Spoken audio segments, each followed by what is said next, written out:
Am I the asshole for getting upset and crying when my boyfriend let his best friend's wife alter the dish I prepared for dinner?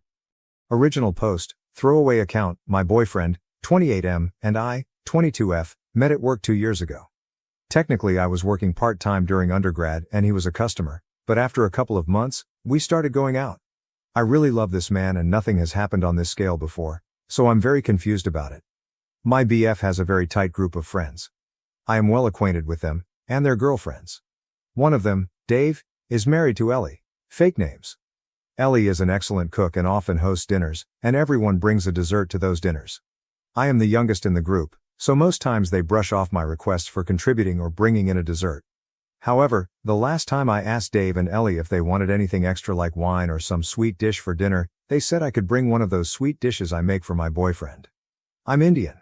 And even though I can't cook as well as my mom, and I'm in a different country for studies, I called my mom up and had her teach me properly how to make a specific Bengali sweet which is my favorite. I had my friends taste it and they said it was great. My boyfriend ate some and said it was excellent. Except, last night, I greeted Ellie and kept the dish in the kitchen. When the food was brought out and my boyfriend told everyone I made it, I saw that someone had added cinnamon powder to the sweet. You never have the sweet with cinnamon powder.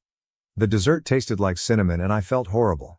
Though everyone said thank you and it was good, I think my face gave it away, and my boyfriend took me aside and said that Ellie had told him that my sweet looked too white, and thought some cinnamon might bring some color into it. I don't know, I just felt awful and I started to tear up. My boyfriend then defended Ellie and said that his friends already think I'm a child and not make a big deal of this and we will talk about it. I told him Ellie asked him first, couldn't he have told her not to add cinnamon to the sweet? He told me he didn't think it was a big deal and asked me to drop the topic on the way home. I didn't text him goodnight and this morning he said he was sorry and said my crying made him feel like an awful person. I don't know, now I think I overreacted. AITA, some of OOP's comments. To a now deleted comment, thank you. BDW, it was Rosagola. I even had my mom ask our local sweet shop what quantity they used for the sizes of Rosagola. I had managed the sweet to taste a lot like the sweet shop, so that's why I was so upset. If it tasted bad I wouldn't have cried. Commenter, actually you should have asked right at the table why there is cinnamon added to your dessert. Not in a shout-complain way to make a scene but to make it clear your dessert was spoiled and your contribution was pretty much sabotaged. Don't cover other people if.ck-ups, it's on them, not you. OP. Downvoted. I didn't want to embarrass Ellie or my BF. Plus I didn't know who added the cinnamon during dinner, and I was too upset to even talk. Commenter. So your boyfriend doesn't defend you and apparently all his friends think you're a child. Which he also doesn't defend you against. He's also got 6 years on you, dude's nearing 30. Does your boyfriend often treat you like a child? Does your boyfriend usually defend his friends when they do some fuck shit like this? Does your boyfriend defend you at all? He should feel like an awful person. He is an awful boyfriend. I usually just hang around my boyfriend's friends during these dinners. I admit I feel a little left out because they all have been friends for so long, and I'm from a different culture, but they have never said any outright offensive thing to me. My boyfriend doesn't treat me like a child. He mentioned before that due to my age his friends see me like a much younger sister. So I guess that's why he said it. I don't know, I'm kind of rethinking his words. Commenter, you should really your aunt have a round with your BF in Bengal. We don't have GFs or housewives, we have queens of the house. He needs to understand the Bengali household hierarchy. OOP, there is no way am I going to tell this to my ma. She already has reservations about my BF due to the age gap and the fact that he is not Bengali. But thank you, your comment cracked me up. A lighter comment. I know. I was horrified. And I had to eat it and act like nothing happened, at the dinner table, to not cause a scene. Traumatized by cinnamon rosagola was not on my bingo card this year. Top comment, Vegetable Business 897, BF saying everyone thinks you're a child, and him saying, we'll talk about this later, is him telling you he thinks you're a child. Girl, tell him you're tired of hanging out with judgmental old farts and you're going to go find people younger and cooler to be with. Please don't think this guy hung the moon. Mini update, same post. Update, Ellie saw this post. My boyfriend texted me to see if it was me. I said yes. He said we needed to talk. For safety purposes, my best friend will be here. I don't know, I never expected my post to blow up. Update post. He said he needed space from the relationship.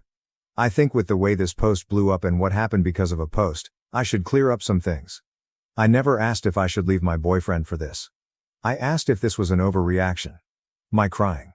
But having thousands of people tell me this was racially charged, Ellie wanted power, my BF is shitty, etc. My brain went haywire. BF called yesterday and when I got there, his house, with my best friend, Dave and Ellie were there. Ellie was crying and Dave looked really pissed at me. My BF told me to sit down and Dave started with how I could make a post that most of the people in the dinner party would recognize and know, and could shame Ellie and my BF. My BF was silent and wouldn't even look at me, and was only shaking his head. It felt like I was a kid, being scolded by my parents with my elder sibling disappointed in my actions. That is what I felt and it looked. I admit, it was very spineless of me, but Dave went on for like a minute and I was just looking at my BF waiting for him to defend me. I asked Ellie, why would she alter my dish, after telling me to bring an Indian dish? She said she thought Indian food would be brown. This woman has more Indian friends than me, and she thinks Indian food is brown. She grew up in the UK, FFs. And I felt so defeated. The comments, my friends, and people around me telling me his friends came first to him, not me. He said he didn't think the sweet was a big deal. I told him I would never let my friend alter something he spent 3 days learning, getting people to taste it and got his mom involved in. He saw I put a lot of effort into it, so why let her alter it? Why couldn't he ask me? Ellie started to cry and say that she wasn't being racist and she wouldn't know that I put effort into it and now she couldn't host dinners again. I said I used fake names, so why does it matter, unless she and Dave went around telling people? BF told me he didn't expect this from me. My best friend piped up that he expected that my BF would have a effing spine, so I guess they were both disappointed. My, BF told me, in front of Dave and Ellie that he needs some space. I told him to get lost. I don't know what my best friend said to him after that, considering I left my BF's flat. I kind of tripped in the metro station. So now I'm crying on my best friend's couch with an ice pack while his BF keeps giving me peach schnapps and my relationship has toppled over. I wouldn't have stormed out, had he looked at me once. He just looked 100% on Dave and Ellie's side, and acted like I was the one with the problem when she caused me hurt. If his friends come first when they cause me hurt, where would I have been, if I decided to marry this man? My friends are good to me and are acting like I'm some fragile glass. I even heard my best friend and his brother whispering loudly from the kitchen and his elder brother wanting to threaten him via Insta DMs. I hate that this has come to this, considering I have always been the mom friend to my friend group. I'm drunk while writing this, so have some grace in the comments. Also, if you'll be an incel like those people in my DMs, telling me I'll never keep a man if I'm this dramatic, please go away. I just thought I needed to update. That's it. Thanks guys. Edit, guys. This is the first time I've faced what y'all have been calling racism. TBH, I didn't see Ellie putting cinnamon into my rosagola as racism. I was just hurt that my days of hard work were ruined, that's it. I understand I need to work on my self-esteem and not let people walk over me. My best friend's elder brother, he's a doctor and is super pissed at my XRN, because he didn't know what happened, booked an appointment with a therapist he knows, as he thinks I need mental help to not normalize aggressive behavior. I'm sorry for ranting on Reddit but I guess that's where I am. Both my best friend and I will be going, he had been there for some time before, and the situation is tense at home because Dada, Bestie's brother, didn't know what was happening and tore my friends a new one for not protesting when Dave said shit to me. I still haven't told him it was over a Reddit post and that I'm writing here. I feel awful and I don't know how to tell my mom she was right. I wish I never went out with him. One of my ex's friends, from the dinner party, asked me if I really left my ex over a dessert, so I guess that's what he told people. It hurts, I know it shouldn't but it hurts. I think it is partially my fault, I shouldn't have let myself be treated like this.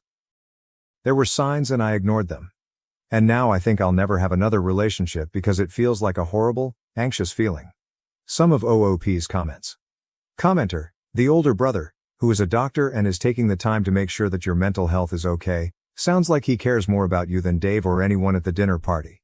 OOP, he does, never doubted that. He is also very mad at me for drinking too much and at his brother for hiding the fact that my ex was an asswipe. I actually am grateful to him and my best friend for being a very strong support system. Commenter, completely unrelated thing BTW, brown rosagolas exist in India too. They're not as sweet as the white kind, so I prefer the white ones. 3. OOP, I was thinking of making rosagolas. They are brown and tastier, in my opinion. I think maybe if I had made them, this whole mess wouldn't have happened. Commenter, I'm really curious what this dessert is that takes 3 days to make, drop a link to a recipe. OOP, it does not take 3 days to make. I practiced 3, 4 times, and because I'm not a professional sweet maker, it took me almost 6 hours all 3 days to properly make the kanna, or the correct amount of cardamom to put into the milk for a little cardamom taste. It takes a lot of time, and you can find a lot of YouTube videos on rosagolas. Commenter, I say date Dada or the best friend. Dada knows how to treat a woman, and he seemed royally pissed at what happened to her. Going as far as to get her therapy. I've had best friends and their family as mine before, and I know they've never gone that far to help me. Is it just me, or is it a little more than family, to get so angry on her behalf and try to help her mental health? OOP. My best friend is gay and is very much in love with his BF. That's the reason he was in therapy for some time. He has faced homophobia in our home country and needed counseling. And that's why his brother is overprotective of both of us. Where OOP is from, for those curious. I'm from West Bengal, but not Kolkata, though I have spent a couple of years of my childhood there. To a different commenter, I am from a district that shares a border with Bangladesh, and both sets of my grandparents were from there. New update post. I'm again grateful for the barrage of supportive messages and chiding I've received from the internet after the cinnamon fiasco and my post causing a breakup. I am updating because I felt like I should just update about recent events, and honestly, after just more than 2 weeks I have started to feel good about myself, even though I feel like shit whenever I remember my ex.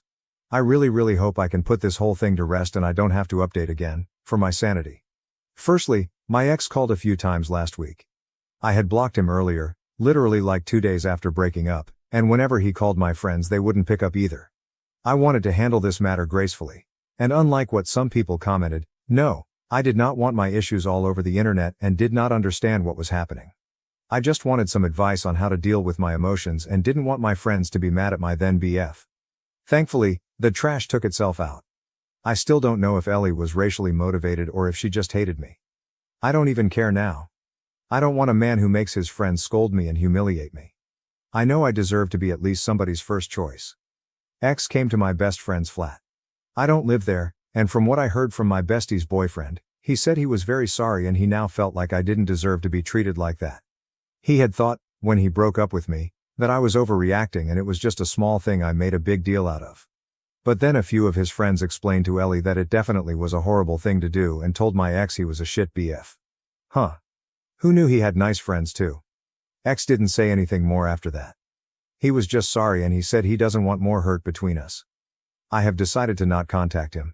I'm just done. A lecture from my mother on dating idiot men and crying every night for over a week has made me lethargic, and on top, I am fending off Dada, bestie's elder brothers, insisting that I move in with them for some time because I'm not eating well. My dad said it's okay if I do. My family trusts my bestie and his family a lot. Needless to say, my work and studies are suffering. I haven't heard from Ellie or Dave and I don't intend to. The person who asked me if I left my ex over a desert, I told her what happened and she was appalled. I don't know what she told my ex, for him to apologize. Honestly, I'm so done with that group shit. I went to one therapy session and I didn't feel good. I know I have to keep going for it to actually help me, but I can't help feeling so down.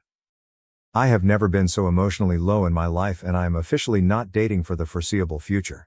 I am planning a trip with friends after my final semester of my master's and I really hope I don't bring the mood down, for my friends who have been so supportive and have always made me feel I have family, even though I'm away from home. I don't know what I would have done without having my best friend and his boyfriend, who keep telling me to drink the pain away, and Dada keeps on talking about the negative effects of becoming an alcoholic. Overall, I'm closing this chapter, and I don't think I'll need to update again. I'm not ever talking again to Dave and Ellie or my ex, so I don't expect any more drama. I just want to settle down to work and graduate properly. OOP clarifies. Oh my god. I have not started drinking, guys. I rarely drink and just cry. The alcohol thing was a joke. Ex ignores our kids for his stepkids, blames me for their distance. Am I the asshole for saying they're justified in feeling fatherless? Original. I'm 33 and have 2 kids, 12 and 8. I divorced their dad when I discovered he was cheating on me with a mom from our younger son's school group. Despite that betrayal, I agreed to shared custody because I wanted my kids to grow up with their father in their lives. However, since the divorce, he's only been around when he's picking them up for visits. He often goes out with his stepchildren but rarely includes our kids, claiming those outings are spur of the moment and can't always include them. Eventually, I stopped pushing, but I've always thought it was unfair that he keeps his distance from our children's lives. Recently, I decided to upgrade my older son's computer, and he asked if we could give his old one to his cousin, my brother's son. My brother has been a huge support for my kids. He's always available to take them to their school events when I can and often takes them out to the park or for trips when I'm busy. My ex, on the other hand, is rarely available for them. Anytime I ask him to help with an activity, he has an excuse. He's out of town or swamped with work. Ironically though, whenever his stepkids need something, he's there. Once he even argued with the stepkid's father at a school event, insisting he had the right to be there. When my ex found out I gave the computer to my nephew, he got upset. He complained that if I had money to spare on a gift like that, I should have forgiven 2 months of child support he'd missed, since his finances were tight with a new baby. He added that if I could give away a computer, I should have gifted it to either his kids or his stepkids, who share just one computer among the 3 of them. I told him my finances were none of his business and that I owed nothing to his stepchildren. Then his wife jumped into the conversation, accusing me of spoiling my son by giving him a new computer and of being petty for letting my son bring it to their house, claiming it was just to show off in front of his step-siblings. I told her she had no right to speak to me that way or question my decisions. I added that I allow my kids to see their father so they can grow up with him in their lives, not so she can interfere with how I parent. My ex was offended, but I told him this whole situation could have been avoided if his wife hadn't inserted herself where she doesn't belong. After that, things seemed to calm down until last week. I went to pick up the kids, and my ex was visibly upset. He explained that he'd tried reading a bedtime story to our youngest. At home, he still likes to be read to before bed, usually by me, his brother, or my brother, and when none of us are around, he listens to audiobooks. Apparently, my ex wanted to make an effort to connect, so he offered to read to him, but our son turned him down, saying he didn't need him for that because he could do it himself. My ex stayed to listen as he searched for a story for 8-year-olds without a dad, on his tablet, and it hit him hard. The next day, my ex offered to take our older son to basketball practice, but he replied that he'd be going with his dad. He quickly corrected himself and said uncle. That made my ex even angrier, and when I came to pick up the kids, he confronted me about it. I told him that if our kids feel like they don't have a father, he has only himself to blame. He tried to shift the blame onto me, saying I was the one pushing him away from his role. I told him it's up to him to show up for his kids, not something I can do for him. I reminded him he was the one who broke our family, and he's chosen to be more involved with his stepkids than with his own children. I told him not to kid himself. The kids are growing up and they're starting to see the reality of who he is as a father. If he keeps this up, he can't expect much from them in the future.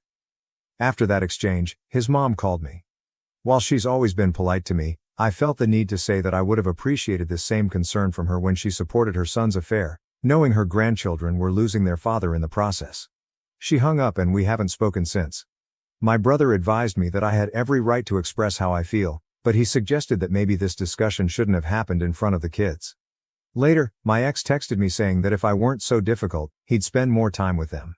I told him his duty as a father doesn't depend on whether I'm easy or not, and he knows I've never prevented him from seeing the kids. The truth is, when he has to choose, he prefers outings with his stepkids over his own children, and that's something only he can change. Comments. Lap steel guitar. You can only do so much, OP, and don't let him off the hook for any child support. The fact that it's stretching his budget is a him problem, not a you problem. And I agree with your brother that conversation should not have happened in front of the kids.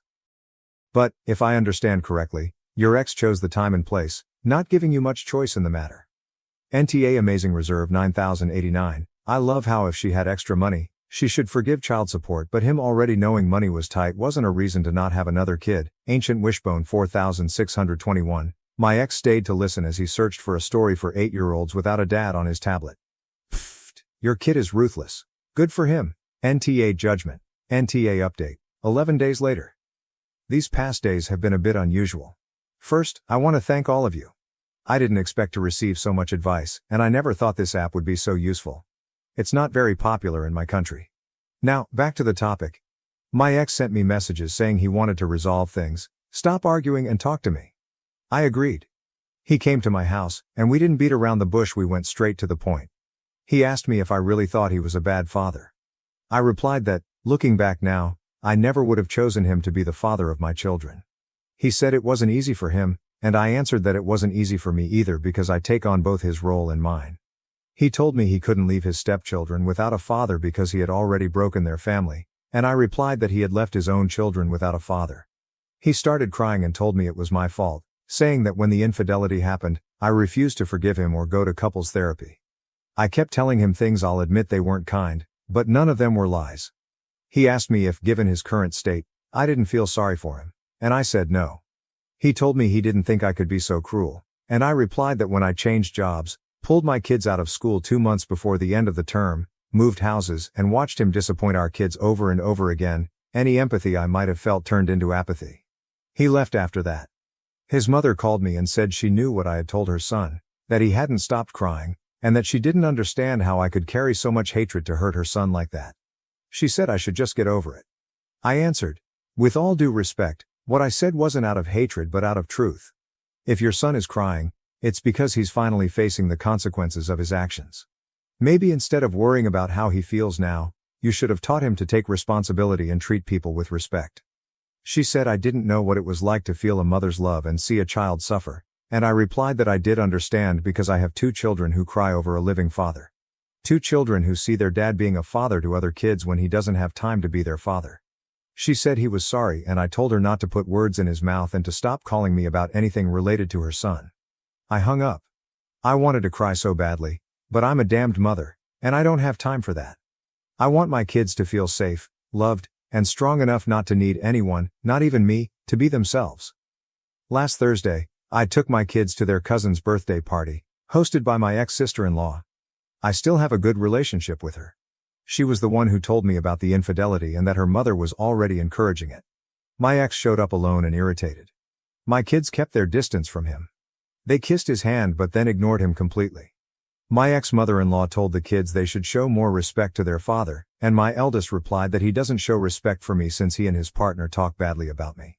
I scolded my son, not for what he said but for how he addressed his grandmother.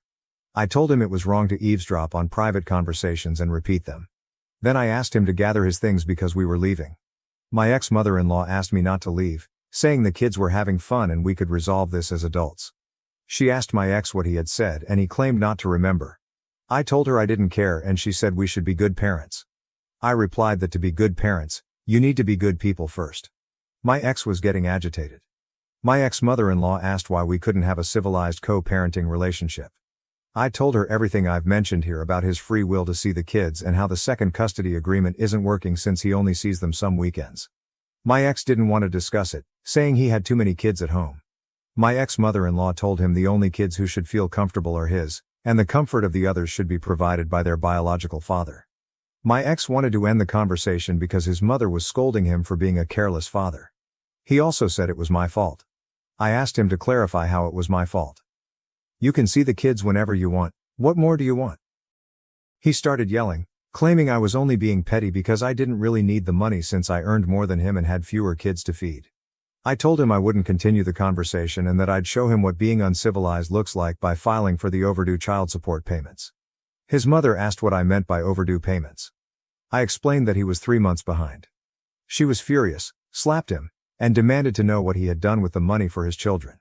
He answered, I couldn't let JR miss out on attending the same school as my son. I didn't want him to feel inferior. My ex-mother-in-law said she couldn't believe it, and they started arguing. I left. Yet for context, my youngest son attends a private school, and my ex pays for his stepson to attend the same school. Yesterday, my ex-mother-in-law came over and said she would pay the overdue fees. She brought the money in cash. I knew my ex would be furious. Here's some context. My ex-mother-in-law doesn't work, doesn't own anything herself, and lives with my ex-sister-in-law. However, she does have significant savings from her inheritance. If she pays the tuition, my ex knows there won't be much left for him when she passes, even though she's still healthy.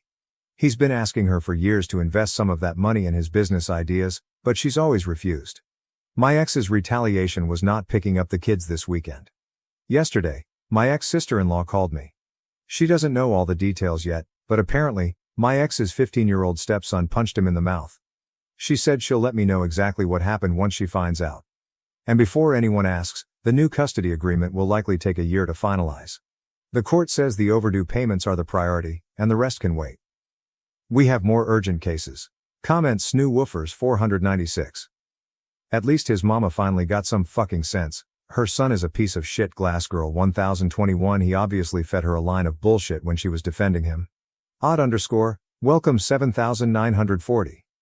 When the evil mill turns on her spoiled child, you know he was 100% wrong. It's not even a question of perspective anymore. Unusual potato 1515. The chef's kiss was being punched by the stepson he prioritizes his own kids over. Bet he feels utterly ridiculous now. Update, 1 day later. A promise is a promise. As I mentioned earlier, my ex's stepson had an altercation with him because my ex refused to let him go out. Now I have more details. My ex's stepson had plans to go bowling with some friends. His biological father had already given him permission and money for the outing. However, when he told his mother, she said he couldn't go because they needed him to stay home and watch his younger siblings. My ex and his wife had planned an outing and needed someone to stay with the kids. This led to an argument. The boy raised his voice to his mother, and my ex stepped in to demand that he respect her. The boy replied that he wasn't his father. Trying to maintain authority, my ex told him that as long as he lived under his roof, he had to follow his rules. The boy ignored him and turned away. My ex followed him and touched his shoulder to get his attention. At that moment, the boy turned around, punched him, and shouted that he wasn't his father and could never compare to him. The mother scolded him for his behavior, but the boy, still angry, shouted back that he hated her. This version was shared by my ex and his wife to my ex-mother-in-law. My sister-in-law later related to me. They went to see my ex-mother-in-law to try to gain her sympathy and convince her to take care of the kids, the 2 stepchildren and the baby so they could go out. However, my ex-mother-in-law told them she would not take care of the children. When I spoke to my ex, he mentioned he was dealing with family issues and claimed that the boy's biological father was turning him against him. He didn't give me many details and omitted most of what my sister-in-law had shared. He simply informed me that, due to the situation, he wouldn't be able to pick up our children this weekend. The 15-year-old boy is now staying with his biological father. As for what I mentioned earlier, my ex was 2 months behind on child support, and that same week, he was supposed to make another payment. He didn't, leaving him 3 months behind. In the end, his mother was the one who covered the overdue amount. Regarding the child who attends the same school as my son, it's not the 15-year-old involved in the altercation. It's his younger stepbrother, who is 8 years old, the same age as my son. I decided to enroll my son in that school when the affair became public. At the time, I was working as a kindergarten teacher at the same school, and the boy had been one of my students. We all knew each other, and to protect my children from rumors, I transferred them to a private school. This happened 2 months before the school year ended. Thanks to the circumstances and the support of some kind people, we managed to get them admitted. Comments. Gdrum 123. So even after the punch and the argument they still wanted to go out. What a pathetic excuse for parents. I hope their marriage eventually falls apart. Carolina Mama, 2015. Only did they want to go out, but it's funny how he had money to take his new wife out but not pay child support for his 2 bio children. Whatever, 53,143. I think it's funny that because of the altercation he said he couldn't take his own children for the weekend. So the 15-year-old was right, the man would never compare to the kid's father. The kid's own father is a better man. Libra Harper Serene. A true father would prioritize his children's needs, especially during a conflict. Instead, he uses the situation to avoid his responsibilities. My mill threatened court if I didn't give custody of my daughter to my sister-in-law, accusing me of being an irresponsible parent. I, 35, am a single father to my 3-year-old daughter, Lily. My wife Sarah died 2 years ago from cancer. It was a sad loss for both me and Lily, but we've been working hard to move on and build a happy life together. My mother-in-law, Karen, 58F, recently approached me with a stunning request. She requested that I transfer custody of Lily to Sarah's younger sister, Emily, 30F, and her husband John, 32M. Karen reasoned that Lily required a proper family with a mother figure, and Emily and John were better qualified to raise her. This request caught me completely off guard. Lily is my daughter, and since Sarah died, I've done everything I can to provide her with a loving and secure environment. I've altered my work schedule to be more present, hired a part-time babysitter to assist when I'm at work, and ensured Lily has lots of playdates and activities to keep her engaged and happy. When I denied Karen's plea, saying that I had no intention of relinquishing custody of my own child, she became upset. She accused me of being selfish and not considering what was best for Lily. I attempted to remain cool and maintained that I was fully capable of raising my daughter, but Karen refused to listen. Karen threatened to take me to court, which inflamed the situation. She claimed to have evidence that I was an inadequate parent and that she would use it to obtain custody of Lily for Emily and John. Her threats astonished and wounded me, especially since I've always attempted to have a positive connection with Sarah's family for Lily's sake. I asked Karen what kind of evidence she allegedly possessed, but she declined to elaborate. She just kept saying that Lily would be better off with Emily and John, and that I was robbing her of the opportunity for a regular family life. I held firm and assured Karen that I would resist any attempts to take Lily away from me. I informed her that I was Lily's legal guardian and that her assertions were baseless. I also mentioned how uprooting Lily from her home and separating her from her father would be extremely difficult for her.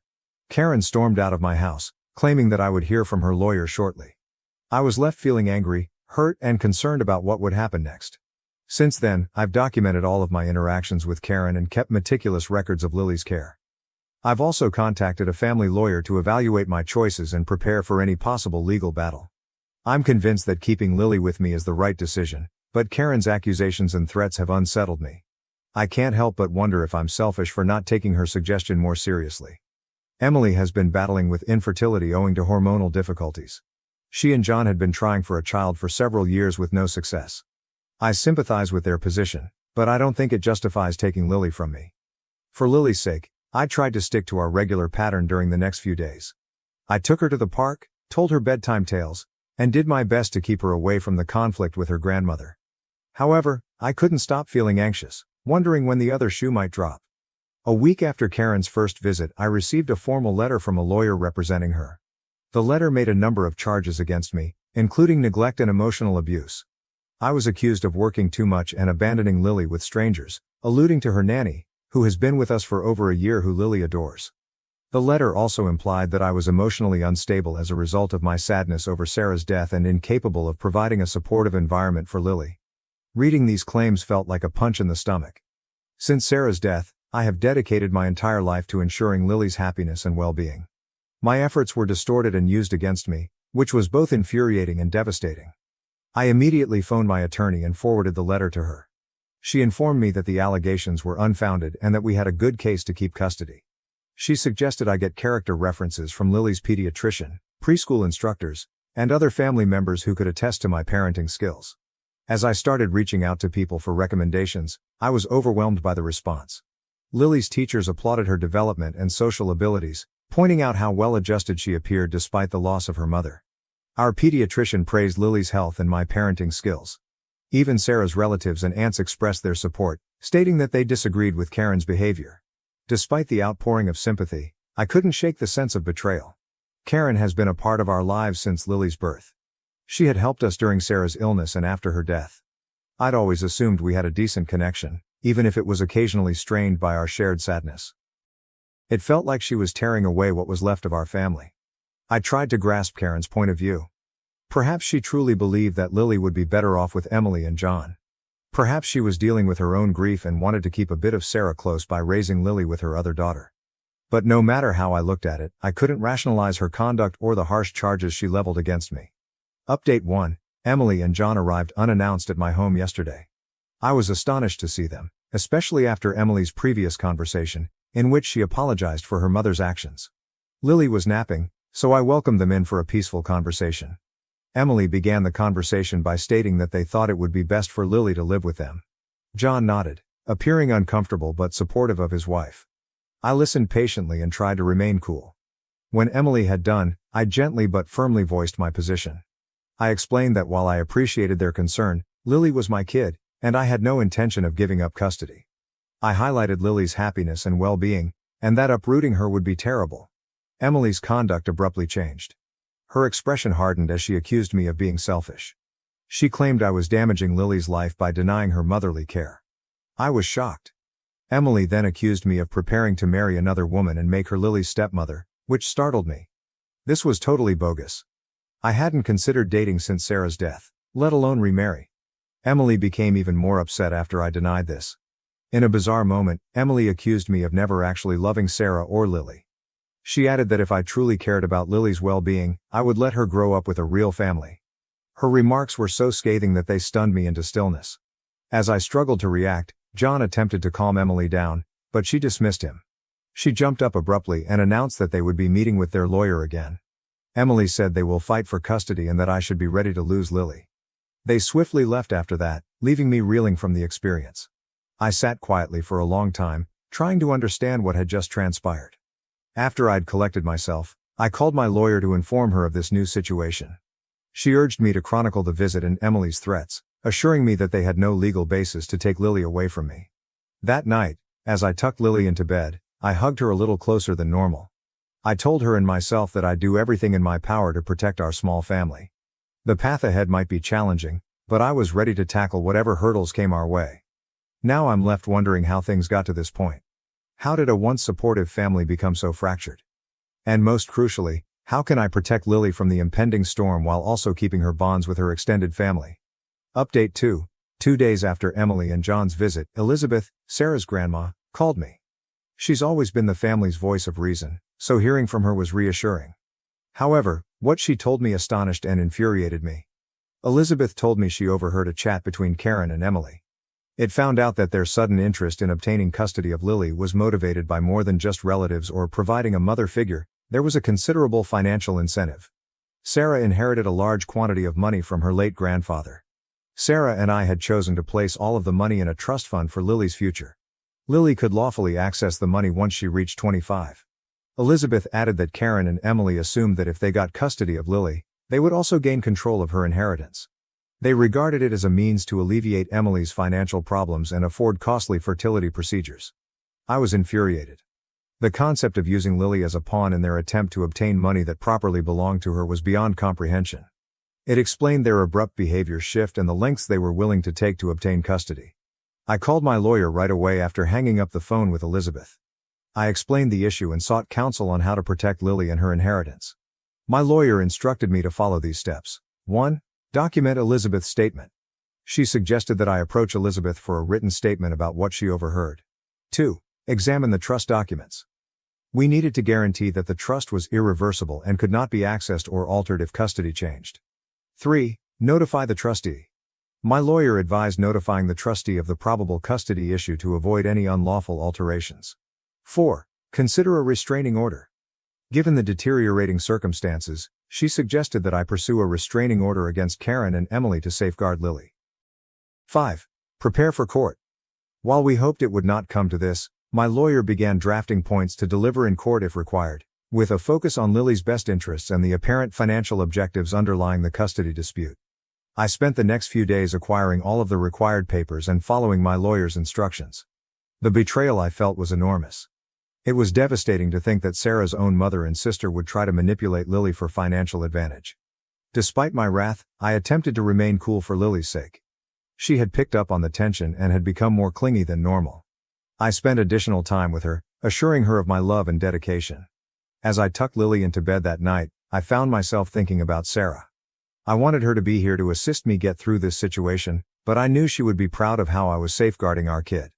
I made a secret pledge to her and Lily that I would do everything I could to keep our little child safe and secure. Now, as I prepare for what might be a lengthy and unpleasant court struggle, I can't help but wonder how money was able to rip this family apart so utterly. And how can I safeguard Lily, not only now, but in the future, from those who may try to exploit her? Update 3. Karen sent me a note a week after I spoke with Elizabeth and my lawyer. She desired to meet and resolve matters civilly, without using the courts. I consented, hoping it would be an opportunity to end this nightmare. We met in a neutral setting, a quiet cafe in town. Karen and Emily were already present when I arrived. They both appeared anxious, but tried to be nice. Karen began by explaining that they had changed their strategy and wanted to find a solution that worked for everyone. Emily chipped in, proposing we schedule more frequent visits and even overnight stays for Lily at their home. I listened intently as they laid forth their plan. When they were finished, I took a long breath and decided it was time to put all of the cards on the table. I know about the inheritance, I responded gently. The effect was immediate. Karen's face turned pale and Emily's eyes widened in disbelief. They exchanged anxious looks, apparently not expecting this. I went on. I understand that this isn't about Lily's well-being or her desire for a mother figure. This is about Sarah's inheritance, which is already held in trust for Lily's future. Karen attempted to interrupt, but I held up my hand. Let me finish. Sarah and I established that trust together. This is for Lily's schooling and future. It is not available to anyone, including myself, until she is 25. Emily began to cry. Whether from remorse or frustration, I could not tell. Karen appeared to be about to disagree, but I pressed on. I have been patient. I've tried to understand, but exploiting my daughter as a pawn for money is unacceptable. So let me make it clear, this is the end. No more threats, no more accusations, and no more attempts to separate Lily from me. I stared them both in the eyes. If you continue like this, I will not hesitate to take legal action. I'll file for harassment, emotional anguish, and any additional charges that my lawyer recommends. I have documentation for everything, even your financial motivations. Karen's face stiffened. You can't prove anything, she asserted confidently. Are you willing to risk it? I asked. Because I am. I'll do whatever it takes to protect Lily. The hush that followed was crushing. Emily was the first to shatter it. We just wanted the best for Lily, she answered faintly. No, I responded firmly. You wanted the best for yourselves. Lily is happy, healthy and adored. That is what is best for her. I rose up, prepared to depart. This is your final warning. Stop now or we will take this to court. And believe me, the outcome will not be to your liking. As I walked away, I heard Karen say, "You can't keep us from seeing her." I turned around for the last time. I've never wanted that. You are still Lily's family, but it is up to you to prove that you deserve to be in her life. With that, I exited the cafe. As I drove home, I felt a mix of emotions. Relief that I had faced them, grief about how things had turned out, and, most importantly, a newfound commitment to protect Lily and give her the life Sarah and I had envisioned for her. When I went home, I grabbed Lily closely, glad for her innocence throughout this. I hoped that one day, when she was older, she would realize that everything I did was out of love for her. Now I'm left wondering if I was too harsh. Should I have offered them another chance? Or was this the only way to keep Lily safe and honor Sarah's memory? Final update. It's been 6 months since my disagreement with Karen and Emily. The aftermath was difficult, but things eventually settled into a new normal. Karen and Emily backed off following our meeting. They formally apologized, admitting their mistakes and expressed regret for their acts. Although I appreciated this step, I remained wary. We've gradually restored some type of a relationship, mostly for Lily's benefit. They now have supervised visits once a month. It isn't ideal, but it's a beginning. Lily is prospering. She's happy, lively, and becoming more like Sarah every day. We talk about her mother frequently, keeping her memories alive. I created a support group for single parents who have lost their relationships. It has been healing to connect with those who understand my journey. I'm taking it one day at a time. The experience has made me more protective of Lily while also increasing my appreciation for our life together. I'm grateful for the encouragement I received and the courage I discovered to stand up for what's right. Lily's future is safe, and that is what really matters. My daughter was invited to perform at her cousin's wedding but was later smeared online because her performance drew more attention than the bride. My F49 cousin, F23, asked my daughter, F16, to perform at her wedding reception, but became bitter upon seeing the positive reception to her act. She has since posted about her online, and my daughter is considering quitting original post. I hope this is okay to share here. The reason I'm posting is because of my daughter who's been hurting in the aftermath of a recent performance. I'm sorry in advance for how long this turned out, but any advice from fellow aerialists would be greatly appreciated. My cousin Dana, not real name, had her wedding 2 weeks ago, and she asked if my daughter could perform at her reception. My daughter, Jane, also fake name, has practiced Silk's Lyra for the past few years at a nearby circus studio, and she's also performed with through the studio at small gigs. She hopes to continue into adulthood and become a professional teacher, but this recent incident has shaken her confidence. She has a private Instagram to document her progress performances, and I only post certain performances on my Facebook, her first gig with the studio and her first recital to name a few we're proud of. Some of our relatives saw her performances through my socials, and they watched her perform at her studio's Christmas recital when we hosted Christmas at our home a few years back. Something that surprised her when they visited early to see her. I love how they coordinated that, and Jane said it was her loudest cheering section to date. Dana was one of the relatives who came up early to see her Christmas recital, and she's always been super supportive. She asked me if Jane would be willing to perform at the reception, and I asked on her behalf. Jane was honored and excited when I did, and we already had a portable rig for her too. Though we ended up renting a taller one from her studio. Dana got the idea from a YouTube video featuring an aerialist who performed at a wedding reception, and she showed us while requesting white silks and a white outfit. We scoped out the venue and purchased white silks along with a white costume that Dana approved of, and Jane was really excited throughout. Jane even worked on choreography to a song that Dana requested, and she put a lot of time into it, even asking one of her coaches to help her with it. Dana insisted on paying her for the gig despite Jane not expecting to be paid, and she paid her a few hundred.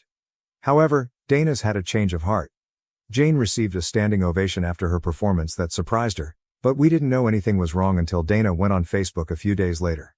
Dana said she didn't approve of the outfit Jane wore and that she specifically told her to not wear white. She also said my husband and I pressured her to have Jane perform and that the performance gave off an unclassy vibe, lies that my husband and I couldn't believe. We sent Dana numerous costume links, and we purchased the one she liked. There was also nothing wrong with Jane's performance. Dana was one of the people cheering afterwards. Jane received nothing but compliments afterward, but I'm disgusted that she had to see that post after all the work she put into it. The post also had comments disabled for what it's worth. I called Dana to confront her about the lies, but she didn't pick up numerous calls. I then called her parents who, like us, had received messages about her post, and they said that Dana was wrong. They apologized on her behalf and said they were also disgusted. Dana's mom also said that Dana vented to her before making her post a few days after the reception. Dana told her she regretted asking Jane to perform given the attention, compliments and cheers she received for it. Her mom also said that she felt upstaged with Jane wearing white and having to hear how good she was. Dana's parents tried to call her after she made her post, but she didn't answer after their previous conversation ended with her parents telling her she shouldn't be bitter because she specifically asked Jane to perform. Dana's parents reported the post along with us/others, and we've told the truth to those who reached out along with a post to explain our side, stand up for Jane. We have text proof of sending costume links that Dana chose from. Dana's parents also requested to talk to Jane on the phone to apologize for Dana's behavior, and my husband and I told Jane that Dana was wrong, and that we'll be distancing ourselves from Dana permanently. Dana's parents were surprised at her behavior, and we were too, having seen her grow up. Granted, we only see extended family for Thanksgiving and Christmas because we live far, but other relatives were surprised too, as it seemed to come from left field. Maybe there's a side of Dana we'll never know from our limited holiday, milestone interactions, but our focus is Jane. We've tried to cheer Jane up by offering to take her to dinner among other activities, but she's been hurting, which is why I'm here. Jane hasn't practiced, at home or the studio, since the reception. And I don't want to invade her space at her studio by telling anyone there, in case she doesn't want anyone to know. She asked me to return the white silks and costume after being so excited to receive them. She also said she's going to take an extended break from aerial photography to reconsider if she wants to continue. Aside from aerial photography, she's taken a break from seeing non-aerial friends too, choosing to pretty much keep to herself. We would appreciate any advice from fellow aerialists on how to lift her spirits. We remind her of how we're proud of her, along with the many compliments she received, but she's asked for space and to not talk about it. We're going to respect that and let time do its thing, but we'll consider any advice from other aerialists who can relate to the time and work she put in. Sorry for this being so long, but we appreciate anyone who reads and takes the time to reply. Comments from the first post. Some meat with skin. This is a rare story on this site where everyone, except the villain, does everything right. If this happened to an adult or even an older teenager, she would probably still be hurt, but be able to see that Dana is the one with the issue. But at 16, she's still forming her idea of herself. It sounds like she's taking this all on as a reflection of herself. I'm not someone who can be in the spotlight. My desire to perform hurts my family. I would really consider therapy. You could say all the right things to her, and I bet you have, but at 16 it's hard to hear your mom. Alternatively, and I'm sorry to say this, but is it possible that Dana's new husband gave Jane any inappropriate attention? That might explain why Dana is so upset when she presumably should have known exactly what to expect, although certainly wouldn't excuse it. If there were any opportunities for Jane and the new husband to be alone, I would really look into that also, because it would also explain why Jane hasn't practiced since the reception, even though the drama started a few days later. It is an extreme place to go, but I would just ask yourself if there was an opportunity for him to be inappropriate, because she is withdrawing from her entire social life. When I was a teenager, driving up to the next city helped me sometimes. Want to take a drive? Is still a question I ask myself when I feel stuck and hopeless. Go to the big aquarium and get canolas at the outlet mall or something equally random. Maybe she'll open up or get out of her head, or maybe y'all will just have a nice day. Lots of love to you and your family. Mistral 19. Jealousy is horrible, and Dana has just made herself look bad to anyone that came to the wedding. Also, just for reference, I have performed at multiple weddings and have always had a white costume. It suits the theme and is no way comparable to a wedding dress. Leslie Barbnope. I always see aerialists in white at weddings. Take comfort in the internet OP and hopefully they can use it as a defense with Dana.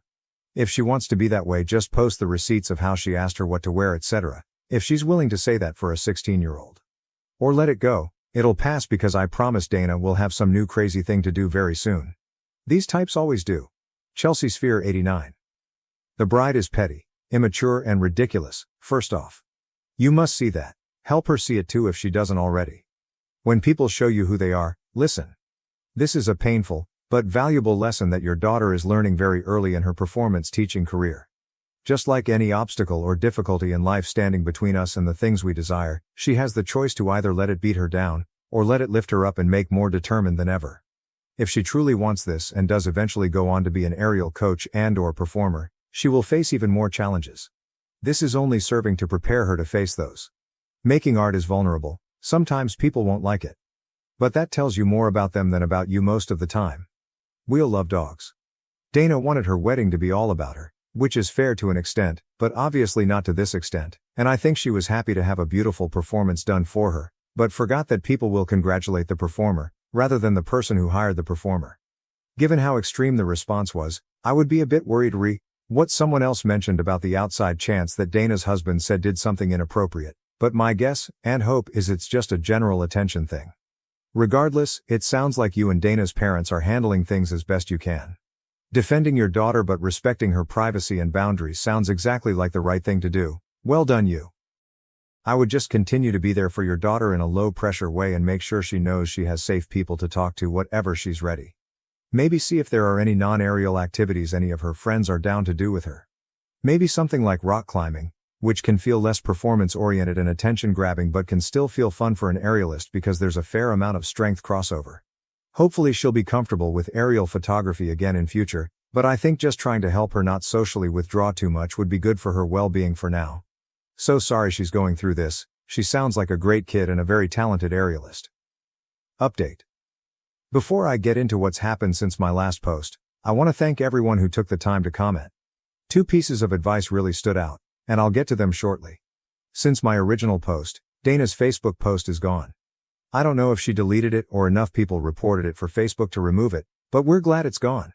She never apologized to us, or Jane, or even bothered to call, so our position on being permanently done with Dana stands. My husband and I made a post on my Facebook addressing the lies she spewed about our daughter, and we shared photo proof of Dana's text where she approved of Jane's white costume from links we sent, not to mention the song choice she sent us too. Better yet, Dana's mother reposted it on her account, which really surprised me. Dana's mother wrote that they loved Jane's act and that they disapproved of Dana's actions. My husband and I also made sure that Jane was okay with us addressing it on Facebook, and she said it was fine. Normally, I wouldn't use Facebook to address drama if aimed at me, but since this involves a grown adult attacking a minor, we felt the need to address it publicly because she disparaged her publicly, and Jane will remember whether we stood up for her or not years from now. I had a chance to speak with Dana's mother since my original post on the phone, and she spoke to Dana again after our last call. Dana reiterated how she regretted asking Jane to perform, but she harped on the standing ovation that bothered her the most. Dana told her that she expected Jane to get some polite applause, but that the overwhelming response really set her over the edge because she expected the loudest cheers to be when she and her husband entered the reception, but that went to Jane instead. Dana and her husband also received a great reception when they entered the reception, but Jane's performance did too, and Dana didn't expect it. Heck, even Jane was surprised by it too. She never received a standing ovation from a solo act before. But Dana's mother believes that if Dana had asked someone to sing who received a similar reception, Dana's jealousy would have been all the same. Someone suggested seeing if Jane would be interested in speaking to a therapist given how hurtful Dana's comments could be for a teen, and Jane said she's open to it so long as it isn't a counselor at school because, as of now, she doesn't want anyone at school or her studio to know about the incident, and she vaguely told the coach who helped her choreograph that it went fine. We will respect her privacy request as it's her right to control the narrative. But in the same vein, I suggested therapy for Dana to Dana's mother since her reaction might be a bigger insecurity, and she said she'd ask. The other thing someone suggested was the possibility of Dana's husband, or anyone, making an inappropriate comment to Jane during the reception that made her shut down and not want to see friends or practice days before Dana's post. My husband decided to ask her, and Jane said no when he did. If something happened, perhaps she'd be more comfortable telling a therapist with time. But on the bright side, She said she might want to try a different aerial studio because she doesn't want to answer questions about how it went, or share a video, at her home studio, so we will help her find somewhere new as she asked. We hope she doesn't permanently leave her current studio because she has friends and coaches who are supportive, and she performs with that studio's troupe at festivals gigs. But I personally understand the need to sometimes go somewhere where nobody knows you for a break, and we hope that will help her. She hasn't said definitely yet. But if we do, we'll take her. She still wants an extended break from aerial photography in the meantime. But even if when she goes back, she said she may never want to perform again and would rather do it leisurely. One of the reasons she doesn't want to return to her home studio where she's a part of their troupe.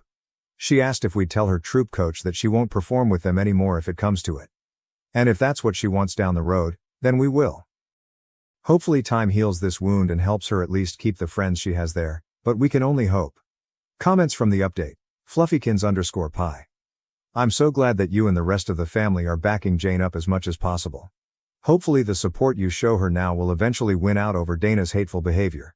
I also hope that Dana actually gets therapy, because going after a minor like that was beyond out of line. Maybe the suggestion coming from her own mom will make Dana reevaluate and make some changes. But regardless, it sounds like you guys are doing a great job parenting. I'm so sorry this happened, but the absolute best thing you can do is just keep showing Jane that you have her back and it's her decision what she decides to do from here. We'd be happy to have her back if and when she decides to return to the aerial community. Half Angel. I can see the positives in here that have happened since the last post. Thank you for updating. I have been thinking of you all. It does sound like Jane is still blaming herself and that will need unlocking, as that mindset could spill over into other aspects of her life, stopping her achieving her full potential. She needs to realize that this is bridezilla jealousy that got directed towards her, nothing to do with her, and if an aunt had received that attention it too would have got squashed. Perhaps angling her to perform is fine, just never a family wedding again. And please ask her again in a few weeks' time if any inappropriate comments were made or done. Sometimes it can take a while to feel comfortable enough to say it out loud. It's not uncommon for boys to take 30 years before they say something. I feel like her coach needs to know that the performance was amazing, but to know that there was fallout afterwards. They don't need to know exactly, but it will help explain the actions and ease the road back there for Jane. Please give her a big hug from me. My 35M mother's, 58M, new fiancé wants me to call him Dad. He's 24. How do I navigate this? Please buckle in because this is all so weird. I'm a 35-year-old man, and for some backstory, my dad died when I was 19, leaving my mom with me and my two siblings. I'm the oldest. It took some time, but eventually my mom started dating again. We don't live together per se, but our houses back onto each other and have a gate, so it's pretty common for her to offer to do my laundry or me just go over for dinner or go look after our dog, that kind of stuff. Plus me and my siblings go over there for dinner every other Friday night or so. A bit after she started, the men she's been dating have been getting younger and younger, and I've never had a problem with them. She's been very open to me and my siblings that she wants to get married again, and we've always been supportive. At least after the initial shocks, lol. The latest guy is by far the most serious, and they've been dating since around last June. He proposed at the start of autumn and they want to get married next summer. Again, me and my siblings are fine with this because it's her life and we trust him. He's a nice guy and they clearly love each other. But anyway. So long and short is, this weekend, her fiancé, let's call him Phil, calls me and asks me if I could come over. I say yeah, sure. I'll be over after work, and I assumed he just needed help with some DIY stuff they're doing. When I get over there he calls me Sport, and says we need to talk. I should mention this is something he does to me and my little brother, calling us things like kid, sport, scout, little buddy, or my personal favorite, calling us red and blue, seemingly out of nowhere. My brother is 30 by the way. He tried it with my little sister, 28, too once, and called her princess once, but he stopped when she just stared at him. The thing with Phil is that he reminds me a lot of Charlie Day's character in Horrible Bosses, in that his sole ambition has always been to meet a girl, get married and have a family. When he told me and my brother this, my brother made some joke about how maybe our mom's going to come short on the last part, and he got very upset, but they made up after. Anyway, so I go round and I ask if my mom's around, and he says no, it's just him and that we really need to talk man to man. I say sure, and he starts talking about how he's always wanted to be a father, etc. and raise a son to call his own, and then he drops this bombshell by saying, now I know I can never replace your father, the man who made you, but it would mean the world to me if you could call me Dad. I'll admit it. I sniggered a little. And then I knew he was serious because he looked like he was about to cry. And he didn't drop it either. I asked if he really meant it and he got really emotional and started talking about what it means to be a man, and how his purpose is to have and provide for a family and he wants me and my siblings to be part of that family. Like he reiterated he'll never replace my father. And this did rub me the wrong way a bit. But he's ready to step up and be my dad and provide for and protect me and my siblings. And I'm just sitting there thinking, dude, I'm a decade older than you and live in a separate house. I don't need providing for, and even if I did, I don't think a guy a third of my age who works part-time at the hardware store and is into collecting manga is the man to do it. No offense if you're into that, lol, just, I don't know, I was a bit taken aback. I was in shock, so just said okay, and he gets emotional again but in a happy way, talking about how he wants to go camping or go to a baseball game. I don't even like baseball, LMAO. And how he joined the Lions this year and how he wants to bring me into it too as his boy, which just feels so surreal, even more so as I'm a Shriner. So all this talk of service and charity isn't the brag he thinks it is, because again I'm 10 years older than this guy. Well, I ended it by just saying, this has gotten a bit too weird, and I was going home. He got very upset and I left, called my brother and he agreed it sounds weird as fuck. Later my mom called me and she wasn't disappointed but admitted it's made him very upset and depressed. I told her that if he's embarrassed, he doesn't need to be. I get he's excited about the marriage and we can just laugh this off as a funny story. She then said that wasn't what he was upset about. He, and she too a bit, is upset about the fact he poured his heart out and I rejected him.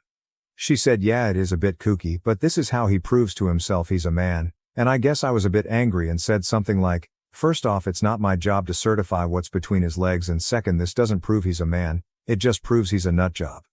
I apologized immediately, but she said she didn't want to hear it and hung up. She called back 10 minutes later and we apologized and she begged me to just go along with it until he has some kids to call his own.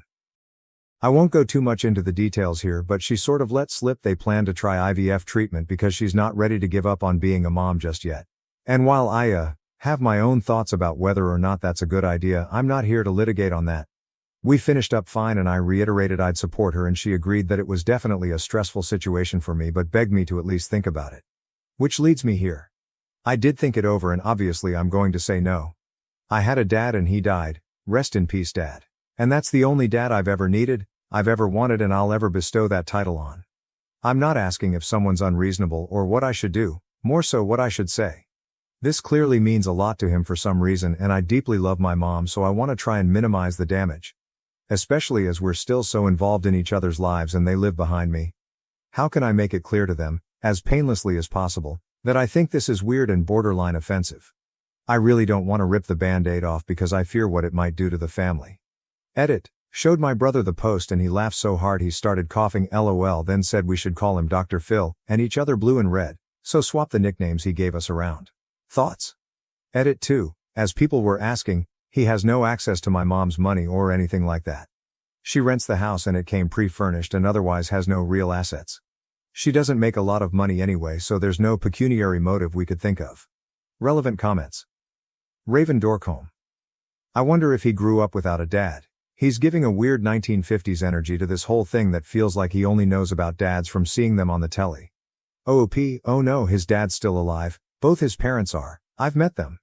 They definitely feel odd about the whole situation but go along with it for his sake. So I felt dizzy. It seems your mom and her fiancé may have found each other while both in deeply vulnerable states, and so your instinct to keep being there for them may be right. A vulnerable person asking is different to a regular situation. Would calling him PA be a compromise? Or Step? Or Skip? Some version of his first name such as Coach Tom or Chief Wayne? If so, perhaps ask him if that would be okay with him. Maybe just a nickname that his own may be recognition enough of his relationship with your mom. Edit. I now think Op should get help with how to navigate this, and possibly brain scans for them. Op lives next door and I was asking for ideas to keep the peace for now because of the lad's depression. It turned out to be much stranger than I had thought. OOP, the thing is it became apparent it's more than just a name to him. He explicitly wants to do father-son activities with me and my brother with him as the dad, despite the fact we're both older than him. Sweet Peppa this. Like of course he feels like a child in this relationship and family. He's not going to feel like a man of the house in this situation. He's very unlikely to get his own child. So why is he sticking around? OOP. Me and my siblings all think he has issues talking to girls his own age. And so it led to this. Moa 711. I would have laughed then said, no kiddo, start over, because this isn't how this is going. I also get you are supporting your mom, but maybe question her having a kid at 58. Like, does she plan to be around for graduation? Marriages? Grandkids? It sounds like your mom is having some empty nest issues and is illogically trying to start over. If she got pregnant today, she would be approximately 77 years old when her kid graduated. Considering she hasn't even started trying yet, that means she will be in her 80s when the kid graduates. That isn't realistic. Also, I have a 5 and 7-year-old and am only 38 years old and already feel tired all the time. I can't imagine what a 58-year-old would feel like. OOP. Yeah, I'm gonna be honest, I don't actually see this ever going ahead, hence why I'm happy to say yeah, of course I'll support you, because I guess I just can't imagine, push comes to shove, her actually getting the treatment greenlit. I did raise the age stuff and she just said, people live a lot longer these days. Rick Russell TX, you just need to straight up tell him no. You can couch it with encouragement. You appreciate that he cares about your mother, etc. But just hit him with a hard no. Don't negotiate over it, there is nothing to be gained here by trying to give him a soft landing. Anything other than a firm no is just feeding his delusion, and I believe that once he gets a concession, he's going to start making more demands. I don't know what his endgame is here, if it's a mental health problem, or he's trying to create some legal precedent that he intends to exploit later, but it doesn't matter. You don't need to explain, defend, or justify this decision. OOP. The endgame? I genuinely think he wants to start a family or at least pretend he's the dad of one. Ever since we met him, it's all he'd ever really go on about and how he needs to be a dad to become a man. Very early on he asked me if I ever planned to have kids and I said no, and he got quite taken aback, like a mixture of offense and confusion, and sort of seemed to imply I'm either gay, I am but or trans because I don't want to be a man then. Murky perceptions. Hope it works out in the long run, but I was laughing so hard by the end.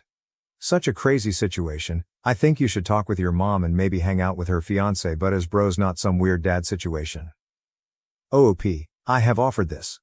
But every time me and my brother do, he definitely tries to act like the man of the group or sets us up for more explicit father-son activities, or just talks about how desperate he is to be a father. A personal favorite was a time when he got his phone out and started reading some pearls of wisdom he'd obviously found online. Trapped in the suburbs. Yeah, she probably hasn't even been to a doctor, and is just imagining an unrealistic future based on internet articles and Hallmark Lifetime movies. Based on OP's description of the couple's finances, they wouldn't be able to afford IVF even if it was possible. OOP. Yeah, she's not seen a doctor, this is purely stuff they've planned to do in the future. They've never mentioned money and my sister is worried that they'll ask us to pay for it. Update. 4 days later. Original post and slightly amended the title for clarity. Anyway, so I told both my siblings and we agreed we'd collectively put our foot down with Phil at our next family dinner next week. Especially after an incident where Phil referred to my brother as sport, and asked if he wanted to go see a baseball game with him. Admittedly, I was a bit spurred on by what you all said and got involved, pinging him back with "Oh, no tickets for me, daddy," and my brother responded with "Daddy wants to me all to himself, hot," and Phil took a few minutes to respond before saying he was shocked, speechless and disgusted. He then messaged me in private to say he was utterly appalled, and that he'd never disrespect his own father the way you boys did. I kind of lost it at this point and said, "Right, that's because you're not my father, Phil. You're a 24-year-old man-child dating my mother.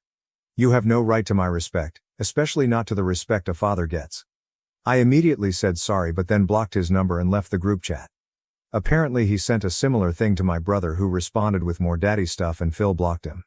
Well, that aside, I don't think that family dinner is going ahead. After the original post blew up, it seems someone from his Lions Club found it and reported it to their chair or whatever, and Phil has either been expelled or resigned or in the process of one of the two. He has removed nearly all mentions of the Lions from his social media and no longer mentions being a member, with his last post on it being some cryptic goodbye post where he kinda drones on about what it means to be a man in the modern day and the duty of fatherhood bestowed on all men at birth. Really weird shit. My mom called me half in a panic, half in a rage after, about the stuff I'd been telling about him before breaking down and saying we need to meet, which we did and got my brother to go over too. I know he has temporarily moved back in with his parents in the next town over, but from my understanding they still want to go ahead with the wedding, but I think that's more so because they've already spent money on it. When she said she was determined to have more kids, plural, my brother did step up and asked if she really thought that was a good idea at her age, and I pointed out that assuming she had the baby next year, and she lived to 80, they still wouldn't have finished college. She just stammered on about how people live longer these days, Before breaking down crying and admitting she's not ready to give up on mothering due to some deep-seated trauma and fears about the family breaking apart that I won't go into for her sake. When we reassured her that we weren't going anywhere, she calmed down and we had a very good honest conversation where she's agreed to drop the IVF stuff on the grounds that it'd be too expensive and unlikely to get greenlit, but she's still adamant it's scientifically possible and she should be allowed to do it from an ethical standpoint because she has to win that argument. However, and has agreed to look into fostering instead. Me and my brother highly doubt anything will ever come of that, so we're not that worried anymore. The very good news is she's also agreed to look into therapy, psychiatric help to deal with her trauma, and we've helped get her in touch with a nice lady in town to unpack all this in a more healthy way. So at least one person is getting the help they need. I have no idea what's happened with Phil or what's going to happen with him, but I did make it clear to my mom that he is not my dad, he's not even my stepdad, I'm not a kid. And he's never going to be either one outside of legal fuckery. She relented pretty quickly. I think she's finally broken out of her shell at least, and we've agreed that if things go ahead that's going to be a huge red line though. I don't know if he'll want to be friends with me after all this LMAO. Anyway, thanks for the help on the original post, y'all. Edit, bit of an update, as I can't respond to everybody but I think the marriage is off. Phil has gone AWOL again and has had a huge argument with his family as they've demanded he call off the wedding and date people his own age. This apparently made him snap. Me and my mom have met his mom and older brother who said Phil is very insecure around girls his own age and has never been able to talk to them, hence his preference. This very deeply upset my mom, and after some begging from all of us, she has agreed to push the wedding back, though she wants to keep dating him. I have no idea where Phil is, though his brother assumes he's couch surfing with his D&D friends who have been sending me and my brother some not so nice messages because clearly we're just jealous of the MILF hunter. If any of you socially inept fucks are reading this, I don't need to chase middle-aged folk because I can talk to boys my own age like a normal person. Peace. A coworker asked me to be her man of honor. I said no and she went nuts. What did I miss? Original post. This happened yesterday and I'm still confused. Yesterday was my first day back to work after being off for 2 weeks. This is kinda important. One of my coworkers had gotten engaged the week before I left. When she announced at work, we all did the congratulations and were happy for her type of things. I thought it was over. So when I left for vacation last, I knew no plans had yet been made. Then yesterday when I went back to work, my boss Kim and best friend Laura said that coworker Claire was looking for me. I asked what was up and they weren't sure, but she was carrying a little gift bag. A few minutes later, Claire found me and asked how my vacation was. I was telling them about it and she cut me off and said she had a very important question to ask.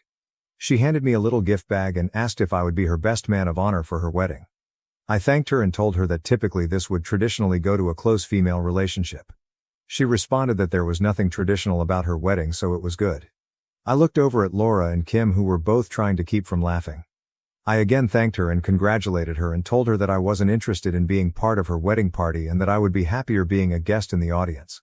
I swear when I said this it was when we watched her entire demeanor change and a switch flipped. She went off saying that I have to be at her wedding and that she doesn't understand why I would say no. I told her that we only knew each other for a short time and that I had no interest in trying to plan parties, dinners, and shopping trips. She told me I needed to think about it and she would get back to me later. I told her to go for it, but my answer will be the same. She walked away and I looked at Kim and Laura and asked what the ever-loving fresh creepy hell was that. Kim started to laugh and said she didn't know.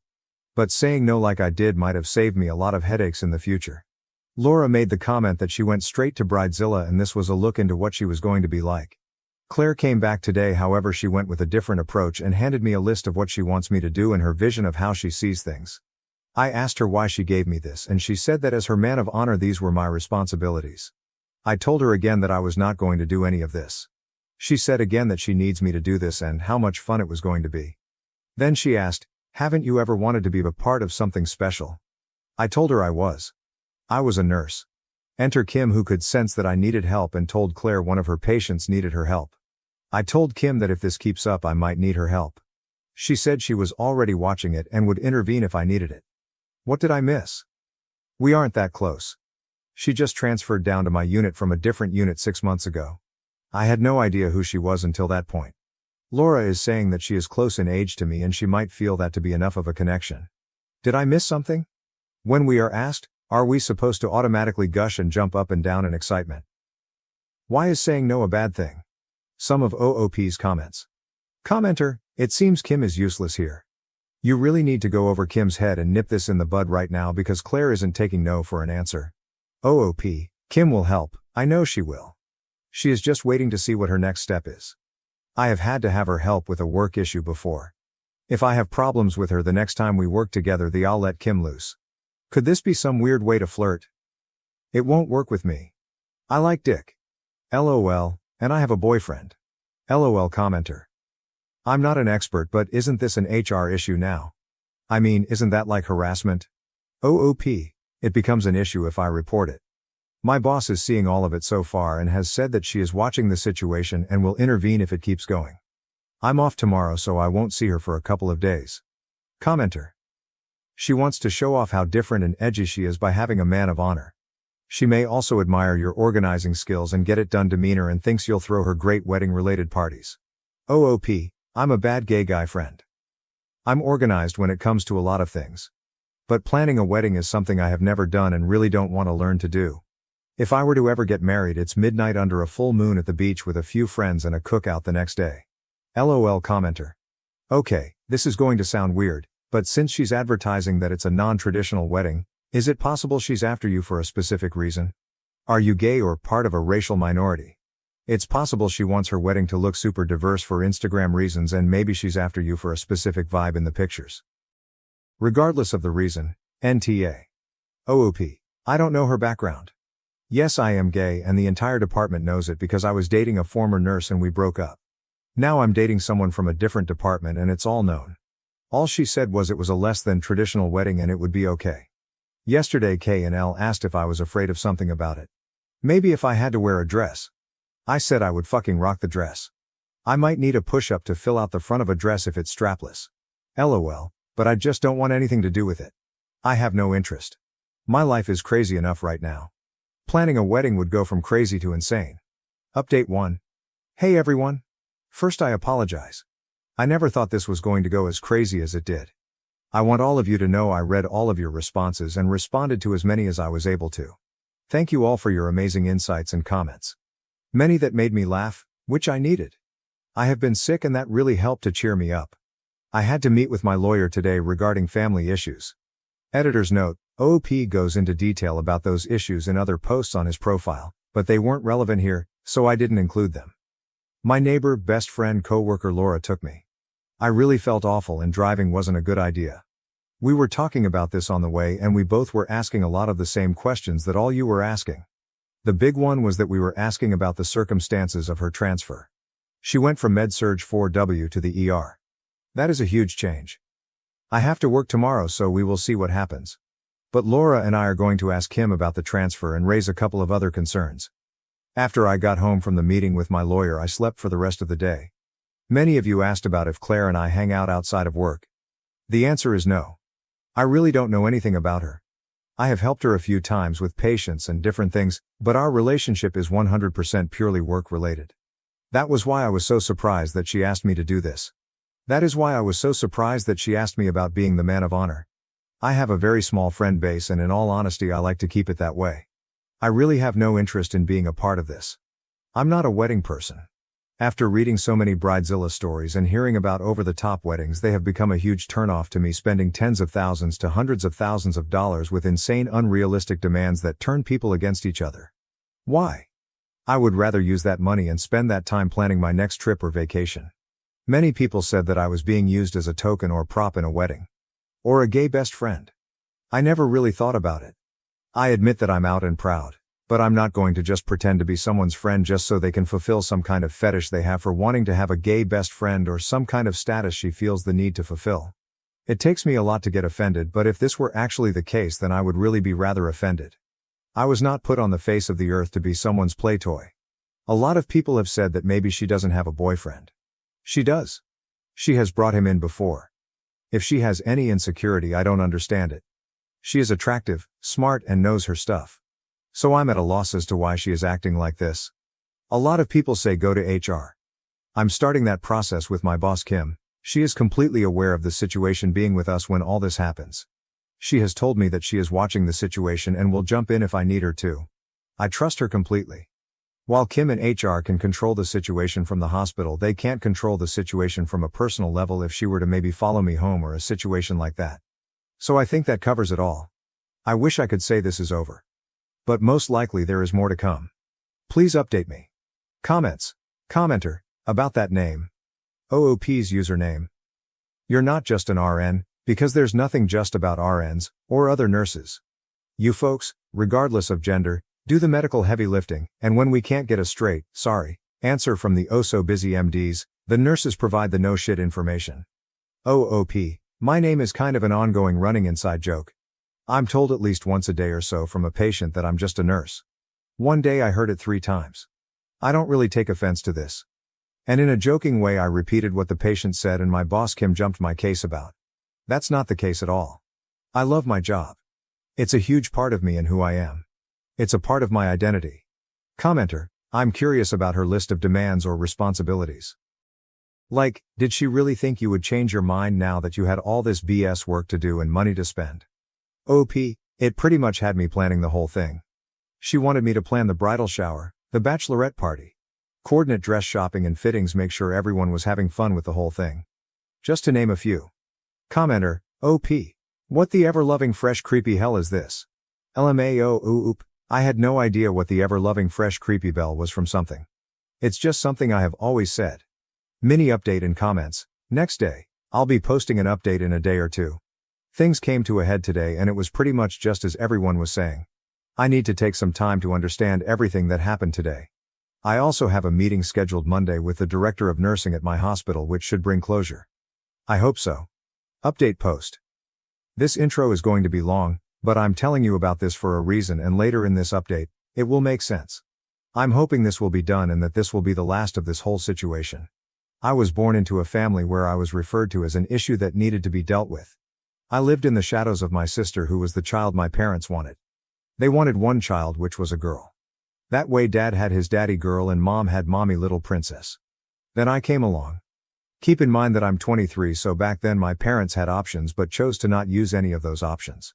So instead my parents raised my sister and I was raised by a nanny who even to this day is one of the biggest influences in my life and I am so grateful for her. She helped me so much. I finally realized that all these years later that by being referred to as an issue that needed to be dealt with, that they stripped me of my humanity and individuality and self-worth as a person. I think that's why I have worked so hard to establish myself in my career and in my life. As a way to become a person again and not just be that issue that needed to be dealt with. This past Thursday things came to a head with the bridezilla known as Claire and the truth came out. My best friend Laura has been sticking close to me when we worked together if Claire was to start something. We weren't sure if she was going to leave it alone or start up again. I was really hoping that it was done. But she had to try once again. I've been sick and I had a busy morning so I really just wanted a few minutes to go to the bathroom, grab a quick snack and maybe breathe. Claire came up and had her list and asked if I had a few minutes to talk about the wedding planning. I looked at her and told her again that I was not interested in being part of her wedding and that I was not going to help in any way and she needed to drop the subject and leave me alone. Again she went into the whole thing of how I was going to do this and how much fun it was going to be. Here we go with that line all of you loved the first time.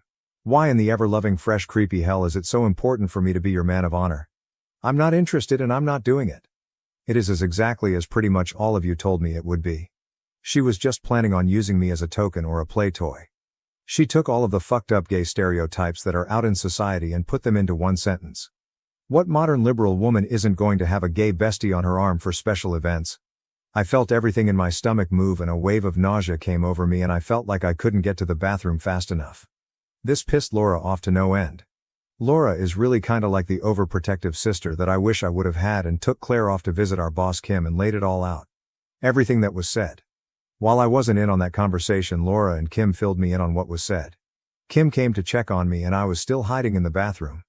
She knocked on the door and asked if she could come in. I asked her for a bottle of water first. While I was waiting I realized 2 things. I realized why I chose to not hang out with her and why I didn't like her. I couldn't figure out why I didn't like her, just that there was something that gave me the heebie-jeebies. But I realized that I didn't like her because she is a different version of my sister. While Claire is educated and employed, she doesn't care about other people and their feelings. She is like my sister in the sense that if she wants something bad enough she will figure out how to get it. The second thing I realized was that she did exactly what my parents did to me. She completely dehumanized me and reduced me to an entity. Just kinda turned me into a token or a thing for her. I think the word that best describes it is I must be a play toy. What really gets me is that just like my sister Claire doesn't think she did anything wrong and I'm being too sensitive and a delicate snowflake. The next day an emergency meeting was held at work and Claire is being suspended pending investigation and a new transfer is being looked into. Kim made the request for her to be terminated. The director of emergency nursing said this was a last resort but she was going to be looking into options which could be sending her to a new hospital or facility. This didn't go over well with me. I asked what would happen if she did the exact same thing to someone different. She didn't really give me an answer. But she said she still needs to look into a few things and at this point she is suspended. Anyway. Here it is. I'm still pretty sick and had to work this weekend. If I can, I'll respond. I want to thank everyone for all the amazing support. I am going back to my lawyer to see if he can figure out how to send her a cease and desist letter to make sure she doesn't contact me. I'm heading to bed. Have a good night. Edit. I keep forgetting to thank my boyfriend. He has been with me on this but more in the background. First when we were laughing about it. But when everything Thursday happened he was there as well. Elle was able to get him away from his unit for a little bit for the okay boyfriend hug. He stayed the night with me a couple of nights as well, also helping with me being sick. So yeah. I'm very lucky to have such great support. OOP's comments. Commenter. What if she targets a vulnerable gay patient next? She's a danger and a liability for your employers to be sued. OOP. Thank you for this response. I just texted Kim and asked her about this. She said she was trying to get her fired. And she is hoping this will help the purpose. My wife is delusional, believing she is pregnant with twins despite negative tests. She also thinks I am going to abandon her and our children. This is all over the place. I really need help. My wife and I, M42, have been married for 2 years together for 15. All this time we had either not decided to have kids or had problems getting pregnant. After some medical testing we found out that it was near impossible to get pregnant due to some medical issues with her. We were thinking of adopting when one day she came home and told me she was expecting. Of course I was super happy. A week later we had an appointment at the gyno and she had some blood drawn.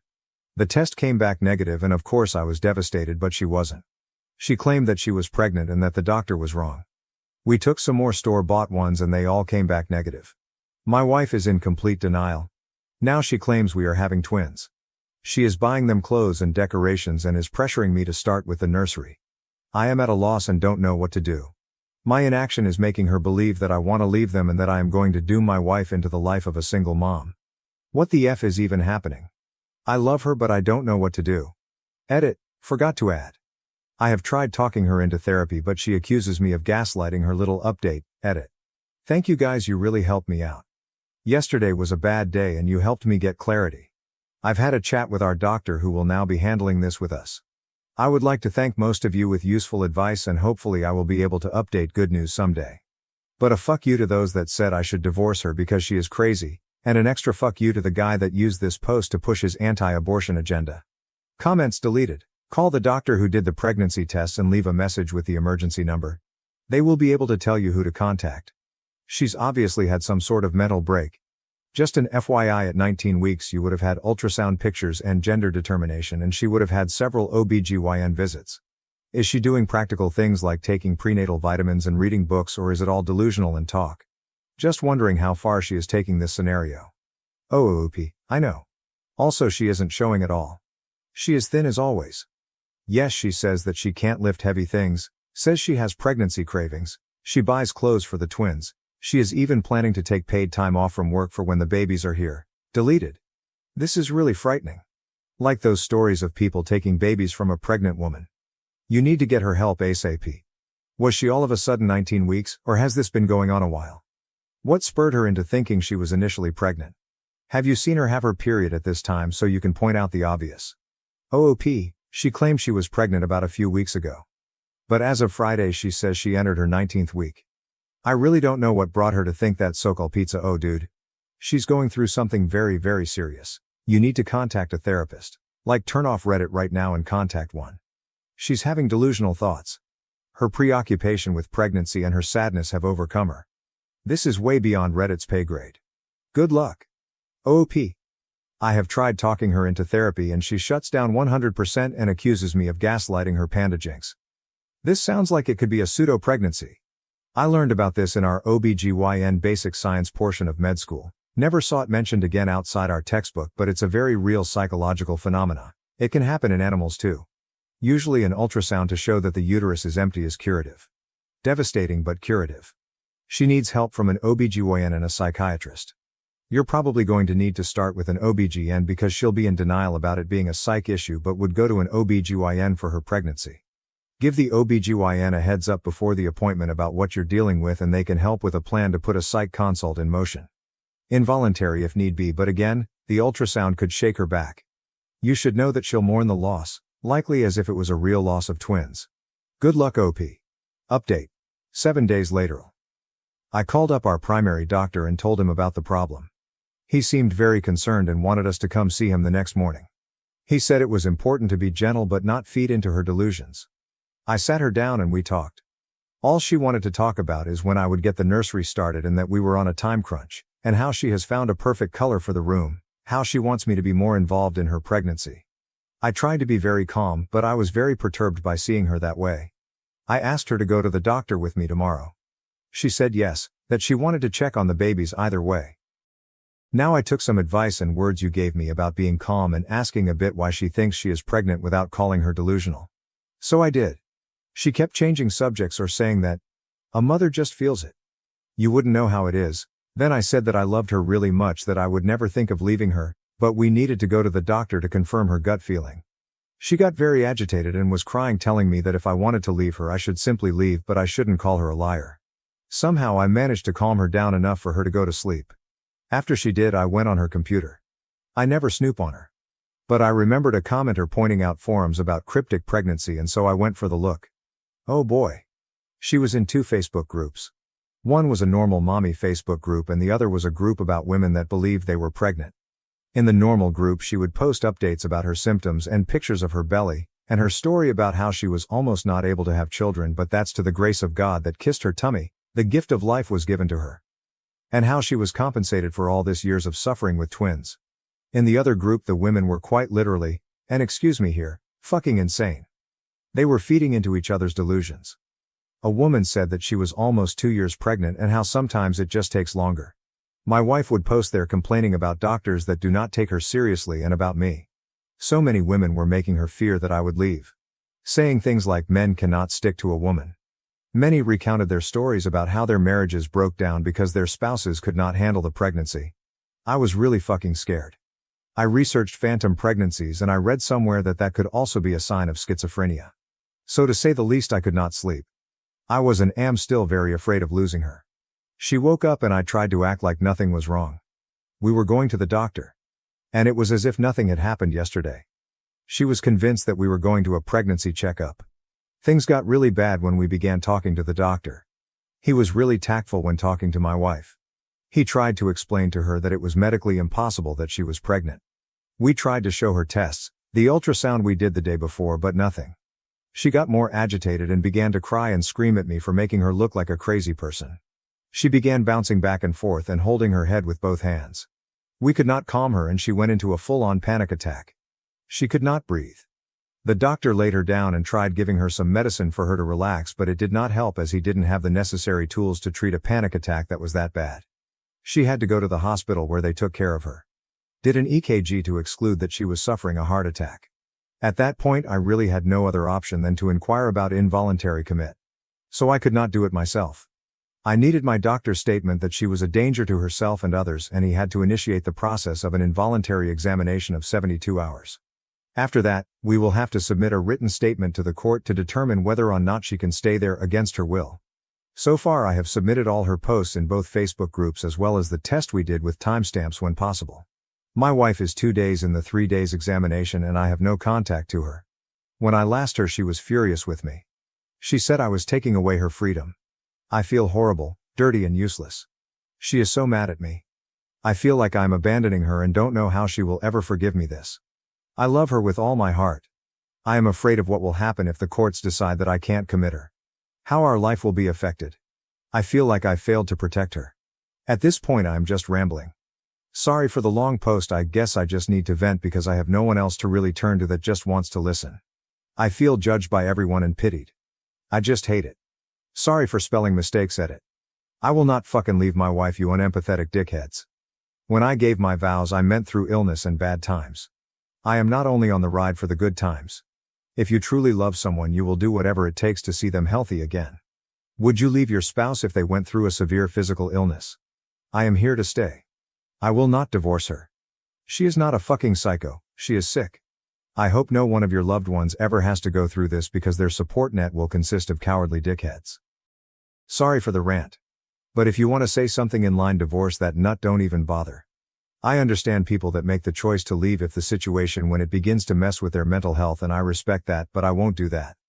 Edit 2, my wife didn't have a heart attack. She was examined because panic attacks register with similar symptoms as heart attacks. I don't exactly know what our doctor gave her, as I was so distraught, but I was not a sedative. I think it was something along the lines of Valium or Baldrian. Over-the-counter stuff mostly. She has a family. She is estranged from most of them. Her sister is now at our place to help. Also refrain from such stupid comments like, "I'll bet she will leave, bro. She is crazy, how did you marry her?" because they are not helpful at all. Especially the bets that are going on that my wife will leave me once she gets better. Just seems like you want me to divorce. Get a life. Comments, deleted. I used to work in the involuntary commitment system.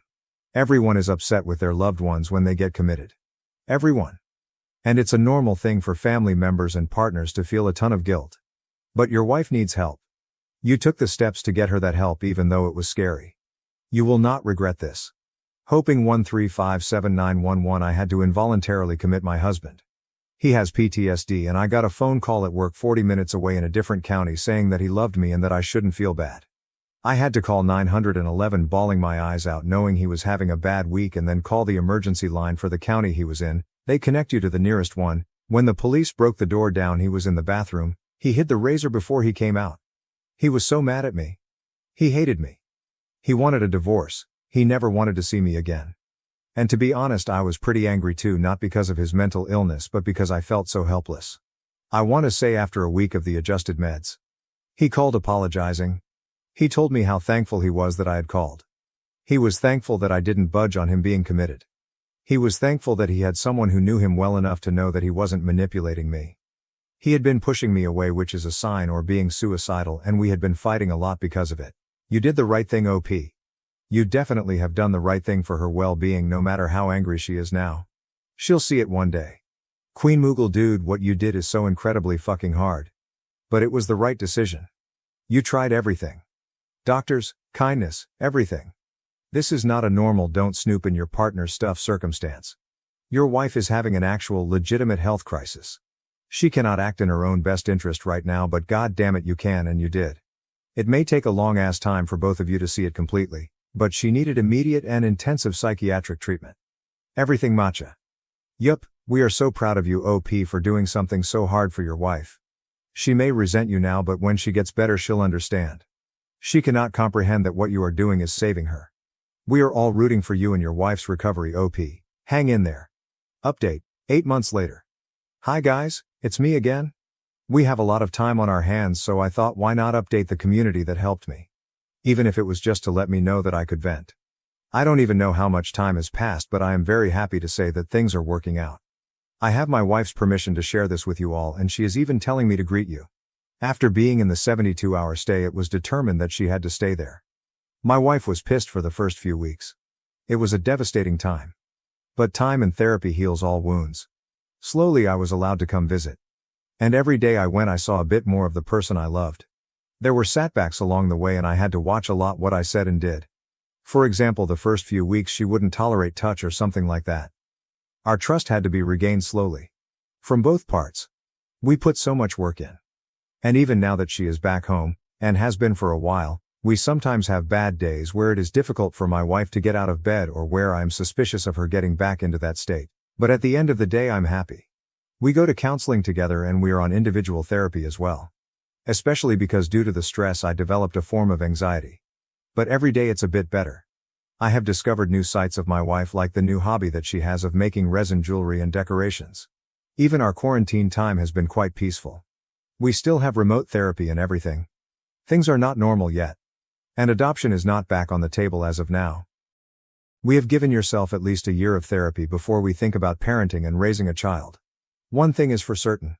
I am still in love with my wife and I still love her so much. Our relationship might not be better than ever, but it sure as hell is stronger than ever. Also, she has done a lot of self-reflection and of course has thanked me for how I handled things. She is lovely. We are happy. Comments would it. Did you ever get a definitive cause from the doctors? This seems so surreal, I've never heard of it before. OOP, not a definitive cause but the trigger at least. 7 Orange Files. This is wonderful news. I remember your story. It was terrifying. Full marks for supporting her. Sick and tired. Good on you for helping your wife get the help she needs. That was a terrible experience but you really stepped up. Even if things aren't perfect, you've both come a long way. I'm so happy for you. Minok 33. Good to hear things are looking up and you won't be considering adopting in the near future. Matter of fact, it might be a good time to use some of those therapy sessions to start preparing yourselves for the likely possibility that you won't ever be able to adopt. Agencies have to say that an applicant's mental history isn't an automatic deal killer, but in reality it often is. They simply can't risk adopting out children to people suffering from such extreme mental illness that involuntary stays were required. It's all but a guarantee that they'd never allow children to be placed under your wife's care.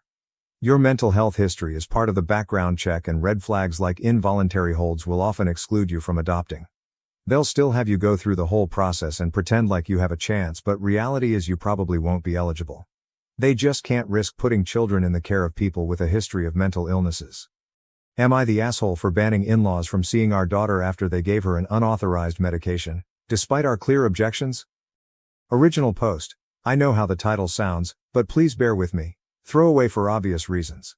I, 24M, and my wife, 24, recently had our daughter in July.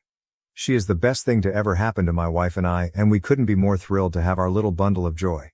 She recently got sick while staying with her grandparents, my in-laws, while my wife and I took a trip for work.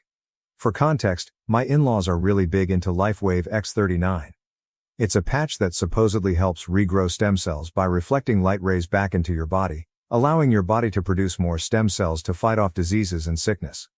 If you ask me, it sounds like snake oil and my wife agrees, calling it a pyramid scheme.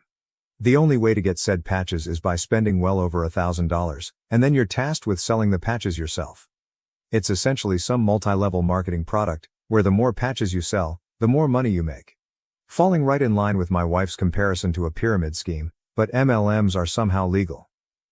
Now, I've tried doing research on X39, and the only comments I've seen praise said product are brand new accounts never used before or after, or their entire profile is dedicated to shilling out for LifeWave X39. In my own research, they appear to just be overpriced stickers. They contain no medication, no special UV rays or anything of the sort. They're literally just an overpriced sticker with an air bubble. But my wife and I have made it very clear that we wanted no part in X39, nor did we want our daughter to have it. Even if it's fake, we wanted no part in it, and on the off chance it did something, I didn't want our daughter to be used as their lab rat or guinea pig. Now, before we left our daughter with my in-laws, we provided them with some infant medication, just in case she got sick. Can never be too safe, you know? Well, we returned home from the work trip early because our daughter wasn't getting any better, so we picked her up and went home. We were going to give her a bath, and in the process of taking her jacket off, we found an X39 patch on her arm. Upon finding it, we immediately called her parents and demanded to know why she had a patch on her. Her parents tried saying that, it's safe for the baby, we even ordered the ones for ages 7 and younger. And that, it's practically medication. Their words. Which still didn't answer our question. So my wife checked the go bag, and the Motrin we gave them was, while it was used, not used very much at all. Her parents tried claiming that someone else in their group, or whatever, gave it to their son and they got better in a week. Point is, we didn't buy it nor did we care. We've made it abundantly clear that we wanted nothing to do with X39 and we didn't want our daughter to be a part of it. They failed to listen. My wife was on the phone with them for over an hour, and while I don't know the exact length the conversation went to, I know it at least ended with her screaming, "Going to see my fucking daughter again, and if you attempt to come to my house we will call the police." Before hanging up. That was 3 days ago now, and we've had several missed calls from family members, her parents, her siblings, and even family friends, all saying that we overreacted, and they were just trying to help. Maybe we overreacted, but we wanted nothing to do with that, and despite making it clear, they went against our wishes and did it anyway. And instead of giving my daughter actual medication, They try to give her some placebo patch. Her parents tried claiming that we're stopping them from seeing their only grandchild over something so small. But we did want to hear it. AITA? AITA has no consensus bot. OOP was NTA relevant comments. Linda Pandrix, I kinda think YTAH for leaving your sick baby to go out of town. OP, we didn't leave a sick baby to go out of town. We left her with her grandparents while she was fine. We only packed Motrin because, as I stated in my post, you can never be too careful. She got sick while we were out of town, not before. Mediocre key 4992. You say that like it's snake oil, like it's just as bad as the X39. Was it Advil and cough syrup?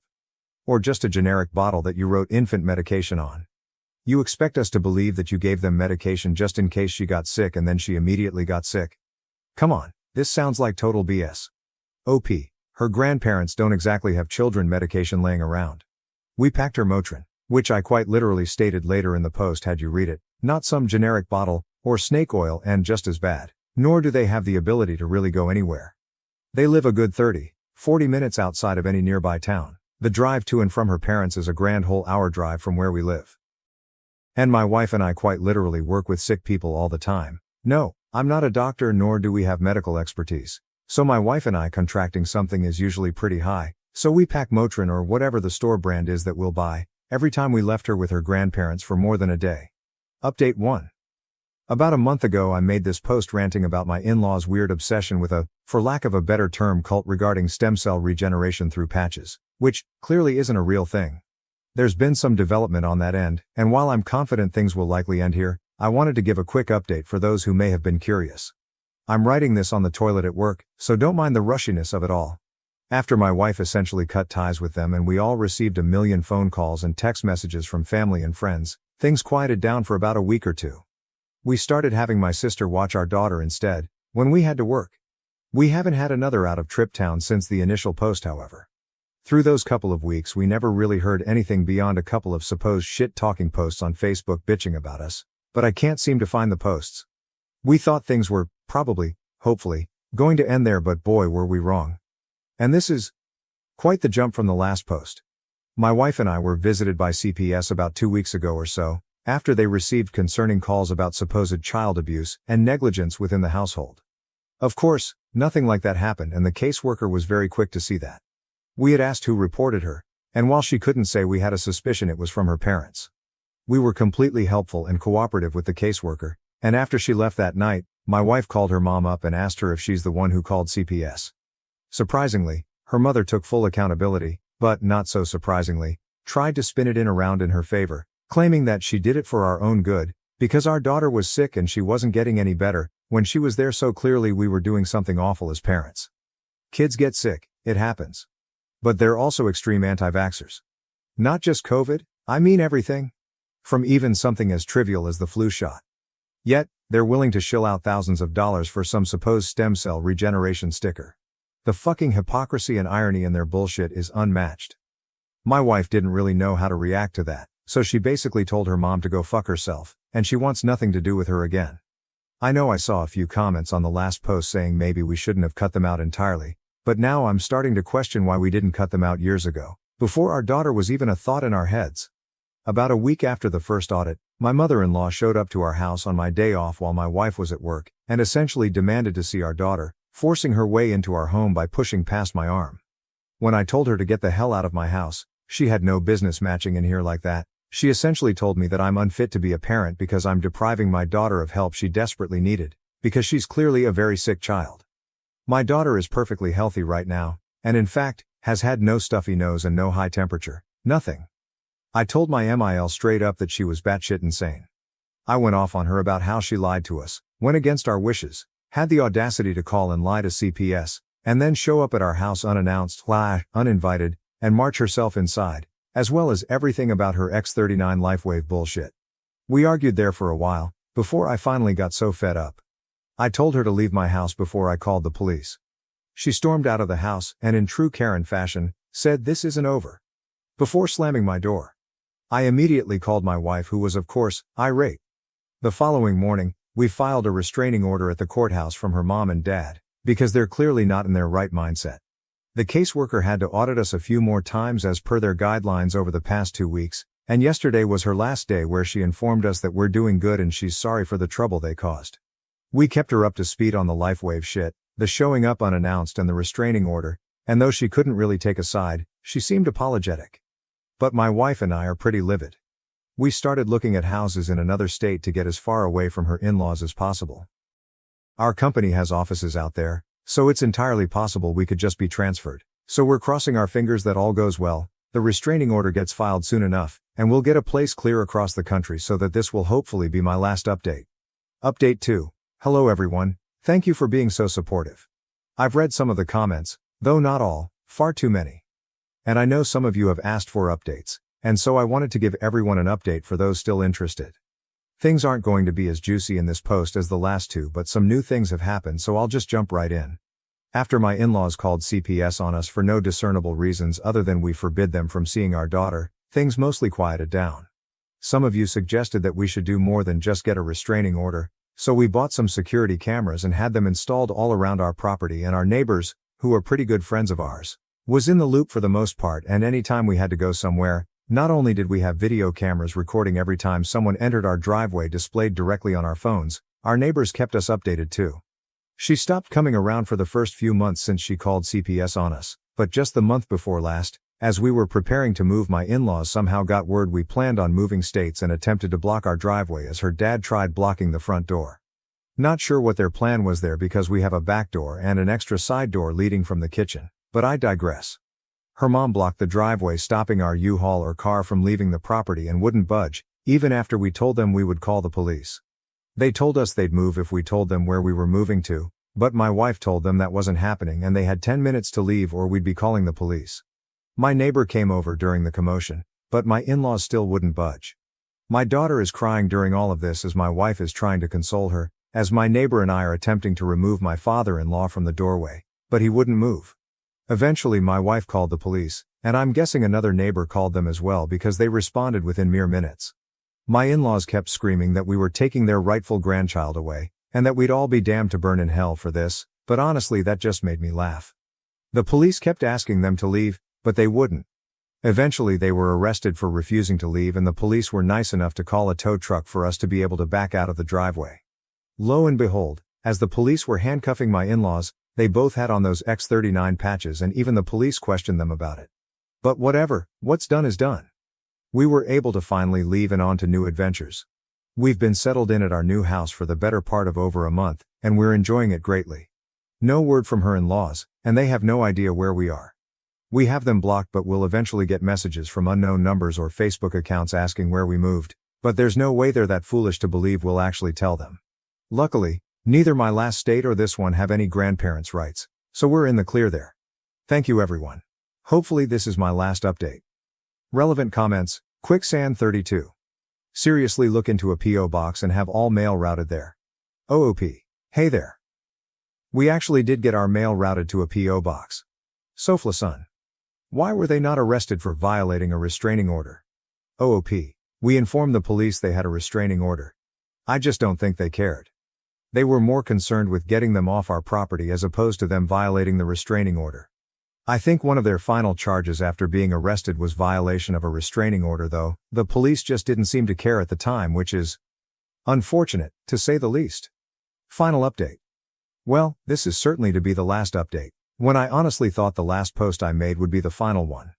About 4.5 months ago, give or take me, my wife and daughter moved across the country to avoid her parents, and I'm happy to say that, beyond some annoying phone calls from different numbers, and messages on Facebook, things were quiet. About 3 months ago or so I posted what I thought would be the final update, but I know some of you asked to be kept in the loop, so here we are.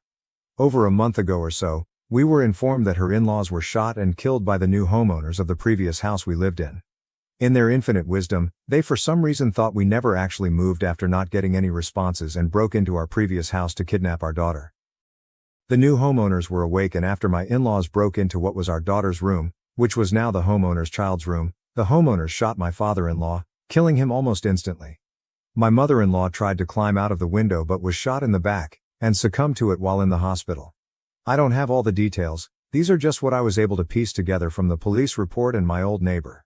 My wife is in shock and isn't quite sure how to handle the news, but she at least tells me that she at least knows now that our daughter will finally be safe. After we got the news, we just sat on the couch and I comforted her all night, and we both eventually fell asleep on the couch. She says she finally feels safe and is glad our kid will be, but she still never wanted them to die, and I get that. I don't wish death upon anybody. My wife and I are glad the current homeowners and their kid is okay, and she's shaken, worried that if we hadn't moved, they'd have succeeded and kidnapped our daughter. I told her there's no use worrying about the what ifs, because what's done is done and at least she's safe. My wife agreed, but I can still tell she's trying to wrap her head around the entire ordeal. We had started seeing a therapist about the entire experience and the therapist suggested taking a vacation, so I just recently purchased some tickets to Hawaii and had just surprised my wife with them this weekend, as a nice little getaway vacation, as my wife always wanted to go to Hawaii. My wife was ecstatic when I showed her the tickets and she's excited to go, and I'm hoping this vacation is just what she needs for hopefully not stress as much. I feel awful knowing that my wife isn't sure where to go or what to do, and I'm being her rock as best as I can, and I'm thankful that we have that therapist for her to work through some of her stress and get help. My wife and I are doing okay. If anyone is curious, she's just trying to wrap her head around what happened. This will be my final update, everyone, and I'm hoping everyone here has a great day. We leave for Hawaii in a week, so we're both excited. My wife has been trying to keep her mind off things by focusing on the trip, as she says it's helping. I'll catch everyone later, but don't expect any updates. Goodbye everyone, thank you all for your support. Religious girlfriend confesses to getting drunk and having fun with 4 men at party, but the truth was far darker. I've been seeing my girlfriend, who we'll name Katie, for 4 years. We met while we were in college. Her parents were strict when she was in high school, so I'm the first person she's ever dated. Because of their religious beliefs, her parents oppose having sex before marriage. We've been waiting since Katie and her parents are really close, even though I don't really care about it. I had intended to pop the question within the next 6 months now that she had graduated. I had chosen a ring and everything. This girl had me completely smitten. But last night, or more precisely last weekend, that all changed. Since high school, Katie has had a male closest friend, whom her parents disapproved of due to his sexual orientation. Let us refer to him as Liam. Being in the same college as him meant they could spend as much time together as they wanted, which made her very happy. Although I've never been a huge fan of the male best friend dynamic, I was willing to overlook it because he was allegedly gay. However, he came out as bisexual 2 years ago. I requested Katie to stop spending time with him alone because I never felt comfortable in his presence. She said that, like her parents, I tried to control her and didn't support him. I informed her that I would not be staying for it, but that it was up to her if she wanted to continue seeing him alone. Although it was the largest issue we had ever faced together, we managed to resolve it. As a compromise, we agreed that Liam and his partner could spend time with me and Katie together, but never by themselves. I only wanted to establish a fair limit. I never intended to cut her off from her pals. But until Liam transferred to another institution during the summer, the 4 of us only met up twice. Katie continued to communicate with him via Discord, maintained friendships with him and his ex-boyfriend, and even joined them and a few other pals to create a gaming server. Despite the fact that the majority of these buddies were guys, she reassured me that nothing amusing was happening and that the majority of them even had girlfriends. Liam invited her to his birthday celebration last weekend. To make sure I was comfortable with her leaving, Katie wanted to discuss it with me first. Even though it was only a 2-hour drive away, she claimed she hadn't seen him in 2 years. There would be a number of her Discord server pals, including women, who she had never met in person before, as well as Liam's girlfriend.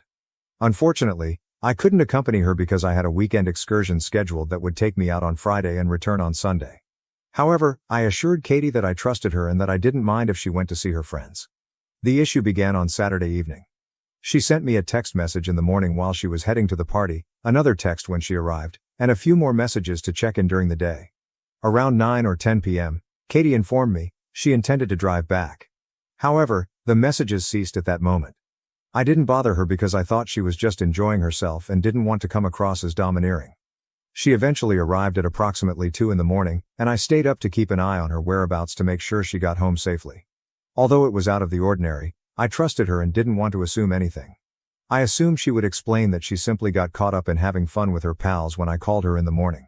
She didn't pick up the phone when I called her on Sunday morning. A few minutes later, she wrote back to say she wasn't feeling well, had been sleeping, and had a hangover. Given that Katie doesn't drink, this was odd. I wished her well, advised her to drink a lot of water, and boarded my trip home. She was cuddled up in my bed, in the dark, When I got to my flat, she has my apartment's key, but she rarely uses it because I'm typically there to open the door with her. She remained silent when I questioned her about why she hadn't stayed at her flat to relax. She has hardly left my room since and has been complaining about not feeling well for the entire week. I've been visiting home during my lunch breaks to check on her since she took time off from work. In the back of my mind, I was dubious of what had transpired at the party over the weekend, but I was also frightened for her. Katie sobbed as she woke me up from the couch late last night.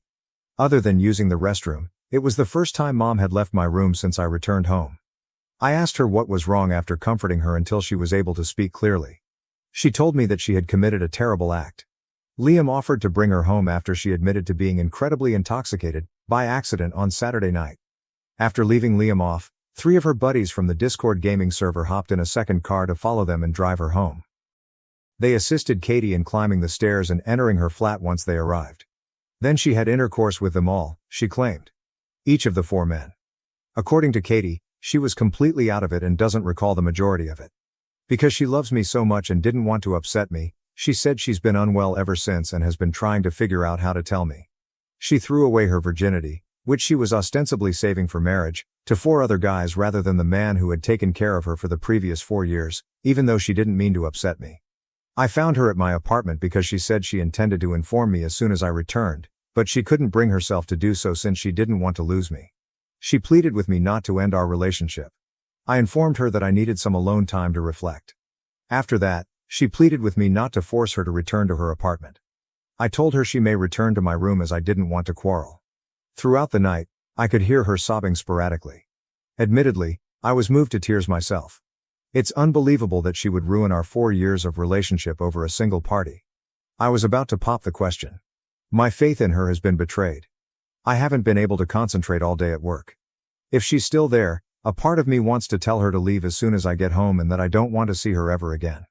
A part of me wants to speak with her more and try to repair what we have left. I am unable to determine which perspective is more rational. How can I get around this? Update. This is triggering alerts everywhere. I apologize to everyone who missed my last post. I'm finally getting around to writing this because my girlfriend went to bed early and I have nothing else to do.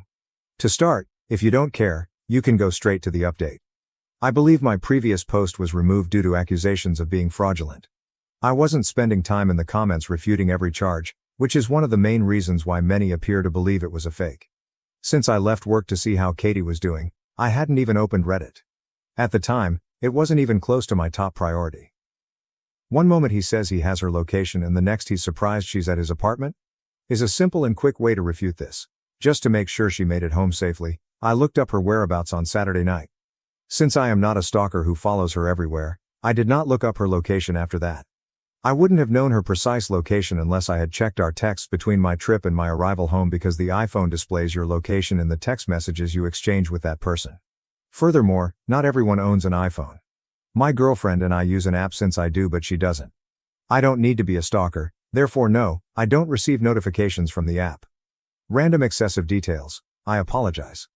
I wanted to let everything out since, as I previously stated, I had been holding my breath since she informed me what had transpired that evening. I had all of those information about the situation circling around in my mind. The core content is flawless, but the update is riddled with typos. Only the TLDR update was written by the OP. After learning that my partner may have been raped, I apologize for being a little disorganized and rushed. By the way, I've gone back and corrected the mistakes. After I shut down Reddit, I had no clue that my article would receive hundreds of more comments, each of them critically examining every word I said in the letter. There isn't any worry at all that she's become pregnant? No concerns regarding STIs? Not then. No, I wasn't even certain that I would remain with her. If I had stayed, I would have been worried about becoming pregnant and getting STIs, but at the time of writing, I thought she had cheated on me and was considering ending our relationship. No worries that she was potentially drugged and raped. Not at the time of writing, once more. She had told me that she had intercourse with 4 men, and I was still in shock. I would have thought she would have mentioned getting raped or drugged, but she didn't. I hadn't even considered the possibility that she might be in denial herself until I read all the responses. Does this devout girl who desired to postpone marriage now want to be train run on her? Fake, of course. No, it turns out that she didn't want anything to do with what transpired. Look at the remainder of the subreddit if you're among those who said, Someone in my position wouldn't have taken the time to write everything out for a post. There wouldn't be any posts here at all if people in difficult situations didn't share their experiences. You may personally expletive off everyone who implied that it was a hoax or that she must have been a cow for 4 men to carry her up the stairs. Even though I wish what I wrote wasn't true, everything above was a bunch of pretentious bullshit. For the record, I just included all of that in order to prevent harassment on this thread. If none of that applies to you, you can go straight to this section. I want to express my gratitude to everyone who assisted with this, as reading over all of the comments let me realize what actually occurred. Just before lunch, I left work and went straight home to see how my girlfriend was doing. She was lying in bed, sobbing, just as I had left her. After getting her permission, my initial action was to simply go hold her. I shared her tears. I eventually broached the subject of what had transpired that evening. Was any of that really what she wanted to happen?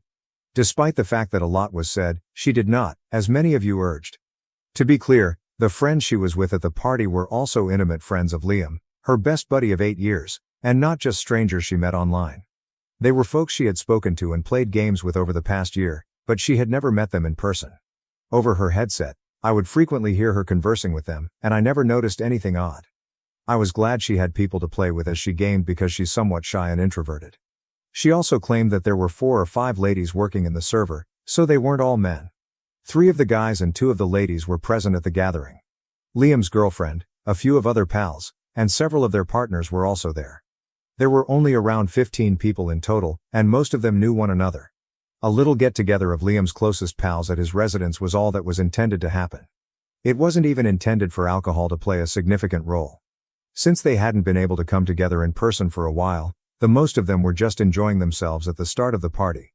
Since many of the attendees were LGBTQ+, there was little distinction between the sexes. To engage in general mingling and socializing, some people divided into small groups to talk. One of the visitors gave everyone mystery shots about the halfway point of the celebration. Liam persuaded Katie to take it for his birthday, even though she first objected. Everyone urged her to try the shot after learning that she had never had one before. Liam emphasized that it was just one shot, and that it would wear off before she had to drive home. If not, he offered, she may wait as long as it took for her to feel safe behind the wheel. She finally took the shot because she felt pressed. Things became a little less obvious after that. More people were drinking and hanging out. She is unsure of the specific individuals who continued to give her alcohol, claiming she didn't want to spoil Liam's celebration. If nothing else, she was confident Liam would protect her. Katie claimed that even though she didn't feel well, she trusted him to let her know if something wasn't right and that he kept telling her that everything was okay. She recalls being quite ill, witnessing other people faint on the couch, and hearing Liam express his desire to drive her home himself in order to check on her. He expressed regret for allowing her to become so damaged and apologized. She recalls 2 other Discord males getting into his car after one of her friends promised Liam he would follow them in his car and bring Liam back later. She remembers Liam helping her get sober in the car by offering her a bottle of water. She recalls them laughing as they carried her upstairs to her apartment and brought her inside. I won't go into any more detail than that. She didn't want anything that occurred to happen. Was she gullible? Perhaps. Did she likely overlook some warning signs and make some poor decisions? Yes. However, Katie wasn't worthy of that. The men who committed this are to blame.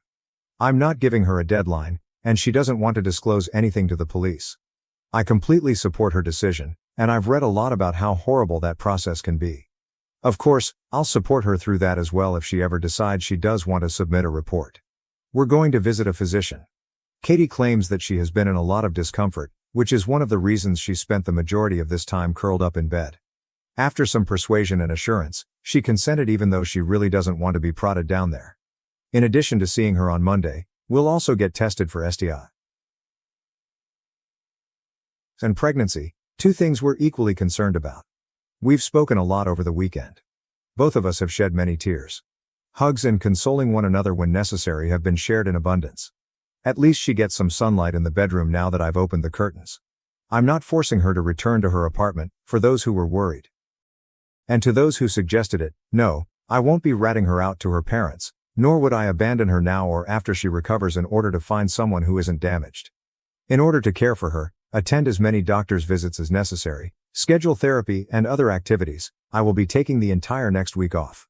Although I doubt I will ever be able to make up for the time I spent apart from her this past week, I promise to support her through whatever comes next.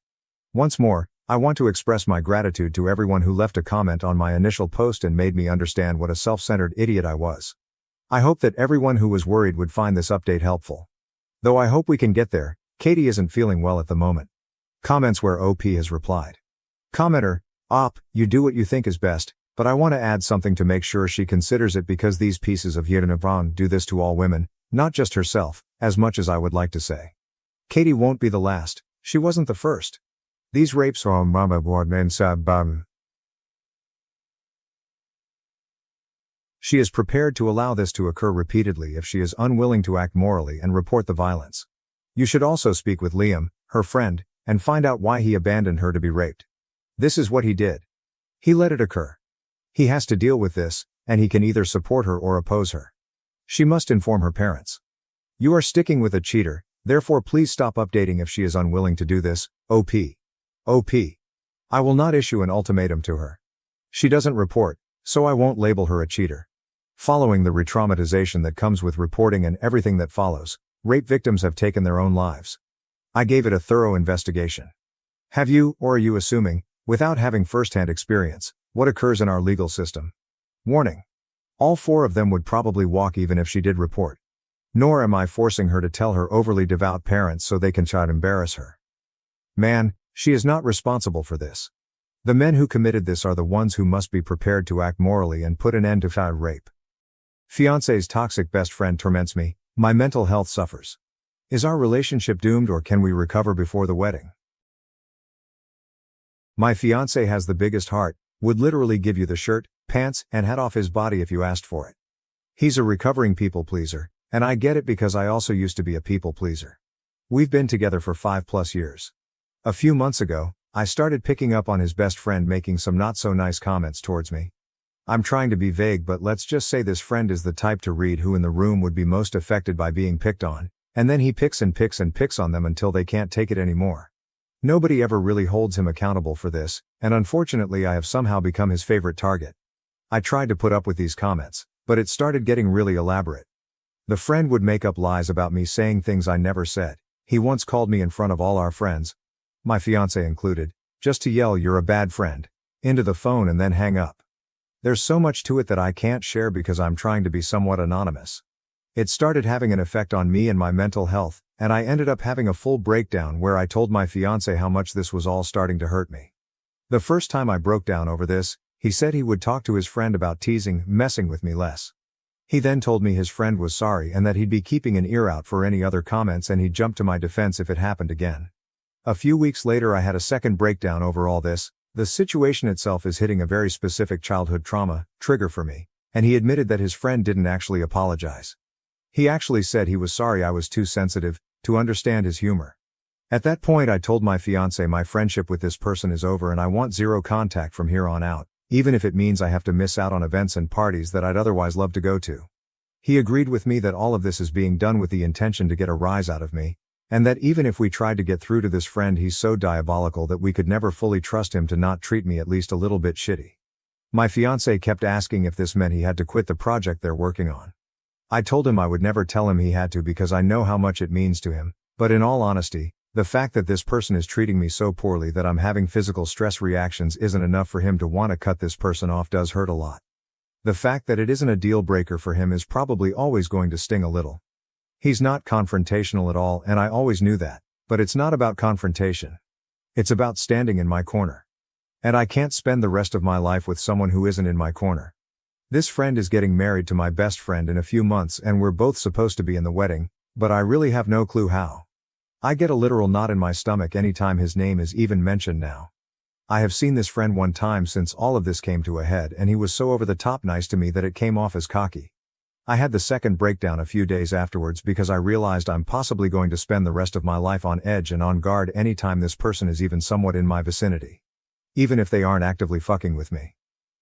I don't know how to come to terms with the fact that my fiancé was willing to lie to me on his shitty friend's behalf, but he's not willing to stand in my corner against him. I think it'll always hurt. This guy was supposed to be the best man in our wedding, and as a result we haven't been talking much about wedding plans. I think if he's still planning on this friend being in our wedding I may have to call it off for my own sanity, and that sucks so bad. This is fucking eating me alive. I love my fiancé so much. I love his big heart and the way he loves all of it. But he loves some truly wretched people, and I don't know if he'll enforce any boundaries with those people before the lack of boundaries becomes too much for me to handle. I'm just hurt. And hurting. And I just want whatever outcome to play out so I can stop feeling so guilty and awful all the time. Comments. Comment 1. If your fiancé will not stick up for you, it's more than just being a people pleaser. He's a doormat.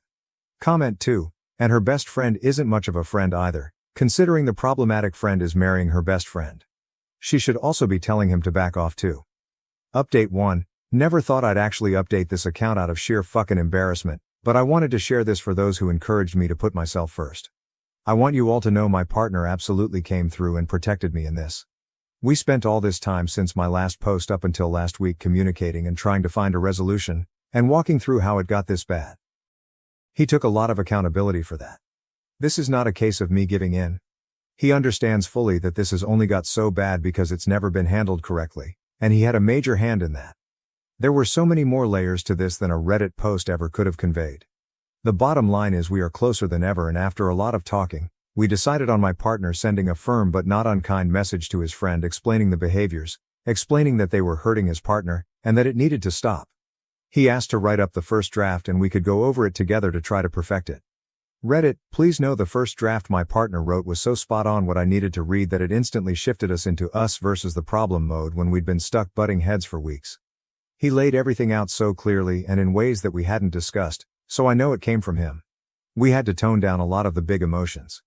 We really truly gave the message its best shot to address the situation without being hostile. We knew the response would be bad no matter what, but I don't think anything could have fucking prepared us.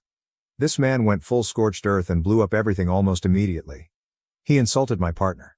He told him these events didn't happen the way I claim they do. He demanded they meet up alone with a mediator. He even threatened to reach out to my partner's parents to fill them in, which is probably the moment we stopped taking his responses seriously. All of us are almost in our 30s. If once wasn't enough, he threatened it twice. We actually had to call them and warn them that he would be showing up at their place later this week and not to open the door. There's still a good chance he'll attempt it.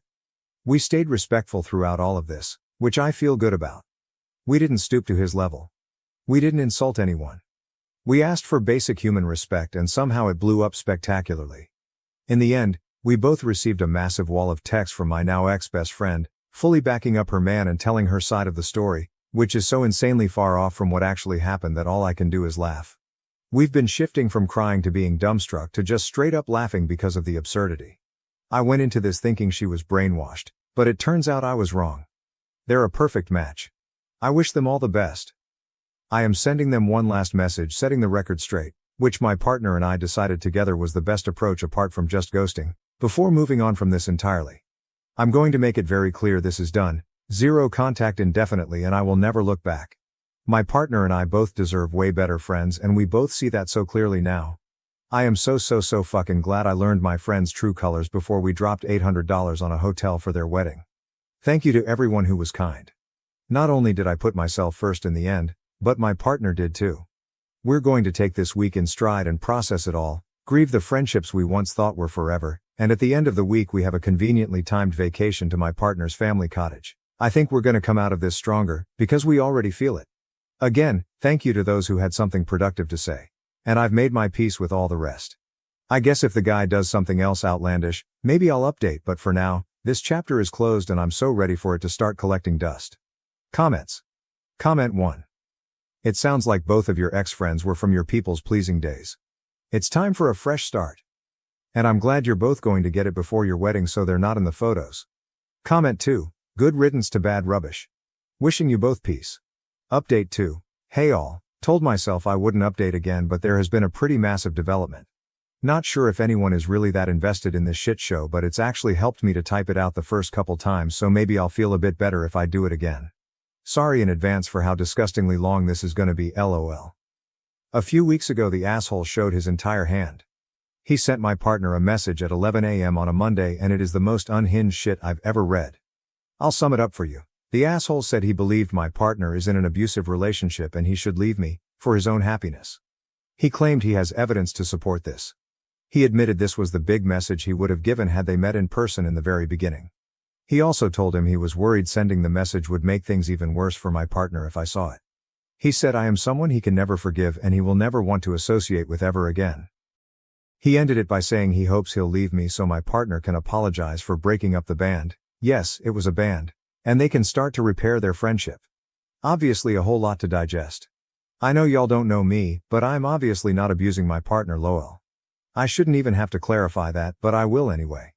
This guy is 100% excommunicated from our lives indefinitely, not that he already wasn't at that point. In light of this new info, I'd like to share some of the things the asshole has done over the past year or so that made me realize he was fucking with me, but I didn't clock at the time because, much like some of you, I thought I was just being sensitive. My partner and I joined some pals, including an asshole, to play a game together online. Lethal Company if you're familiar. I have many hours in the game and know the monsters quite well, so I was pretty confused when I was slaughtered by a bracket 3 game days in a row, almost immediately upon entering the facility and splitting from the group. I mentioned at one point that I'd be having a lot more fun if I wasn't dying so quickly every time, and the asshole mockingly said it must be a skill issue. After a few more deaths, this time with me at least getting to explore a bit before getting my neck snapped, I asked if anyone had the Control Company mod installed, which allows the server host to play as the monsters. Suddenly the asshole had to go, and the lobby conveniently disbanded. I never brought my suspicions up to anyone because I knew it would be my word against his and I had no solid proof so I wasn't positive, but when I finally mentioned it to my partner a couple of weeks ago after that text was sent he told me he remembers the asshole staying on the ship and secretly going AFK multiple times in the game, which lines up pretty perfectly with my in-game deaths. When I said the asshole was being too nice, the time we saw him after my partner called him about his comments affecting me. I don't think I explained it right. My partner and I were sitting at a table at a local show and the asshole sat next to me, not my partner, and wouldn't stop touching my arm and asking me if I was enjoying the show. Multiple times he would just stare at me and grin as wide as he could. If I'd just been told something I did hurt my friend's partner, I don't think I'd be all over them the way this guy was to me. Hell, if it were me I'd at least throw a sorry about the other night their way. It felt like he was gloating that he got away with it. It was comically over the top and made me and my partner very uncomfortable. We talked on the drive home and we both felt the same about it. I was hanging out with my friend at her place and an asshole was there, so we all decided to head to my place and hang with my partner as a foursome. Right before we left the asshole asked if I knew our mutual friend's big secret. I did not. I'm also not very close with this friend. My friend already knew and told him they should just tell me because I wouldn't be that invested, but asshole told her my partner didn't know yet and they couldn't tell me until we all got to my place and told him. He kept going on about how big the secret was and insisted that I'd freak out once I knew.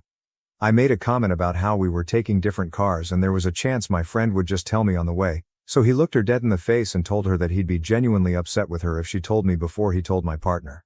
We respected that. When we got to my place, it was obvious my partner already knew. The big secret was simply that our friend was dating someone. I found out later that the asshole had called my partner the minute he got to his car and told him that both me and my friend didn't know and they should put on a big show of telling both of us together.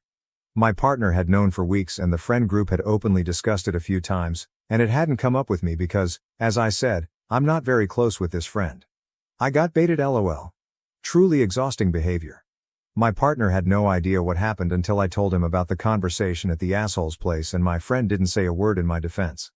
I typed out exactly why this was ridiculous once all this came to a head and they both refused to even acknowledge it. I dyed my hair blue. My first outing with the new hair was with the whole group. I went all out on my makeup and outfit and was pretty stoked on it. I'm not exaggerating in the slightest when I say the asshole made 20+ jokes about my hair in the span of about 15 minutes. It was pretty much every time he interacted with me, which he seemed to go out of his way to do specifically so he could make jokes about my hair. If you've ever had blue hair then you've probably heard most of the jokes he was making. I laughed along for the first few. I can definitely handle banter as it's a huge part of almost all of my friendships, but after about 20 jokes I finally said it was getting old and asked if he had anything nice to say. He responded by making another 5 jokes with a big shit-eating grin on his face and implied I was too sensitive. There truly was no off switch with the guy. Anyways, just wanted you all to know I'm not crazy. The asshole has literally been trying to drive me mad for at least a year and it almost worked.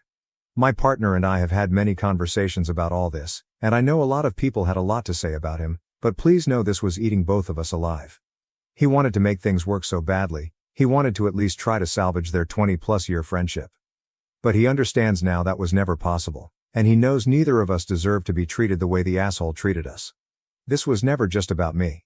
If he was a good friend to my partner, maybe things would be different and we could have tried harder to get through to him, but this is just who he is at his core. He's known for being a prick for no reason and lying about it. And there's no space in either of our lives for that. Anyways, I doubt the asshole can top that message, so this is the last update I'll give. My partner and I are coming out of this way stronger. The asshole has completely brainwashed my friend, and I've made my peace with it. She can have him, LOL. Godspeed to the both of them. Thanks to all who showed understanding. Hopefully this is all going to be behind us very soon, once the dust fully settles. Comment: it all sounds like he was jealous of you and was threatened by your relationship with your fiancé. He probably felt that you were taking his best friend away from him. Just a quick question. Did you date your fiancé before or after your ex-best friend started dating? It's just that if they started after you, he could have done it to punish you and take her away from you or to make sure he stayed close to your fiancé. Also, did it ever cross your mind that your ex-best friend was in love with him, because his behavior sounds indicative of a jealous ex-lover? I'm not saying that your fiancé was in love with him, or even did anything with him, only that his ex-best friend's feelings could have been one-sided and not known to your fiancé. Anyway, I hope that you two can concentrate on your wedding now that the toxic people are out of your life and that you both have a wonderful future together and a beautifully unforgettable wedding. Update me if your toxic ex-best friends do anything else, but I honestly hope that they don't. OOP. The asshole met my friend through me. And I truly don't think he was in love with my partner, just loved to control him. He tries to control everyone around him. I was uninvited from a wedding, left humiliated in the rain, while my boyfriend stayed at the event. Am I overreacting? Original post. Today, my 24M partner and I, 24F, let's call him Eric, were invited to the wedding of one of his oldest friends from school. We received our save the date months ago, and the invite was addressed to Eric and Vicky. Our invite stated we were invited for the whole shebang, the service, the breakfast and the evening reception. Our RSVP required both of our dietary requirements for the breakfast, which we replied to ages ago. I thought this was pretty awesome and generous of the bride and groom, as I had never met either of them and Eric was only close with the bride, so it was a very nice gesture. The wedding is a few hours away from where we live, and since neither of us drive, I booked train tickets in advance, which came to about £60 each return, and an Airbnb, which worked out at £90 between us. We don't earn a lot, so this is quite a big spend to justify.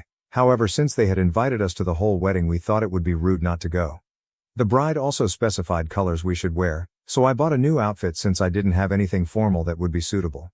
Not the end of the world, but with Christmas coming up it was a bit difficult and I had to be really frugal all through November to make it work.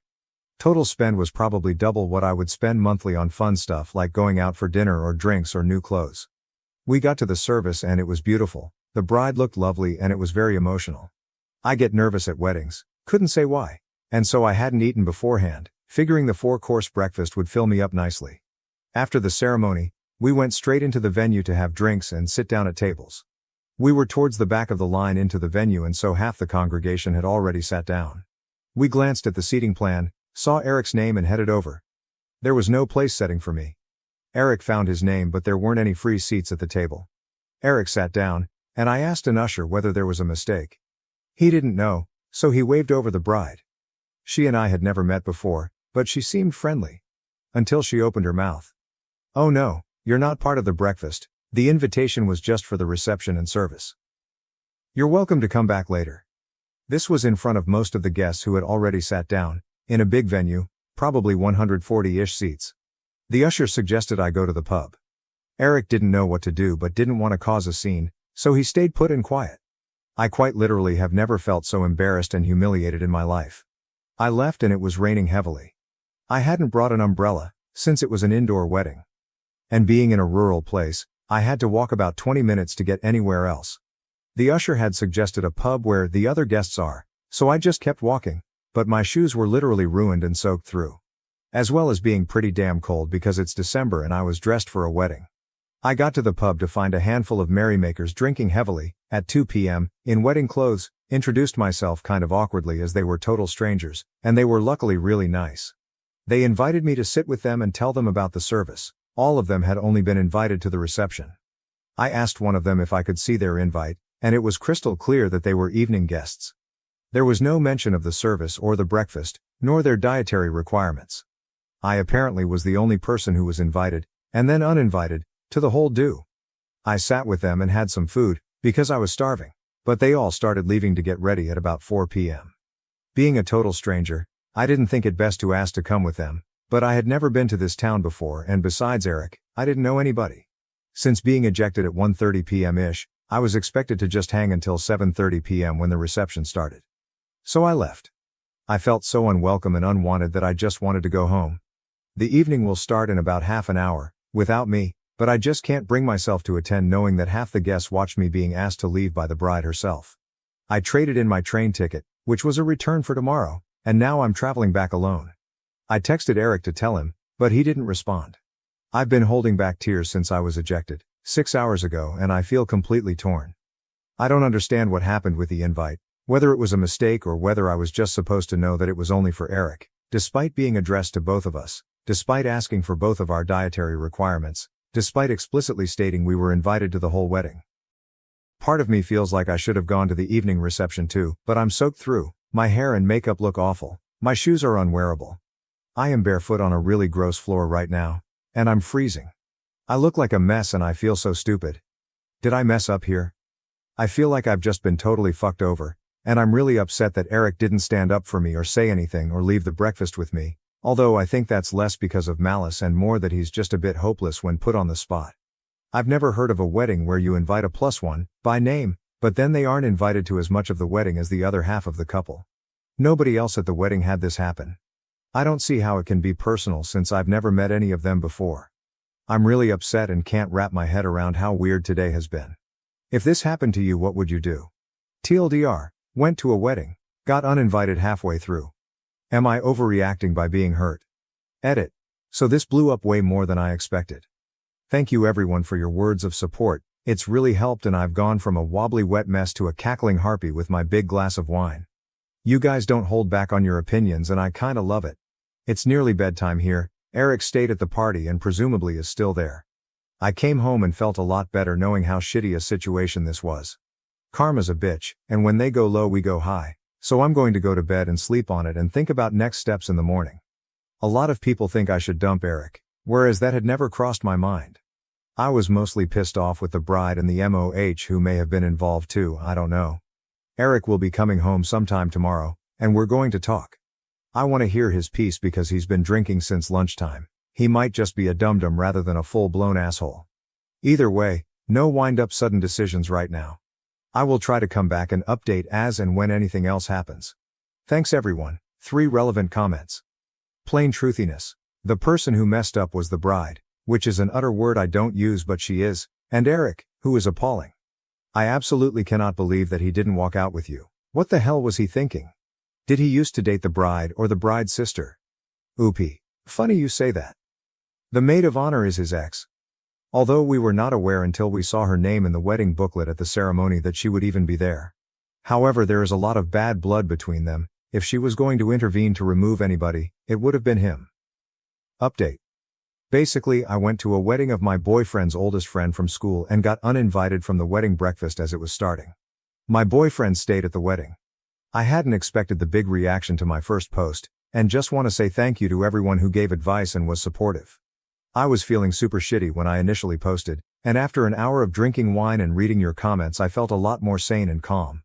I wanted to clarify a few things that people were confused about or that weren't clear in my first post. I'm in the UK and our weddings are different to the way weddings are held in the US. Traditionally, there is a ceremony, the wedding breakfast, which is a sit-down 3-course meal. Although it's called breakfast, it is usually in the afternoon, followed by speeches, and then an evening reception which is like a disco.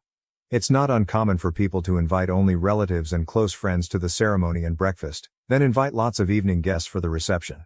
However, it is uncommon to invite somebody to the ceremony and reception, but not the breakfast, as then they are kind of left to entertain themselves somewhere for 6 hours.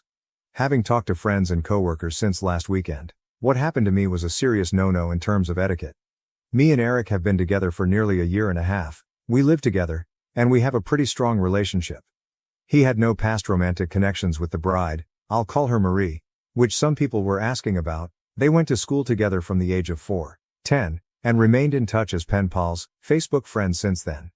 They rarely see each other in person and the wedding was the first time he would see her in about 2 years. There was zero phone signal at the venue. We noticed this when we arrived for the ceremony and were a little annoyed as the wedding had a hashtag which we couldn't exactly tweet about with no signal. This is important later. We didn't know this until we arrived at the wedding, but the maid of honor, Helen, was Eric's ex-girlfriend. They were together for 3 years, and she cheated on him and dumped him. They have a lot of bad blood and do not have any contact with each other. Okay, so on to the update. After leaving the ceremony, I got straight on the train and went back to my hometown. I was on the train when I wrote my first post. When I got home, I told my parents everything and they weren't particularly impressed, and like most of the posters here, they were perplexed that Eric hadn't come with me. My mum gave me a big hug, ran me a bath and poured me a glass of wine, and I just tried to relax and forget about my day from hell. I still hadn't heard from Eric, but texted him to let him know I was home safe and would see him tomorrow. Eric texted me back at about 9 p.m., asking me what I meant by home or the Airbnb that we had booked nearby to the venue. I clarified, and he said, "Okay, I'll see you tomorrow. Love you so much, X." Didn't really know what to make of it since the whole day had just been such a massive fuck up. So I finished my wine, watched a Disney movie and went to bed. The next morning, given I still hadn't really heard from Eric at all, I assumed he would be getting in at about midday, so I got up early and started wrapping Christmas presents. At 8 a.m. I heard a key in the door and what do you know, it's Eric, still in his crease suit, with red eyes and looking like death. He wasn't really making sense, so I made him have a shower and warm up, made coffee and decided to talk once he was looking human again. We sat down together and pieced together his side of the story. Basically, once I had left, Eric was absolutely livid with Marie. He had frozen like a deer in headlights when she was asking me to go and was kicking himself that he hadn't done the right thing. About 10 minutes after I left, Marie turned around and said, "Oh, actually, a few people haven't turned up. Get Vicky to come back, we have space for her now." And Eric had tried to call me. Because there was no phone signal anywhere near the venue, he couldn't get through, and Marie pretty much immediately said, "Oh well, never mind, she didn't want to be here anyway." Which obviously was a pile of crap, and made Eric feel rubbish.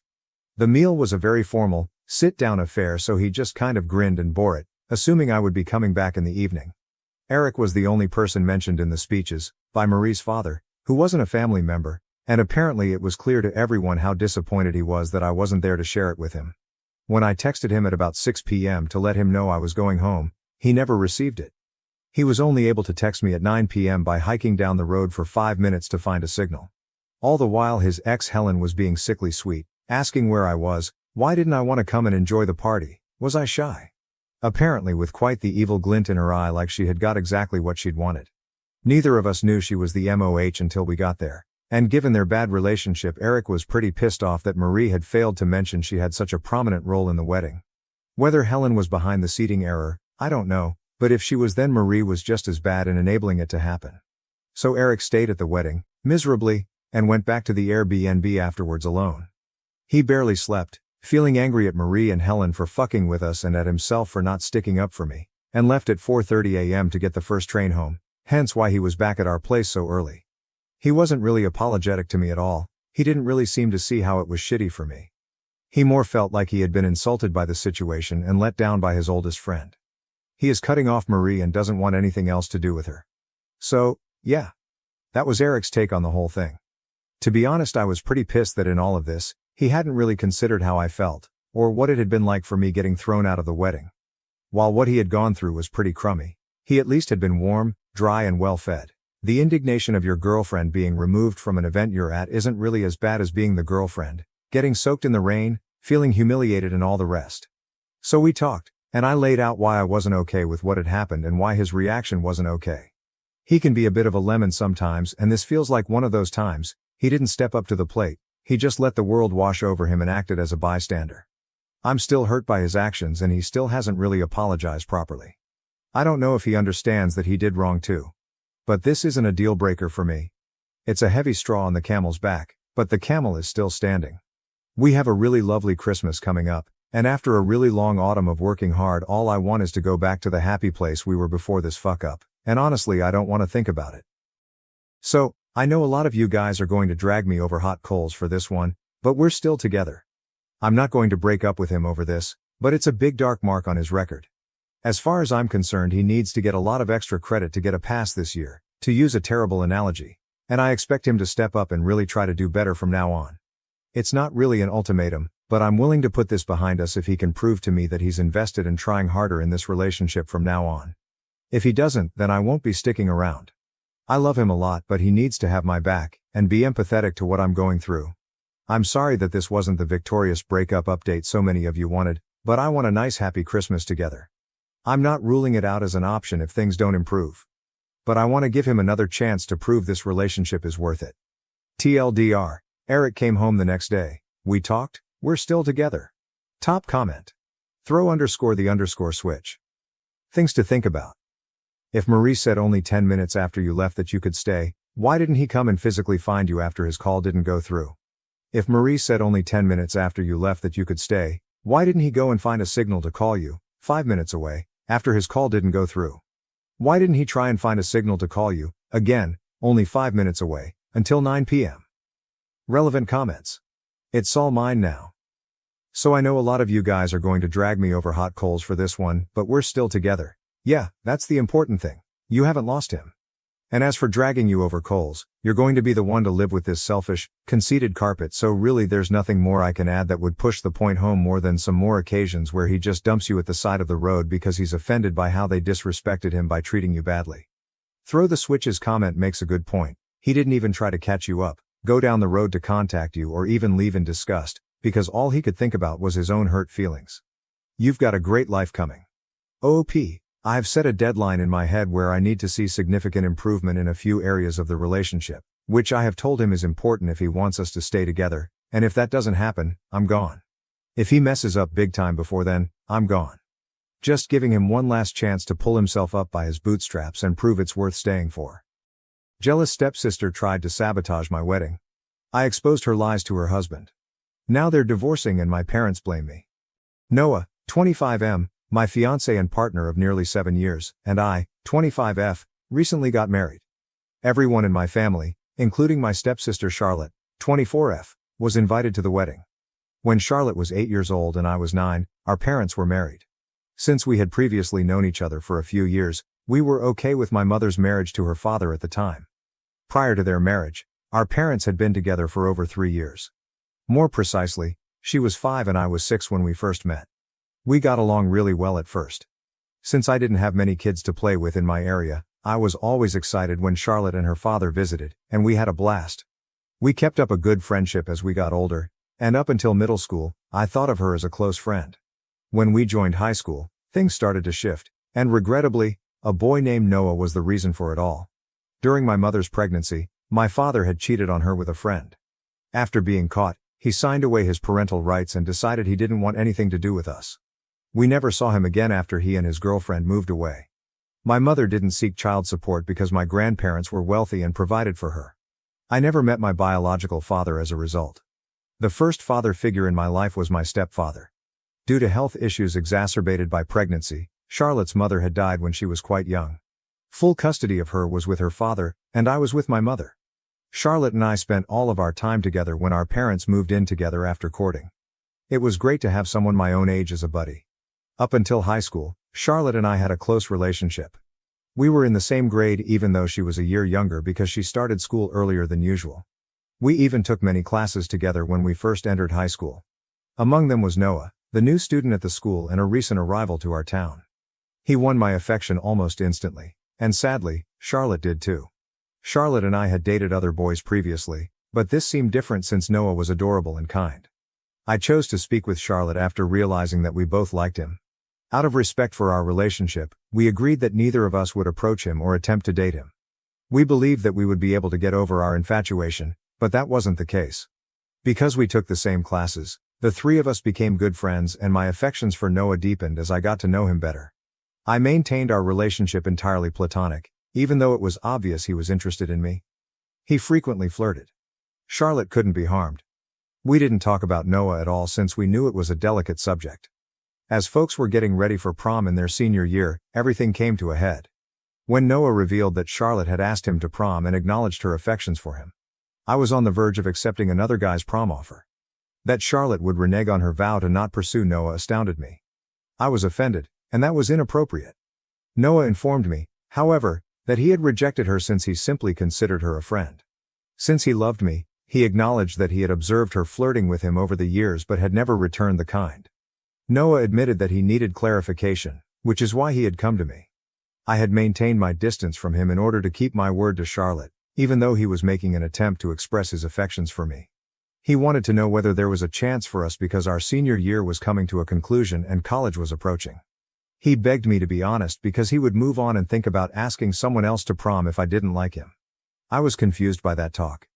It was unbelievable to me that Noah had been fond of me all this time while Charlotte had been covertly betraying our agreement.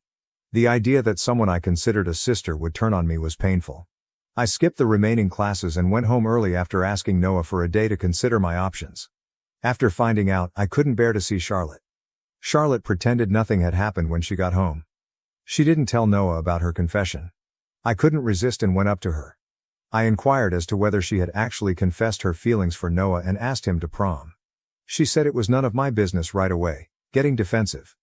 But because we had made a vow, it was very much my business. Out of respect for Charlotte, I had repressed my feelings for Noah for years, but I later discovered that she had been pursuing him behind my back. It was unfair.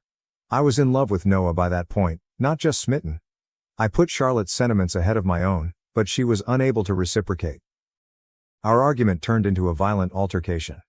In her own words, Charlotte acknowledged that she had only promised to spare my feelings, because she thought Noah would pick her over me if he had to. Her conceit and treachery were intolerable. I made the decision right then and there that I would no longer prioritize my feelings over hers.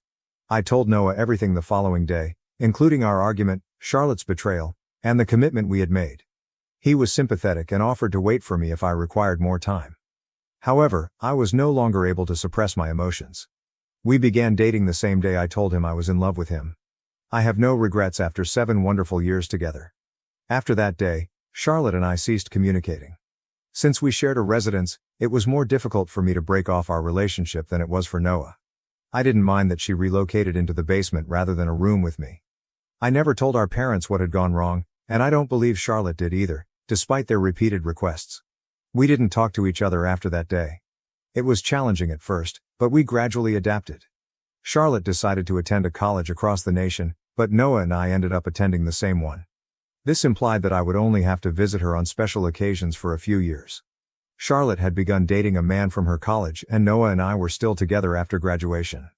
Before long, we all started working, and Charlotte and I's argument began to seem like trivial high school drama. Charlotte and I would exchange courteous greetings during family get-togethers.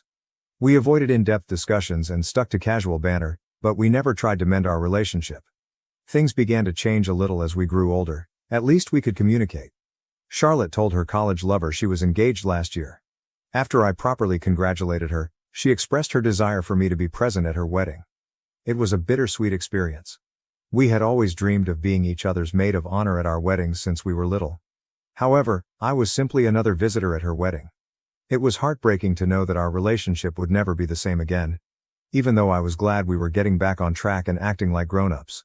We had been communicating ever since, and Charlotte even appeared to get along well with Noah. I thought it would feel weird, so I decided not to bring Noah as my +1 to her wedding out of respect. Charlotte said after the ceremony that she had moved on and didn't care anymore, so I could have brought Noah. For a time at least, I trusted her. Noah asked me to marry him a few months ago and I accepted without hesitation. The moment was ideal. I had begun working with a friend on her startup, and he had recently received a promotion at work. Although I had hoped for a drama-free, stress-free wedding, inviting Charlotte proved to be a mistake. When I got engaged, Charlotte congratulated me, and I assumed everything was good. She agreed to attend the wedding when I invited her. I didn't anticipate any problems. The majority of our close friends and relatives stayed with us at the hotel outside of town where the wedding was held. The majority of the guests arrived the day before the wedding, but Noah, our parents, my bridal party and I arrived 2 days early. But Charlotte and her spouse showed up on the same day as us, saying it was a sincere error. I didn't know what she had planned, but I accepted it because I thought her explanation was plausible. Charlotte was loitering outside my room on the morning of my wedding as I was getting my cosmetics done. The other guests were either unwinding or getting ready for the ceremony, so it looked strange. Her behavior felt odd, but I tried to ignore it. I had about 1 hour before the wedding when my mother and bridesmaids left to get dressed independently. I chose to go for a walk down the hallway outside my room since I was feeling anxious. I remained on the same floor since I didn't want anyone to see me wearing my dress. Charlotte stopped me at that point. "I need to talk about something important," she said, pulling me aside.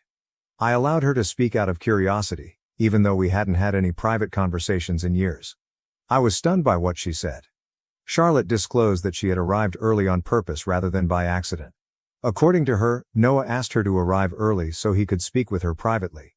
She said he had admitted that he had changed his mind and wasn't sure he wanted to marry me. According to her, Noah admitted to her that he had fallen in love with her and no longer loved me.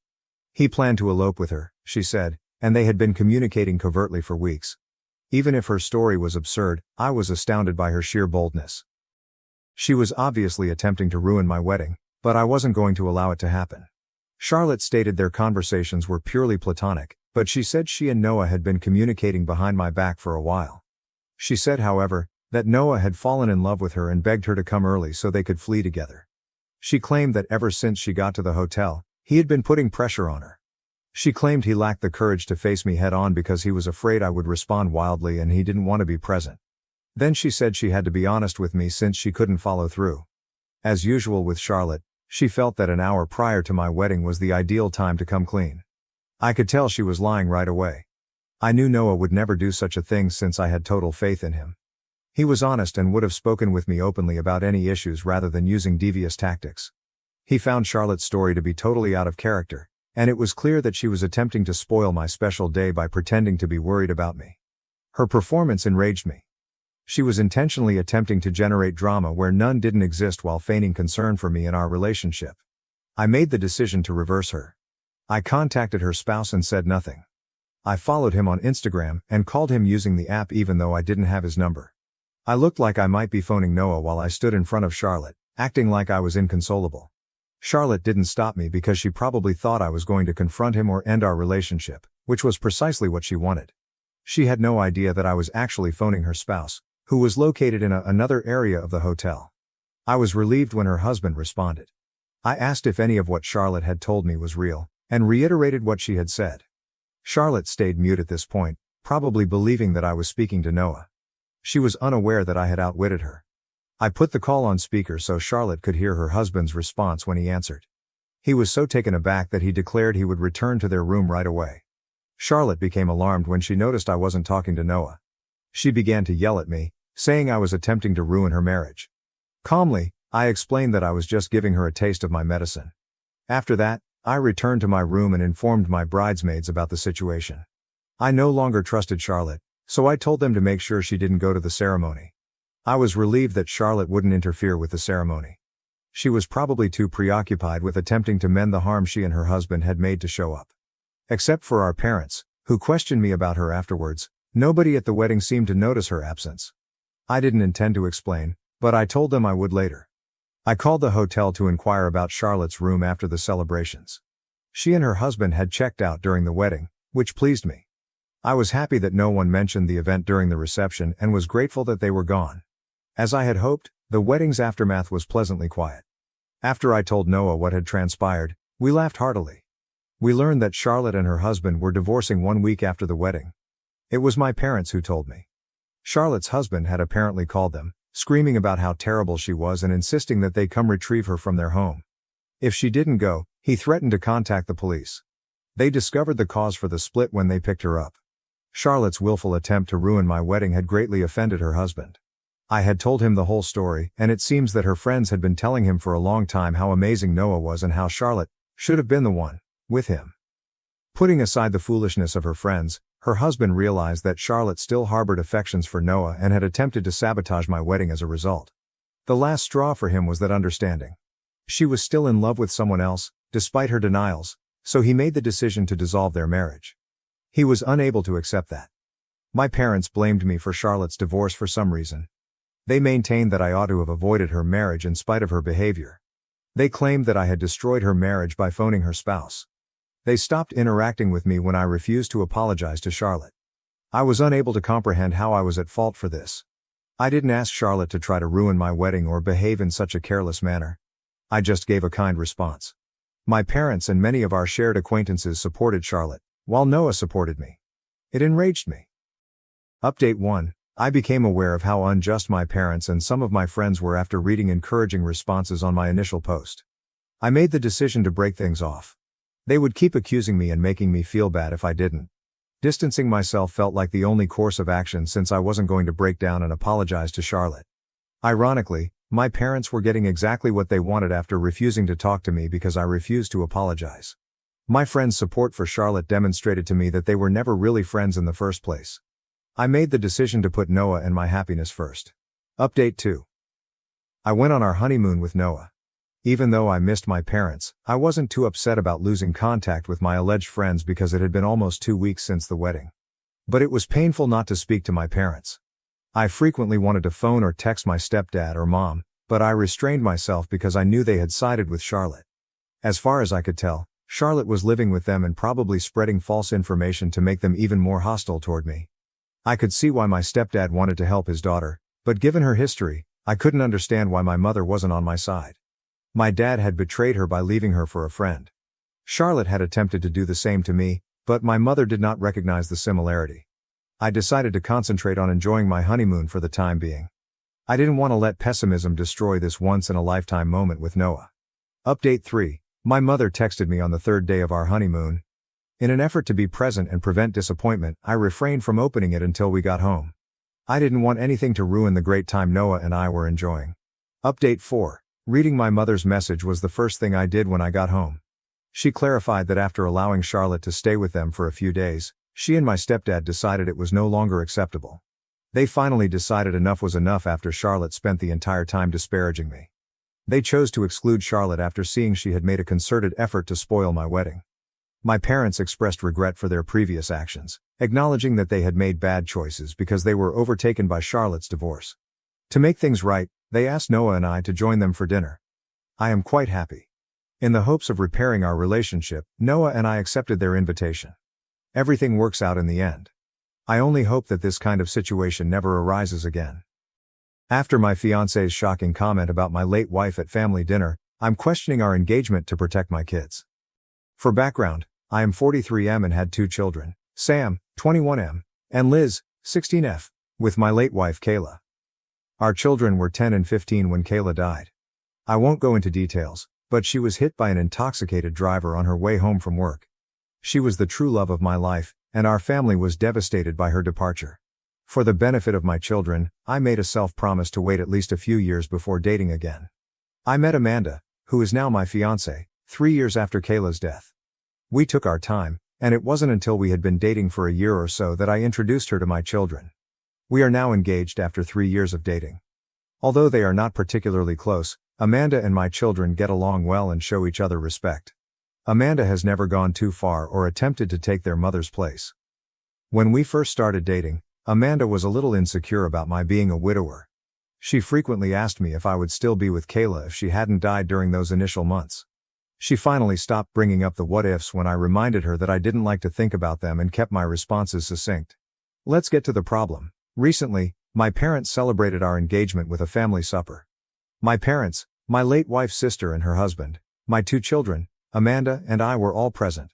With everyone engaging in small talk and talking about their wedding plans, the dinner was going well. About halfway through, my mother commented on how pleased she was that, like Kayla, I had discovered a fresh spark with someone else. Until Amanda chuckled and remarked, "I'm glad she died, otherwise I would have never gotten him to myself."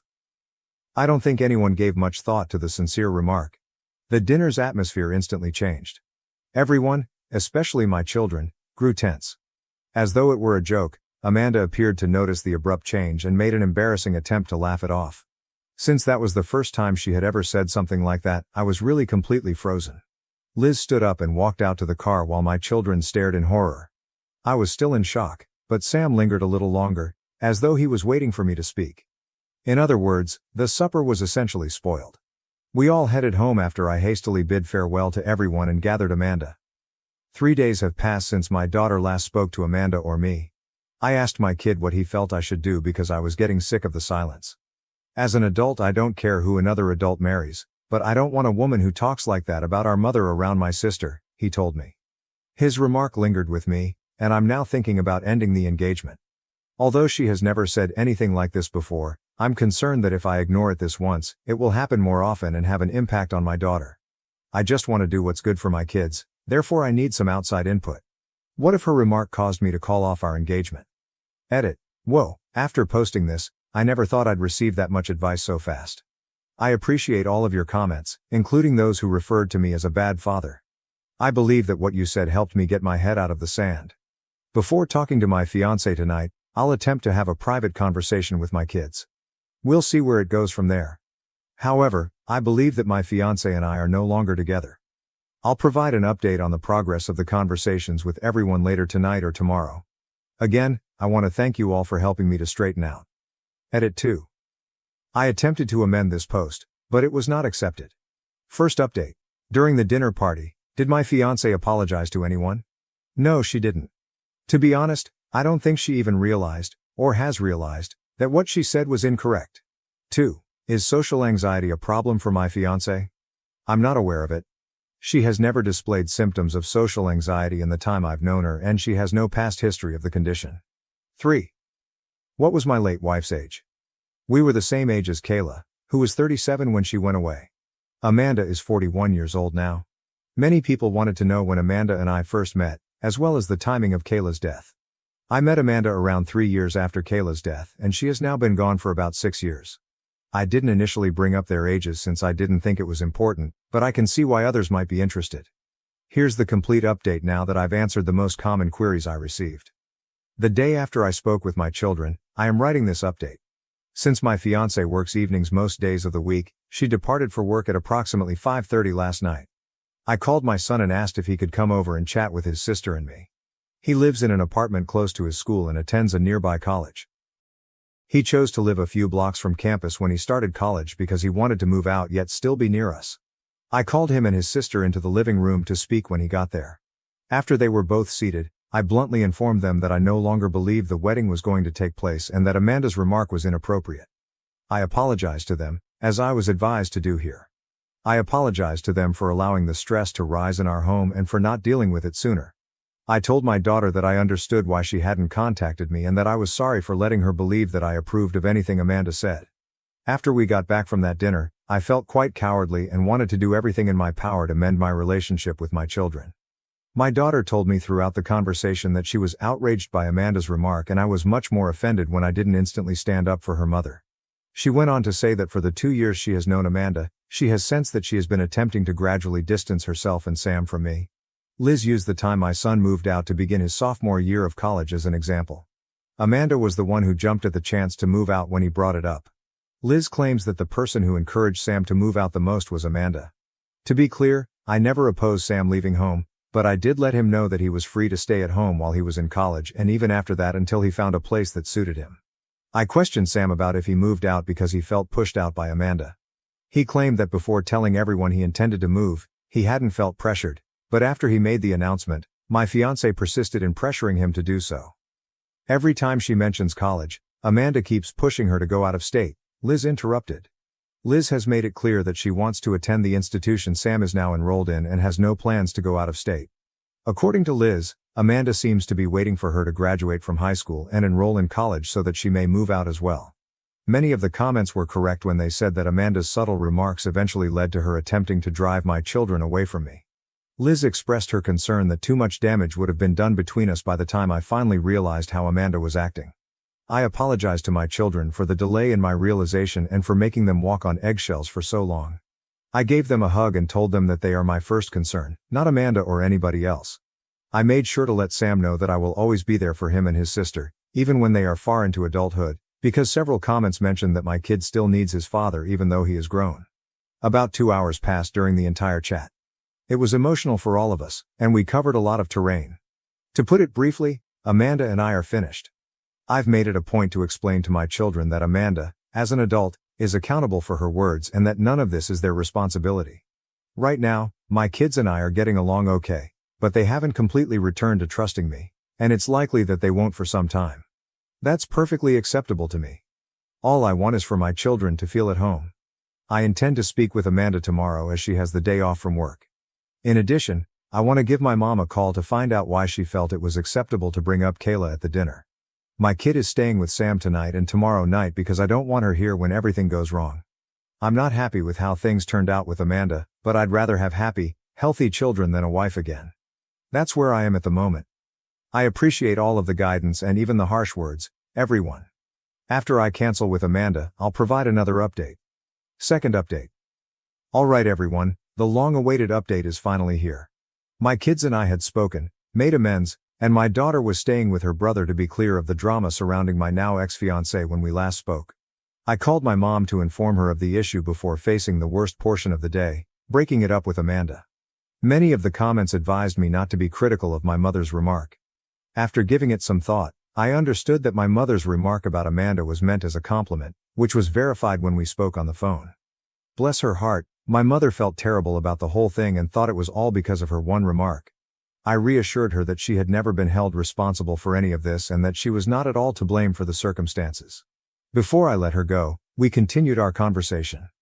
At approximately 9:15 a.m., the call ended, and I was left to wait for Amanda to awaken. I waited until approximately 11:10 a.m. to seat her down for a conversation because I didn't want to surprise her by waking her up at 10:30 a.m. I had my phone set to record in my back pocket because many commenters suggested surreptitiously recording the chat, which I thought was a good idea. Although I didn't anticipate her trying anything extreme, it's better to be careful than sorry. The conversation went about as well as you might think, that is, not at all. We sat in the living room after I assured her that we had to talk and that it was serious. As we sat down, I started talking about the remark she made about Kayla at my parents' house. How it affected my kids, how it made me feel, and why she didn't apologize or acknowledge it. I informed her that I expected her to apologize to my in-laws, parents, and, above all, my children. Amanda didn't show much emotion during my entire conversation, with the exception of her eyes being a little wider than usual. She asked me directly after I was done, "So if I apologize to everyone, will we go back to normal?" I bluntly told her, no. I clarified that there were other problems besides the remark she made at dinner. She was trying to do the same with Liz, I informed her, and I knew she had put a lot of pressure on Sam to move out when he wasn't even sure about it. Despite my best efforts to keep my children out of it, I told her that the primary reason I no longer saw a future with her was the way my children described how she treated them. Amanda remained mute until I informed her that we were finished. Panic seemed to start at that point. She insisted repeatedly that she would make amends with my children and apologize to everyone. I told her that we were done even though I would appreciate any apology. By this time, she was crying uncontrollably and asked why I wasn't willing to try to mend our relationship. I told her that although I still loved her, I couldn't risk my children suffering the same kind of harm again. I became irate and questioned her about why she was forcing my children to leave their own house. I was really caught off guard by her reaction, but many commenters were right on the money about who she really is. "Well," said Amanda, "I had no idea you expected me to spend the rest of my life housing someone else's children." I became enraged. I told her to go after a minute or so. I made it plain that my children could travel anywhere they wanted to, especially in a home that I paid for and owned. After attempting to argue, she packed her luggage and went to stay with a friend. As a precaution, I sent myself a copy of the phone recording via email. I have everything I need to keep my name clear, even though the talk was only around 25 minutes long, not quite as long as the conversation with my kids. I've contacted my kids to let them know that Amanda is permanently gone, to let them know that they may return home at any moment, and to let my son know that he can move back in fully if he wants to. I still have to call my parents and in-laws to apologize for this chaotic scenario, and my daughter is returning from her brother's house in the afternoon. Even when Amanda is not at my house, she keeps calling and urging us to attempt to resolve the issue. She is not welcome to live here again, but I will allow her to visit in the coming days so she may get the other items. To tell the truth, I am a little devastated. I still adore Amanda in spite of everything she did, and I doubt I will for some time to come. But I'll be alright. I just want to utilize this as a chance to strengthen my relationship with my children and concentrate on the family that needs me right now. I want to thank everyone again for your assistance in the comments. Making amends with my family was made possible in large part by the guidance you provided. Update 3. To be honest, everything that happened seems like it happened ages ago, which makes me realize how old I am. I'm 44 now, heh. Sam will turn 22 soon, and Liz turned 17 a few months ago. Since I ended my relationship with Amanda, my life has actually been rather calm. I'll briefly review my most recent update, which was posted nearly a year ago. Amanda spent almost a week at her friend's house after our conversation. I used that time to pack up her clothes and other little belongings, as suggested by the comments. I made sure that the only things she needed to come into the house for were the larger items, like chairs and decor. As numerous commenters advised, I also had the locks replaced. I appreciate that you all considered items like the locks that I had not even considered. After that, I was surprised to find that everything proceeded really swiftly and pleasantly. She stopped by, gathered her belongings, and gave me the ring even though I didn't want it back. It was quiet and we didn't talk much, but that didn't last. She began stalking me on social media a few weeks later in an attempt to get another shot. Her antics had worn me out by that point, so I blocked her, and my children followed suit. Many critics were right when they said that I didn't truly love her, but rather who I believed she was. It greatly eased the transition. It's been over a year since my kids and I blocked her, and she hasn't spoken since, so I'm sure it will continue to be that way. I've come to the realization that I'm completely content to remain alone for the rest of my life as a result of this entire circumstance. That may be depressing to others, but it's more about acceptance to me. My decision to break up with Amanda helped me realize that I didn't love her as much as I loved Kayla, and I doubt I ever will. Neither I nor anyone I might date would be treated fairly by it. With my family by my side, I'm happy. I now have a greater respect for my children as a result of this event. My love for them has grown even more as a result of their maturity and understanding, something I never thought possible at their age. Heh. Sam's flat is still there. He denied my offer to move back in because he truly appreciates having his own bachelor pad, which I can understand because I was in his position once. Since the second semester of this year, he has been doing a part-time job that he truly enjoys. Although I'm not positive, I feel that he might have met someone because I know my child. Liz is enjoying the summer before her final year and is fantastic as always. I'm quite pleased of her because she made the honor roll every year of high school, including this year. When I consider how hardworking and genuinely excellent both of my children are, I find it difficult to keep from boasting. I'm sorry for talking endlessly about them in this post, but I adore them and can't stop talking about them. Other fathers can probably identify. Hey. I want to express my gratitude once more to everyone who has been following my story and giving me all of your wonderful, and not so great, advice. Additionally, be aware that I have read your own accounts of such occurrences in the comments. I apologize that many of you lack the network of support that I have been able to provide for my children. I wish I could give all of you gigantic dad hugs for taking the time to share your own tales. I truly appreciate it. Caught my pregnant wife on camera cuddling with a coworker. Now I'm questioning everything, including paternity. My wife, 38F, and I, 39M, have been together for 12 years. I don't know how to characterize it other than as the perfect connection. In 12 years, I believe we've only raised our voices at each other perhaps 2 or 3 times. We do everything together, but we've never had a problem letting each other live our own lives and pursue our own interests. We bought a house where we wanted, and we both had fantastic high-paying jobs with excellent work-life balance. Basically, it's been everything but perfect. We've been trying to become pregnant for 2 years and haven't been successful. We were preparing to begin fertility treatments when I returned home from a business trip, and guess what? She was pregnant. I got this strange notion.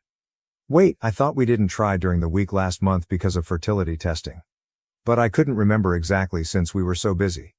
So I assumed I had misremembered. Now, I frequently travel across the country for work. Other than during COVID, I've been on the road for up to 40 weeks per year. Since COVID, it has been reduced, but still more than a week every month for the past 4 to 5 years. My wife has become quite friendly with the guy she works with. Let us call him Matt. Matt is slightly younger, around 34 million. I know him. He is married, and I know his wife. They've been working together for around 7 years. He's always been around, and we've been friendly. Have I ever suspected something was going on? No. But I've always thought you'd be a fool to believe there's no chance your partner may leave the relationship. Maybe I'm naive, but I've always considered it as a safety not to take my wife, or any previous companion, for granted.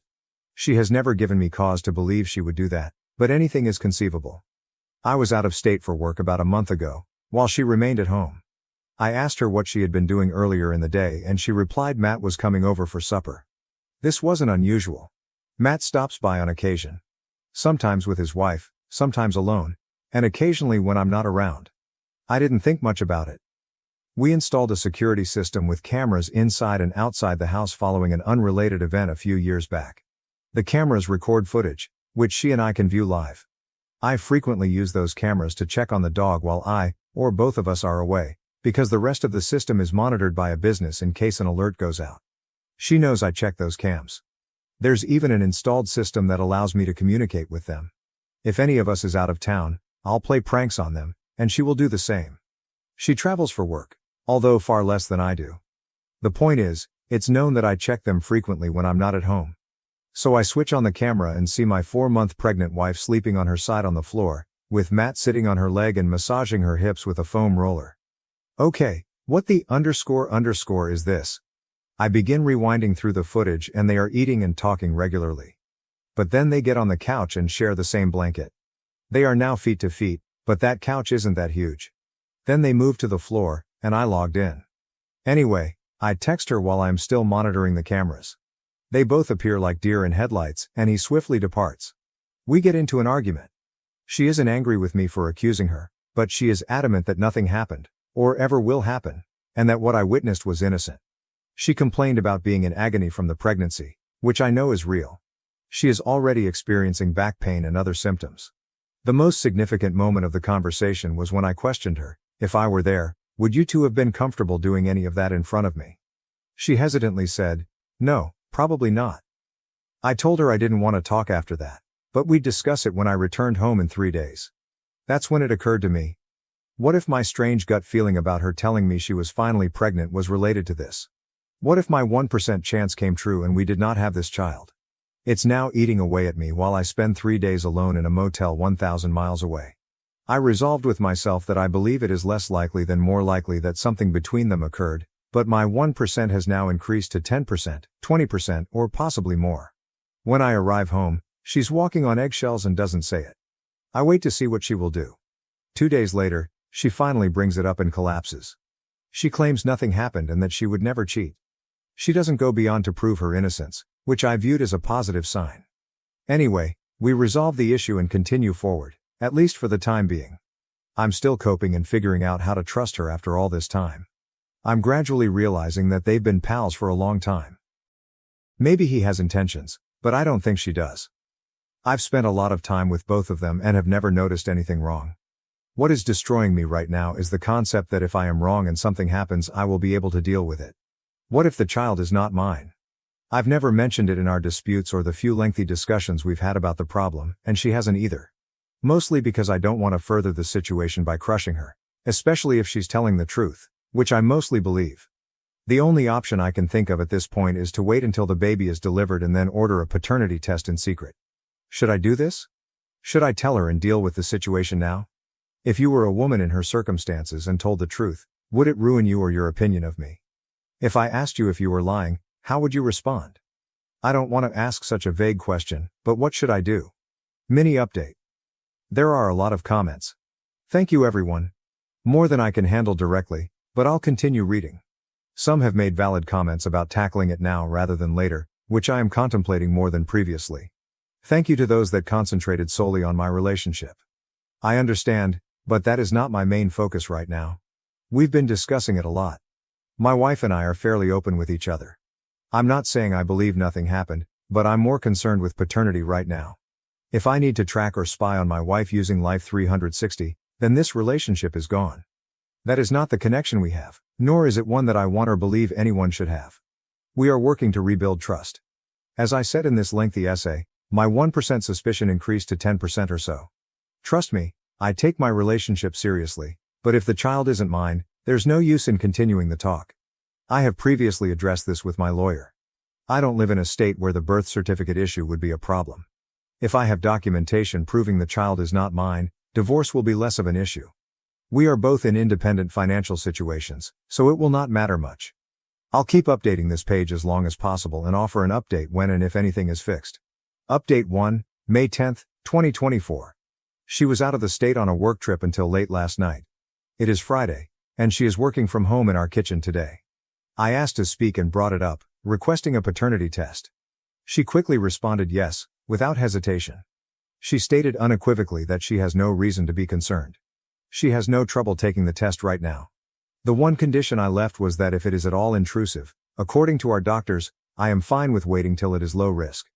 I'm not a doctor, and I have no idea what they'd have to do to test now, so we'll see. But she is aware, and we are receiving one. It was a decent and lengthy talk.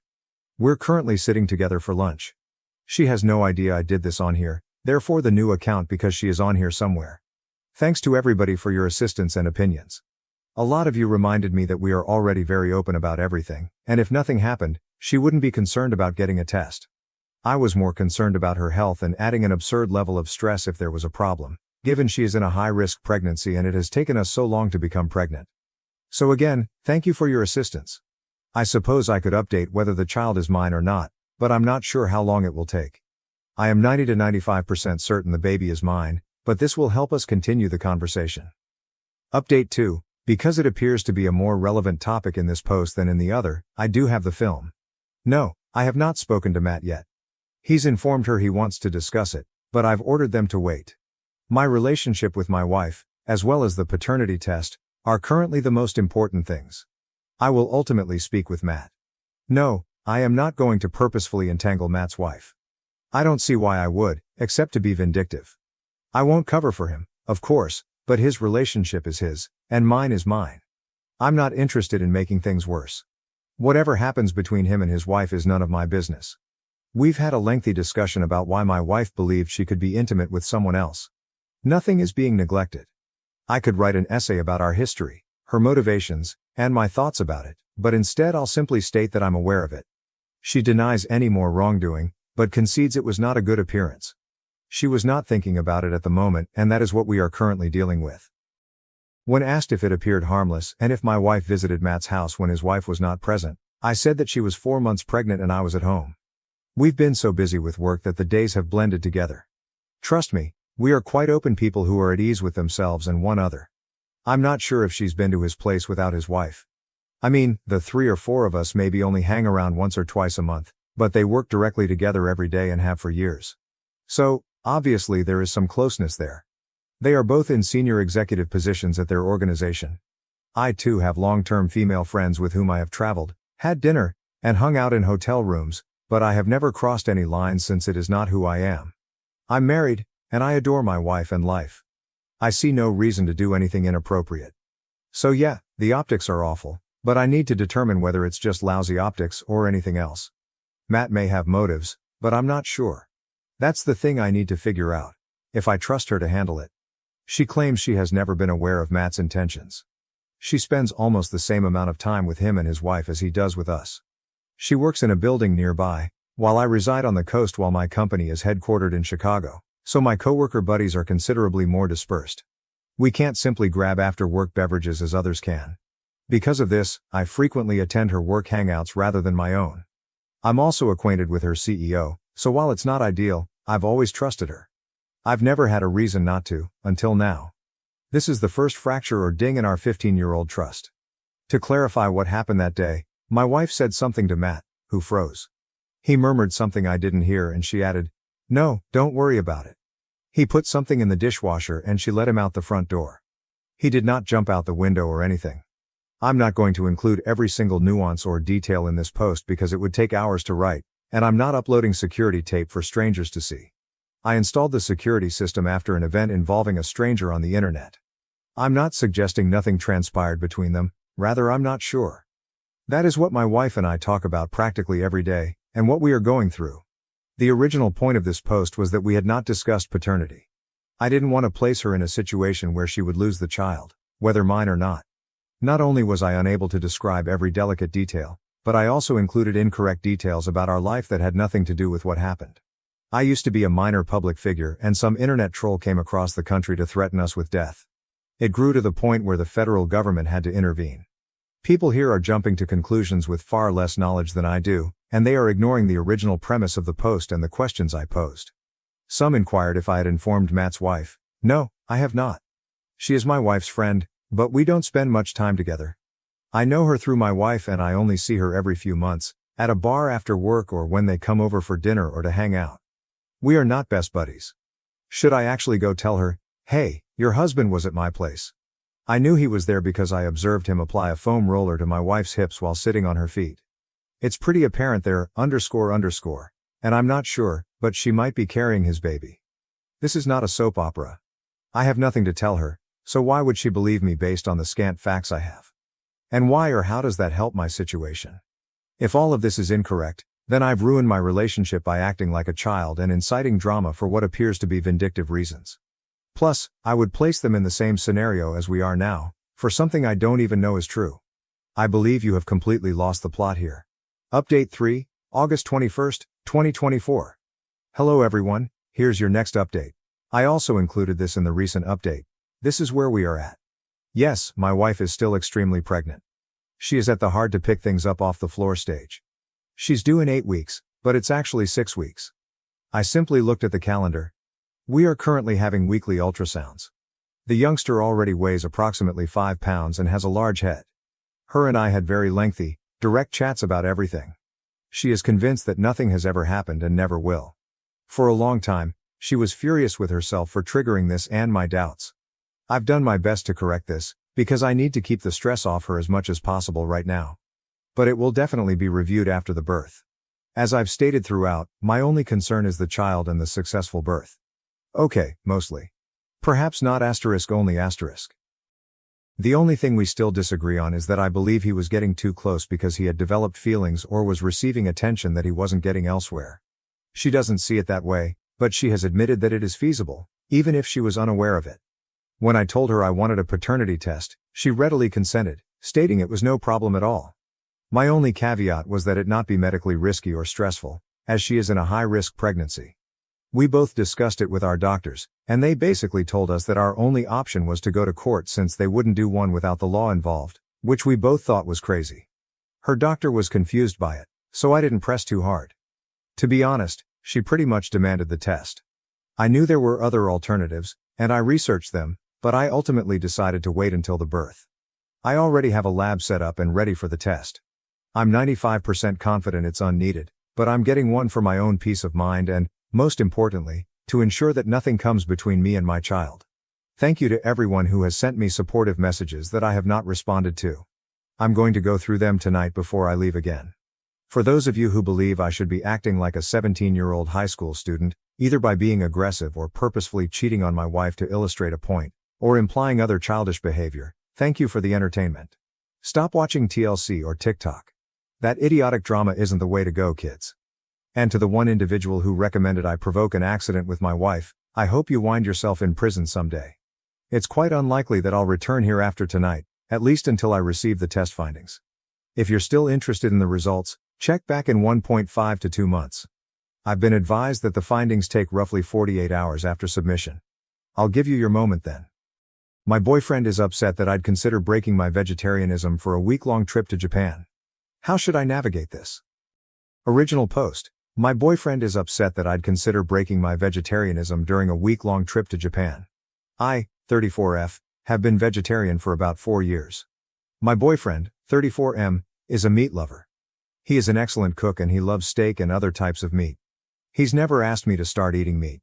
I have never asked him to stop eating meat. I don't care what he eats, it's 100% his, and everyone else's choice. I don't talk about being vegetarian, don't promote it, and I try to figure out my own food if I need to so I don't inconvenience others. Sometimes it's hard to find a restaurant with a vegetarian choice besides a side salad, so I'll do the legwork to find a restaurant everyone will like. My choice to be vegetarian hasn't seemed to be an issue or cause any big inconvenience, but maybe I'm wrong. When I went on vacation with my boyfriend's family for a week, his mom revised her risotto recipe to use veggie broth instead of chicken broth so I could eat it. I didn't ask. I think my boyfriend suggested it to her. I was really appreciative. When my boyfriend and I went on vacation for a week, we both looked up restaurants that would have a veg option for me. We mostly ate at seafood places because of where we were vacationing, and I managed to find a veggie burger or something like that at most places. My take. I have a work trip to Japan coming up soon. I told my boyfriend I was considering eating meat during that week so I can fully experience the culture and food. That means sushi, wagyu, ramen, things like that. I'm not sure if I can actually get myself to eat meat during the trip because I think I'll feel guilty about it. My choice to be veg is because I feel bad for how animals are raised, treated, farmed, and the nature of how they're usually killed. I know I can get humanely raised meat but I choose to abstain altogether. I miss sushi and steak the most, but again, I abstain. My boyfriend's take. He is upset that I would consider breaking vegetarianism for this week-long trip, but I wouldn't consider breaking vegetarianism to have a steak with him. It makes him feel like he's not worth it. It makes him feel like the trip and the co-workers I'm going on the trip with are more important than him. I know he bonds over sharing food with people. He likes to cook for other people, And he's never been able to cook a steak for me, and we've never been able to share a steak dinner together. We've gone to steakhouses before, but I just eat whatever else they have. It's not the same as us both enjoying a steak. He also said that all the effort to accommodate me being vegetarian seems like a waste now. His mom going out of her way to make the risotto without chicken broth, looking up restaurants where I can eat something besides a salad, him cooking stir-fry or other dishes and leaving the meat separate on the flat-top grill until I serve myself the veggies, and then after that, he combines it all together with the meat, things like that. Me not being able to enjoy the best shrimp he's ever had on our vacation together. He was to the point of tears over us not being able to eat a steak together. I understand it would make him feel bad that I'd consider eating meat on the trip, but I haven't offered to eat a steak with him. I feel terrible for making him feel this way and making him feel less important or less worthy. I apologized for this and apologized for making him feel this way. I told him that's not it, it's not that he's not worthy, that this trip is probably once in a lifetime, and I'm afraid that if I have a steak here at home with him, I'm concerned it'll become a slippery slope. I told him I don't want to stop being vegetarian. How do I navigate this? Editing to add, when he told me how he felt about this, I listened, apologized for making him feel so poorly, and validated him. I understand why he feels bad, and I should have thought about how this might go before I said it, that I'm considering eating meat on the trip, out loud. During the conversation, I thanked him for telling me how he was feeling and thanked him for telling me how important that would be to him.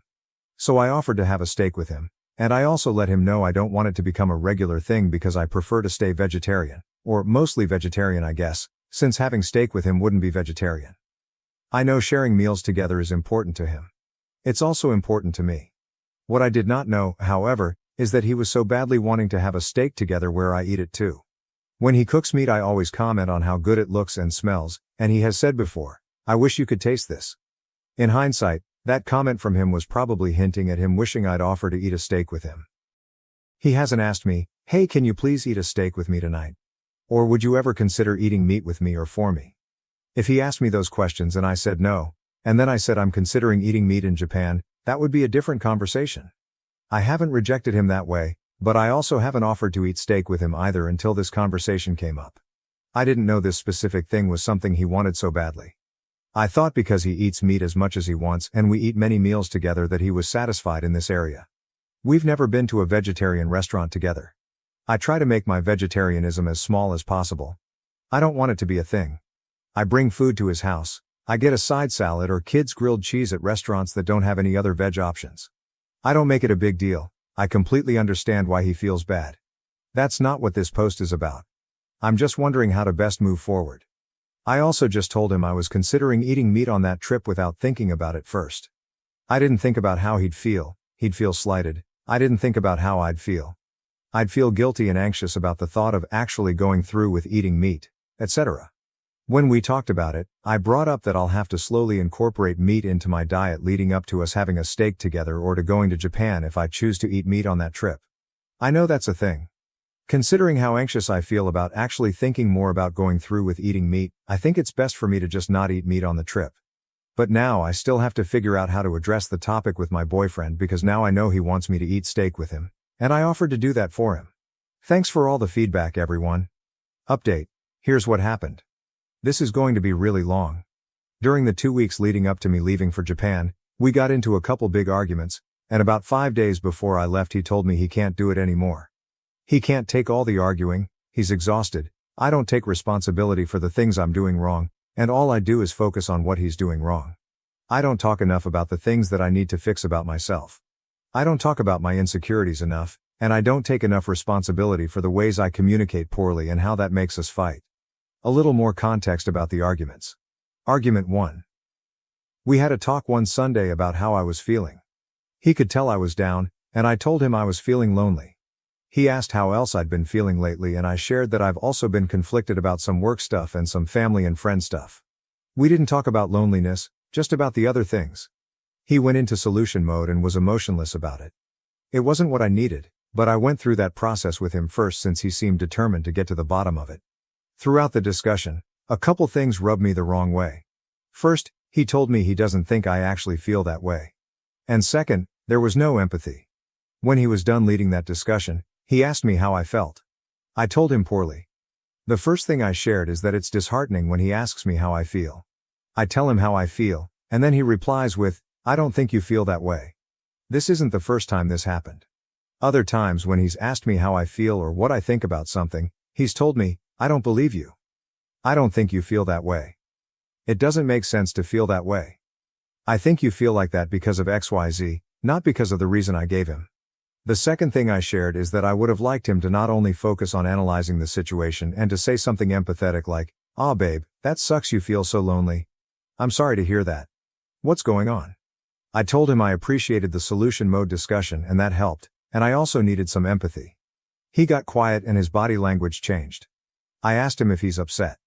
He firmly replied, "Yeah, I'm upset." I asked why and he said because I'm only focusing on the things he did wrong. He tried so hard to handle the situation well and he did everything else right, but all I told him is what he did wrong. I reminded him he did other things right. And I referenced back to other conversations where he has shared a grievance with me and I haven't given him what he wanted at the moment. He wanted more empathy or more softness, for example, and he's quick to point it out and tell me what I'm not doing right and what he needs from me. This conversation kind of ended after that. I brought it up again a week or so later and he said sorry for not handling it well. Argument 2. He told me he was making plans to watch a horror movie with his friend, Aaron. They periodically watch movies together, just the two of them, and that's fine by me. However, this made me feel insecure this time because I don't feel like he gets excited to make plans with me, really tries to make or initiate plans with me, besides just hanging out at home or something or saying we should go to the brunch place we like nearly every weekend. Anyway, I got really quiet and started tearing up in the moment, and I was trying to process how I felt and figure out if it's worth bringing up or if I just need to handle it on my own and not tell him how I was feeling, because I know it's an insecurity of mine. He asked me what's wrong and I decided this is benign enough to talk about. I told him this made me feel really insecure. He told me it doesn't make sense for me to feel that way. I shouldn't feel that way, and he's never done anything to make me feel that way. I explained myself and explained why.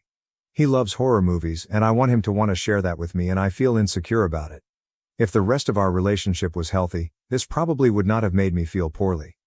But I had been feeling not really wanted for a while, so this kind of tipped the scale. He persisted that it doesn't make sense for me to feel this way and listed reasons why I shouldn't feel that way. Eventually he said okay and he understood what I was saying. He asked me if I felt heard and I said yeah, I think so. Then he wanted a chance to say his perspective. He went right into how it doesn't make sense for me to feel that way, why I shouldn't feel that way, and that he's never done anything to make me feel that way. I got so frustrated because that contradicted what I thought we just resolved when he said he understood my feelings. He got upset because I was bothered about it again after I just told him I felt heard. He said he wanted softness from me and I wasn't receiving him well.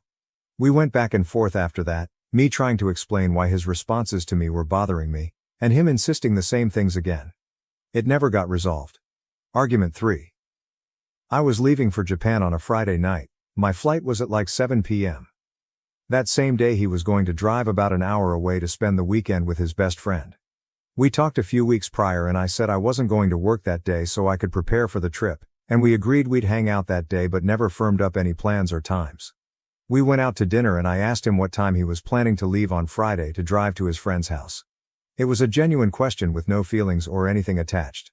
He replied between 3 and 5 p.m. I don't know what I was expecting him to say, but when he told me 3:05, I realized I felt bad because I wanted him to want to spend that time with me leading up to my flight, and maybe take me to the airport or something. I never expressed this to him previously. We didn't talk about it yet. But in that moment, I told him I felt unconsidered and I wished he would have considered me. I screwed up because I should have told him I wanted to hang out leading up to my flight instead of saying I felt unconsidered. But at the same time, I don't know if I would have felt comfortable telling him that because it would interfere with his friend time and change his plans. I'm not sure how he would have received that. Maybe well, maybe not. He got really upset. I tried explaining why I felt unconsidered, and immediately his body language changed. He pushed himself back in his chair a little, made this smirk, scoffed, and started interrupting me. I got frustrated and heated and told him not to interrupt me when I was trying to explain my feelings, and I can see he's about to get defensive. I was definitely triggered by his change in demeanor and his attempt to interrupt me. I thought to myself, not again? Not this time. Stand up for yourself and make sure you get to share your feelings. He got even more upset that I assumed he was going to get defensive and he got upset I wouldn't let him interrupt me. He said he did consider me. His plan to leave between 3 and 5 wasn't firm, and if I just let him interrupt me, this big fight wouldn't have happened. He said my feelings weren't appropriate because they were based on an incorrect assumption I made. The assumption I made was that he didn't consider me, and that his plans to leave between 3 and 5 were firm. He told me he just pulled that time frame out of the air and it wasn't firm. He didn't have dinner plans with his friend yet, so it was all flexible. When he explained himself, I thanked him for explaining it. I apologized for assuming he didn't consider me, and I told him I see his perspective.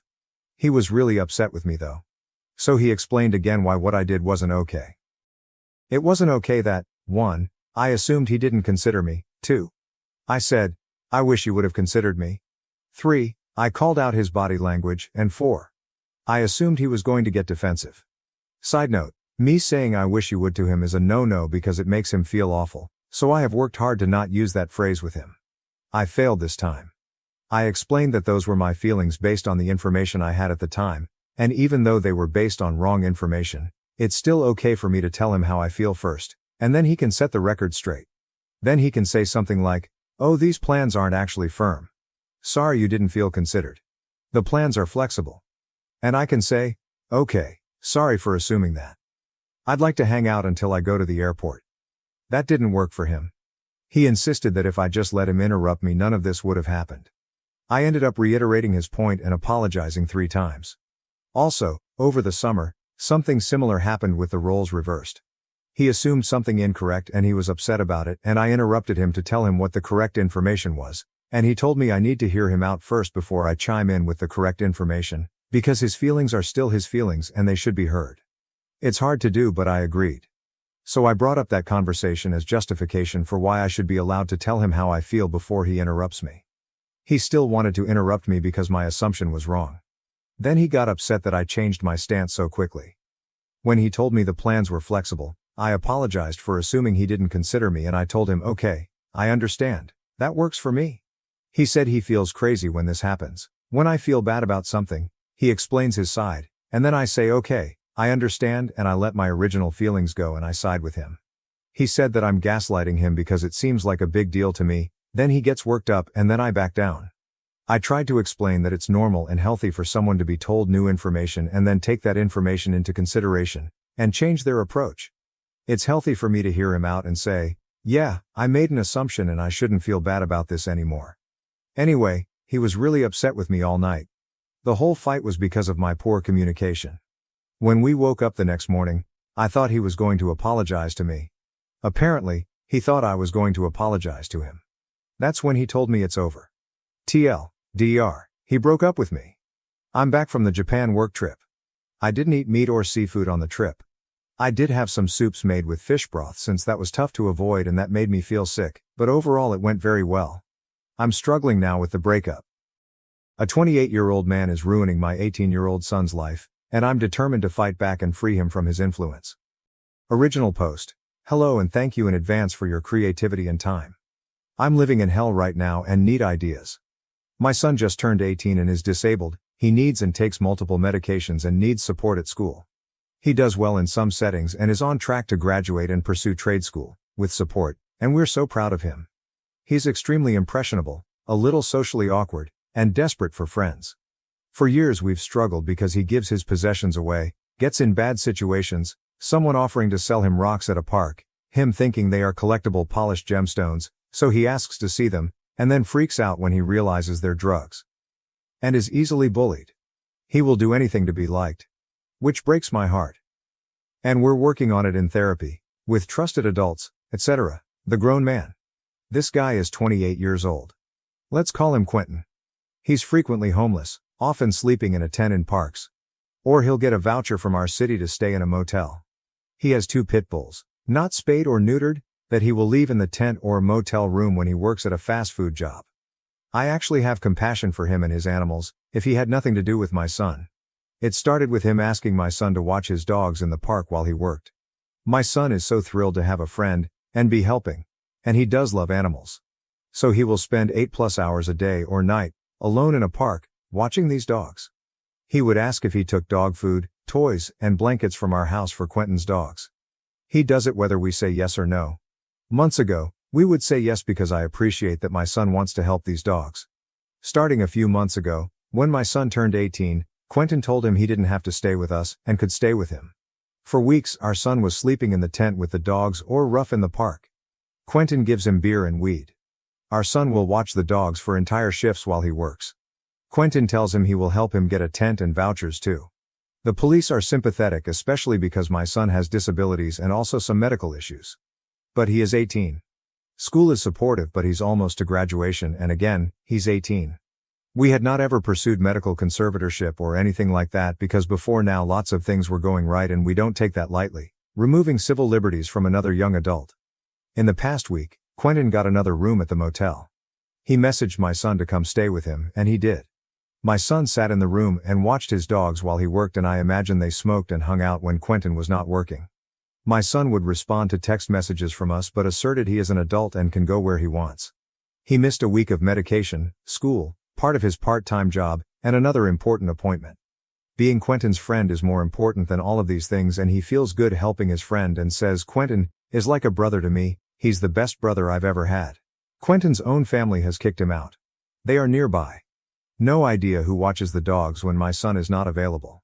Quentin doesn't drive, and earlier this week my son gave Quentin his bike because he needs it more than me. Our son came home yesterday and had a complete psychiatric crisis because he's been unmedicated, and probably also high drinking, for so many days. His medical issues are exacerbated. He was banging his head on the concrete floor, and when we called emergency services, he spit at the police, so they put a spit hood on him and restrained him. It was horrific and he was begging for help. We're not sure when he will be stable enough to come home and may need a medical procedure. He was coherent today, crying, apologizing, but still 100% certain Quentin is his friend. I also feel terrible because I know that at age 18 it's a good thing for my son to be not telling us everything, having his own friends and life, etc. I look forward to that day. He does have other friends who are closer to his age and their hanging out is more appropriate, but these other kids have busier lives and more responsibilities. They aren't available 24/7. Quentin is, and my son feels so good when his phone pings and it's his friend, needing him. How can I make this man's life miserable? Or at least, make it too uncomfortable or risky to keep hanging out with my son? Nothing to harm or stress the dogs, please. It's not their fault and my son would never forgive me. Some of OOP's comments. OOP responded to all of them on May 9, 2024, 4 days later. Commenter. Sounds like you might need to pursue medical conservatorship, which I know you don't want to do, but it sounds like you definitely have grounds and it's the lesser of two evils at this point. I don't see things ending up well without intervention. Oop, thank you for this, and others who prompt me to reconsider conservatorship. I called a lawyer on Monday. I had already done research and collected that info, but had a lot of hope that once sheltered work started up and he had less free time it might not be necessary. Commenter, pay someone to be your son's friend, that's more of a caretaker. Honestly, this guy sounds at the very least like a scammer. Sometimes the only way people get deep in one scam is a second scam.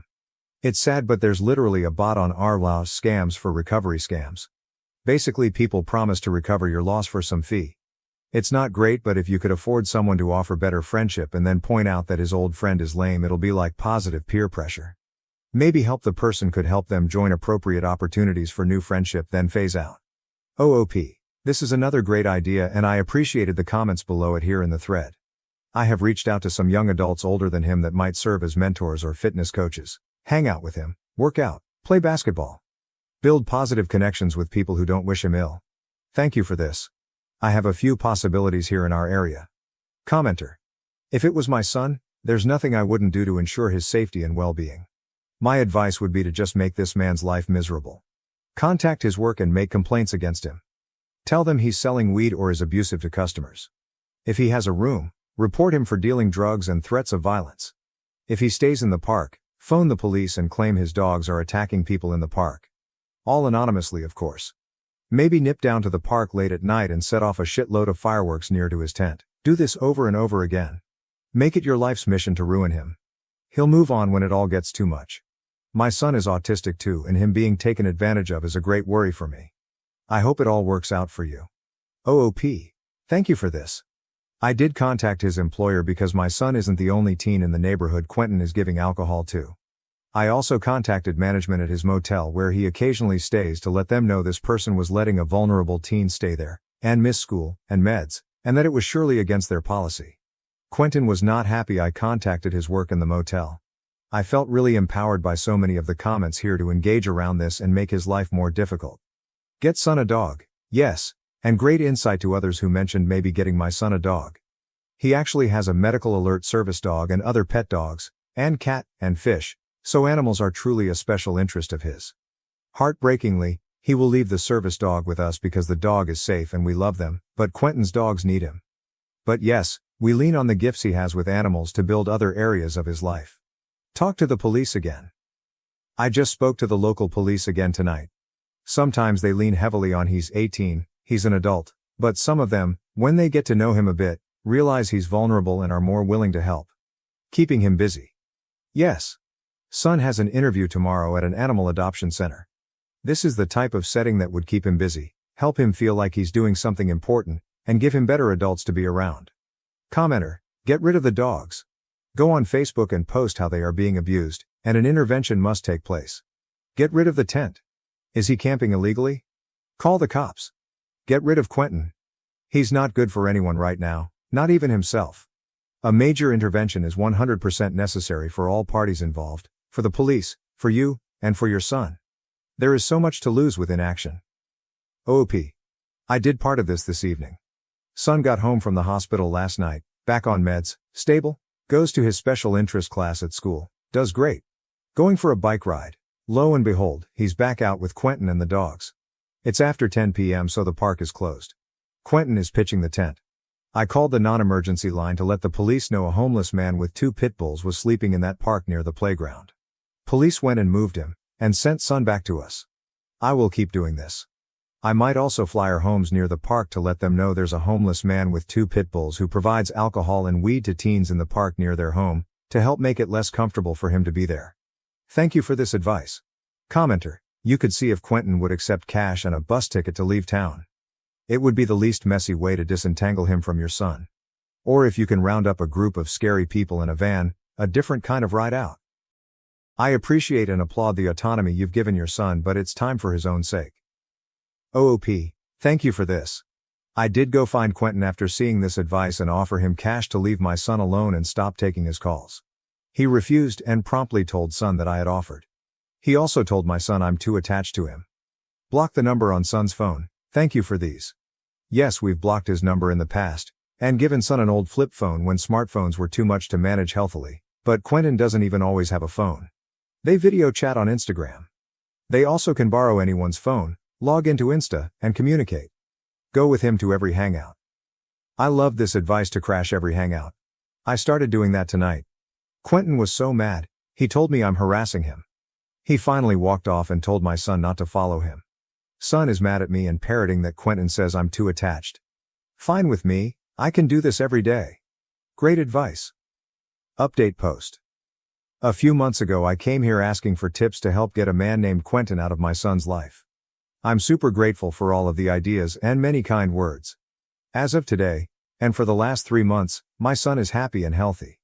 We found a transitional living house for him with 5 other young men and 2 house managers, and a dog.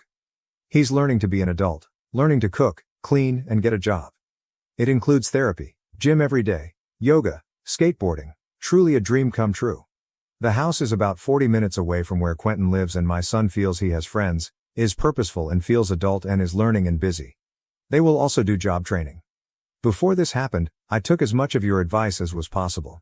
I contacted the manager at Quentin's workplace and the motel he occasionally stays at. I told them Quentin was allowing a disabled teenager to stay with him and giving him, and other teens, alcohol. Manager is a local small business owner and took my information seriously. I also went to the motel and pointed out the sign that said all guests must have ID, my son does not. I told the manager I hoped he was abiding by rules or I'd contact the corporate. I also started calling the non-emergency PD line when he was camped after park closing time, and leaving his dogs during the day. PD would move him along. Someone had the great advice of being his best friend and showing up all the time. So I did. Quentin wants to see my son. Hey, here I am too. I'm at the park, I'm at your work, I'm near the motel. I even prepared flyers to let others in the park neighborhood, with a playground for small children, know about the tent, camping, and unsupervised unneutered pit bulls. Quentin got increasingly upset. He said I was stalking him and he was going to call the police. I said politely, please do. I'd love to tell the police more about what you're doing with my son and other vulnerable young people. I told him, you want to be in my son's life, I'm in your life. Up to you. I really felt bold after all of your advice and encouragement. I was willing to keep going for the long haul. In the meantime, we found a lawyer and I started tapping into resources to find my son some kind of job training, because he really wants to help and feel grown up. For a few weeks he was working at a drugstore, through a program through a local agency. That was huge for him, stocking and cleaning and helping people.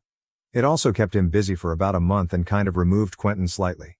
Quentin either got sick of seeing me or afraid of losing his job.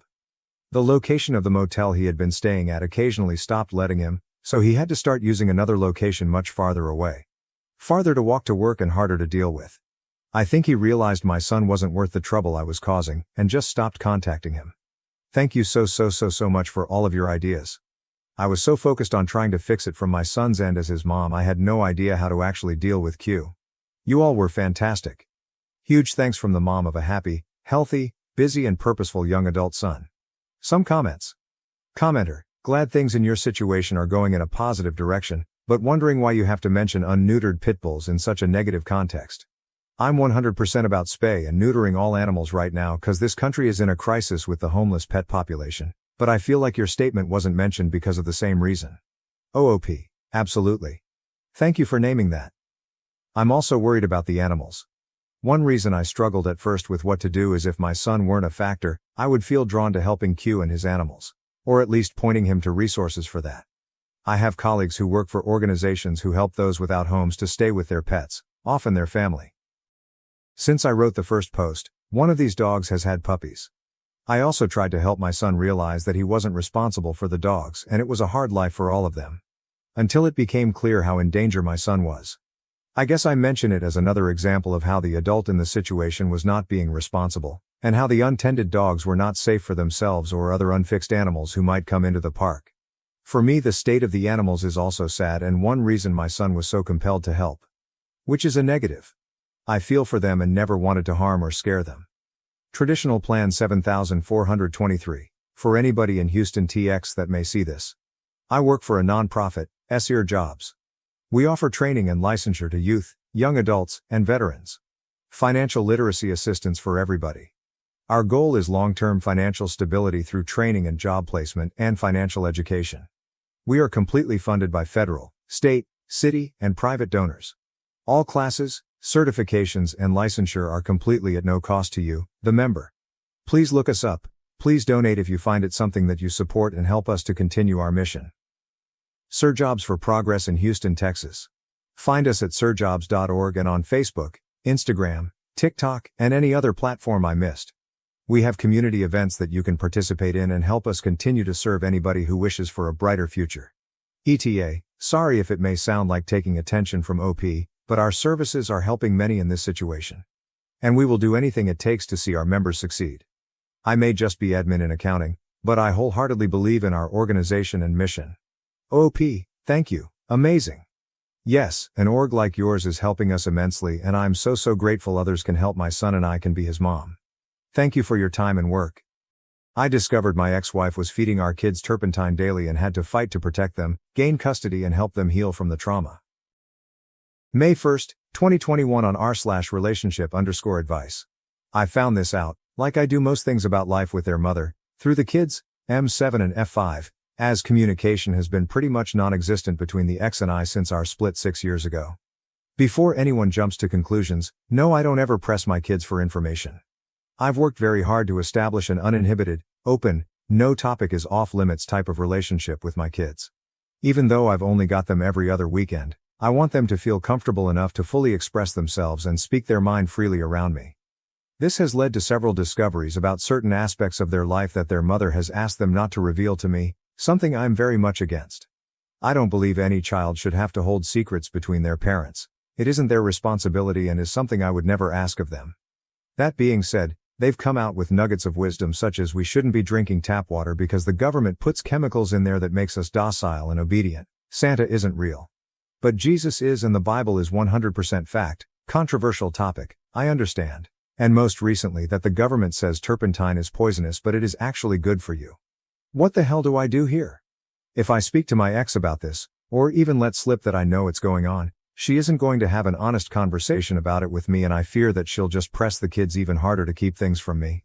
I don't want their heads filled with this rubbish, but I feel so powerless to stop this. All I can do is try to teach them to think critically, but that is only going to be so effective when they're getting told all this nonsense is fact. Help. Edit.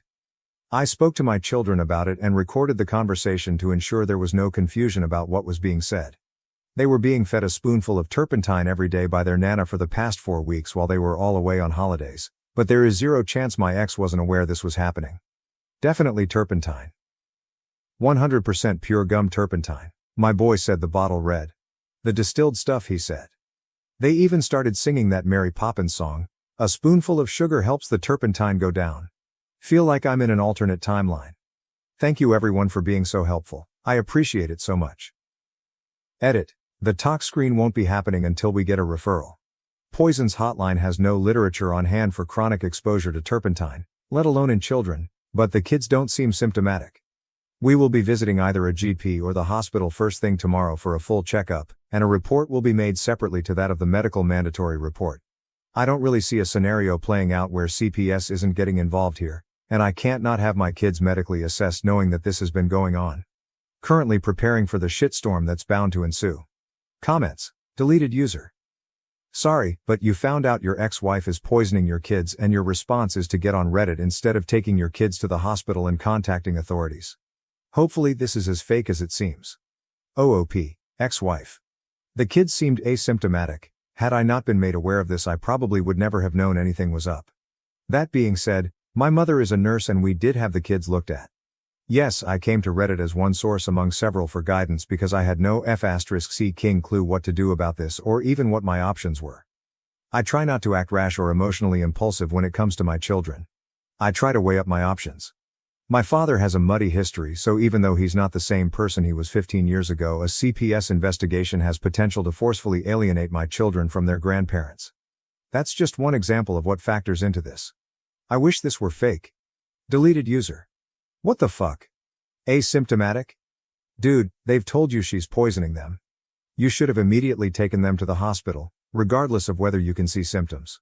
I don't care if your mom is a nurse, she can't run tests by looking at them. Anyway, I still am not convinced this is real, but if it is, what you just said about your dad makes this all more confusing and sketchy. Take your kids to the hospital and seek legal help. OP, we spoke to the hospital man, we called ahead. There was literally nothing they were prepared to do for us other than what we had already done. They wouldn't run tests unless the kids were exhibiting symptoms or they had a referral, even after telling them what was going on. The nurse was very apologetic, but it is what it is. Best they could offer was a place 2 hours away that wouldn't open until tomorrow anyway. I know what you're saying, but it just isn't that simple. And yeah, I understand that seems sketchy. I guess it kind of is. There's no legal help I could possibly get on a Sunday evening and no way we could move things forward without rushing into it. We are going through everything tomorrow, properly and thoughtfully. Fast walking short guy, Jesus Christ. Record some evidence, send it to the cops, and have your ex imprisoned for child endangerment at the very least. This type of potato is going to start feeding them fucking bleach or urine sooner than later, not even joking. She is a dangerous level of stupid that your kids should not be forced to suffer. It is your responsibility to take action to protect them from her. OOP. Unfortunately, the only evidence I have is a second-hand verbal account of the testimony of a 7-year-old boy. He told my mother, his grandmother, who is a career nurse, who promptly told me what was going on. She's 50 shades deep into crazy conspiracy theories herself, and even she was mortified upon hearing this. My ex won't say or admit to anything, and I don't trust her to be honest if her custody arrangement is on the line. It's all just conjecture at this point. Fast walking short guy, hire a private eye. Get evidence. It's your responsibility as a parent to protect your children. You can't be so passive. Do something. OOP. I agree, it is my responsibility. I have zero intention of being passive about this, I just see my current options hitting a lot of dead ends. That's why I've come here. If I'm going to go the legal route, I want to move it through clean. Calculated. No room for error. He said, she said BS won't even get me a seat in the courtroom. Private investigator could be something worth following up though. Thank you. Fish guts cake. Those poor kids. Good idea picking this idiot to mate with. OP. Yeah, look, I've got no good defense for that. Changed a lot after she got her ring though. There's a reason I'm not still with her. May 2nd, 2021 on legal advice and ROS legal. So I just found out through my kids that my ex-wife has been feeding them turpentine mixed with sugar or honey as a way to warm them, and also been using it topically to treat mosquito bites. They are 7M and 5F, reading up on what it does if you ingest it, because who the hell would ever think it's a good idea to drink paint thinner as medicine? It can be devastating and it really doesn't take a whole lot to mess you up, especially if you're a child. Think, 1 tablespoon could potentially be enough to change your life. I don't think talking to the ex is going to yield any results, and realistically I don't even expect her to be honest about it anyway. My only evidence so far is the second-hand account of the testimony of a 7-year-old boy. He told my mom his grandma and she went and told me. Do I have any legal options here? Should I be collecting evidence, and if so, what kind? I honestly don't know what to do. I can't have my kids being fed literal poison, and to top it off they were saying, yeah, the government tells us it's poison but it's actually good for you. This isn't the first time they've come out with little nuggets of conspiracy-soaked wisdom like this, tap water makes you docile and obedient sort of stuff, but this one is truly terrifying. They were meant to go back to their mother today, but I've got them in my care until next weekend due to an undisclosed emergency that my ex sprung on me about an hour ago. Never mind that I'm starting a new job tomorrow and wasn't prepared in any way to look after them for a week with no notice, but please, if anyone here can give me a few tips or pointers, I would be so grateful. I'm stressing pretty bad about this. I don't know what to do. Edit, I'm located in Victoria, Australia, if that makes any difference to the situation. May 2nd, 2021 on Ask Docs. So for the last 4 or so weeks my kids, 7M and 5F, have been ingesting a spoonful of turpentine every day, and been using it topically to treat mosquito bites. 100% gum turpentine. My boy said the bottle read, paint thinner. I've questioned them about it and I have zero doubt this was happening. Now I've wanted to book in for a tox screen and blood work but would have to travel 2 hours to get it done, the only other option being police and CPS, both unfavorable options, or seeing a GP. What am I in for here? What damage would chronic ingestion of turpentine cause a 7-year or 5-year child? What are the things I should look out for?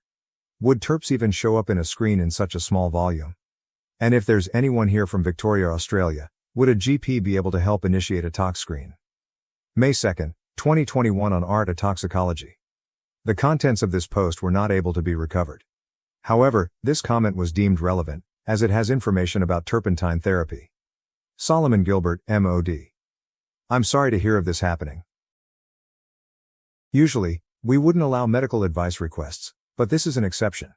Turpentine has been touted as an alternative medicine cure-all, as has been amplified by misinformation on the internet. Please seek immediate medical assistance from a trained healthcare professional and take any discussions surrounding medical advice here with an enormous pinch of salt. That said, this subject is very important to discuss and could help others who may have come across similar cases. OOP, my apologies. I will admit I didn't carefully look through the rules of this sub before posting. I did stumble across this particular school of thought this evening, unfortunately, whilst researching the effects of turpentine ingestion.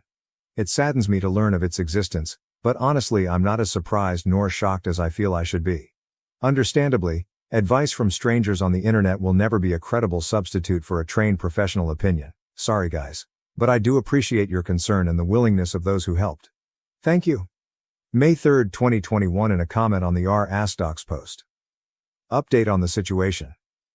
The kids have been medically assessed. They've had blood work done, testing for liver and kidney function, as well as any other abnormalities, and have undergone some minor testing.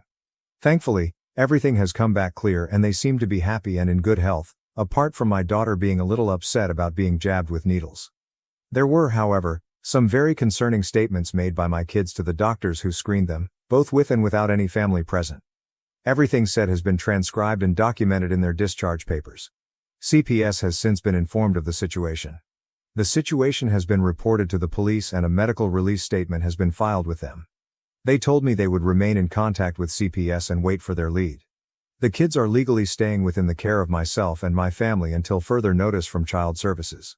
At this point in time, I've had no contact with my ex since this all came about. I have a tip on a great family law legal representative whom I will contact in the very near future to discuss my steps moving forward, and about making a claim for primary custodial care.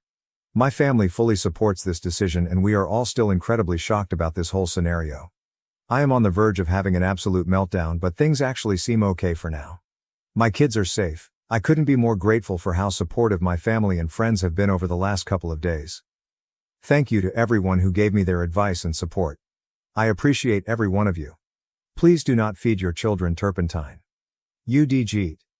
I can pretty much guarantee that if you're buying bottles labeled 100% pure gum spirits, or whatever, they look like this rather than this, and the warning label basically comes with a wink and a nod for free OOP. Actually, it looked like this.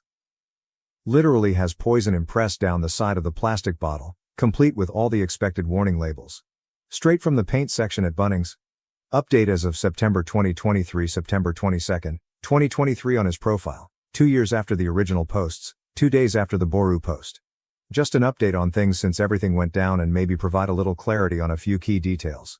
Not that it's necessary to me that you believe my story, Reddit being what it is and all, but bear with me as I haven't really spoken about the topic with anyone outside of my partner in a very, very long time. There will be a few additional details that won't be mentioned for discretionary reasons and active actions currently in place. Not very brief. Sorry. I'll start by stating that the kids have been in my full care since that first post and are very happy and healthy. The mother has placed the entirety of blame on the grandmother and remains steadfast in that stance to this very day. The month prior to my post they spent camping as a family, the kids and their mum's immediate family.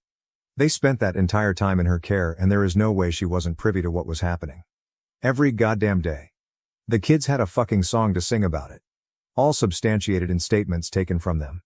So as a few have speculated, yes, this happened in regional Victoria. A couple hours from Melbourne. The hospital here could have taken the kids in for screening through ER, but they didn't have the facilities to actually test the blood work on site. The turnaround for a result, I was told, would have been a few days, possibly longer, as it had to get sent off. Alternatively, I could just wait until the following day to make the trip to the nearest facility that was capable of producing same-day results. We took that option. The kids were triaged the following day through ER. Tested for organ functionality, blood work came back clean. They were privately spoken to and assessed by on-site well-being officers, or whatever their title, and CPS was contacted through the hospital and a case opened. Note, yes, we do call them child protection here even though they operate under the DFFH banner. But so does community housing and disability support, in tangent with NDIS, so do with that information as you will.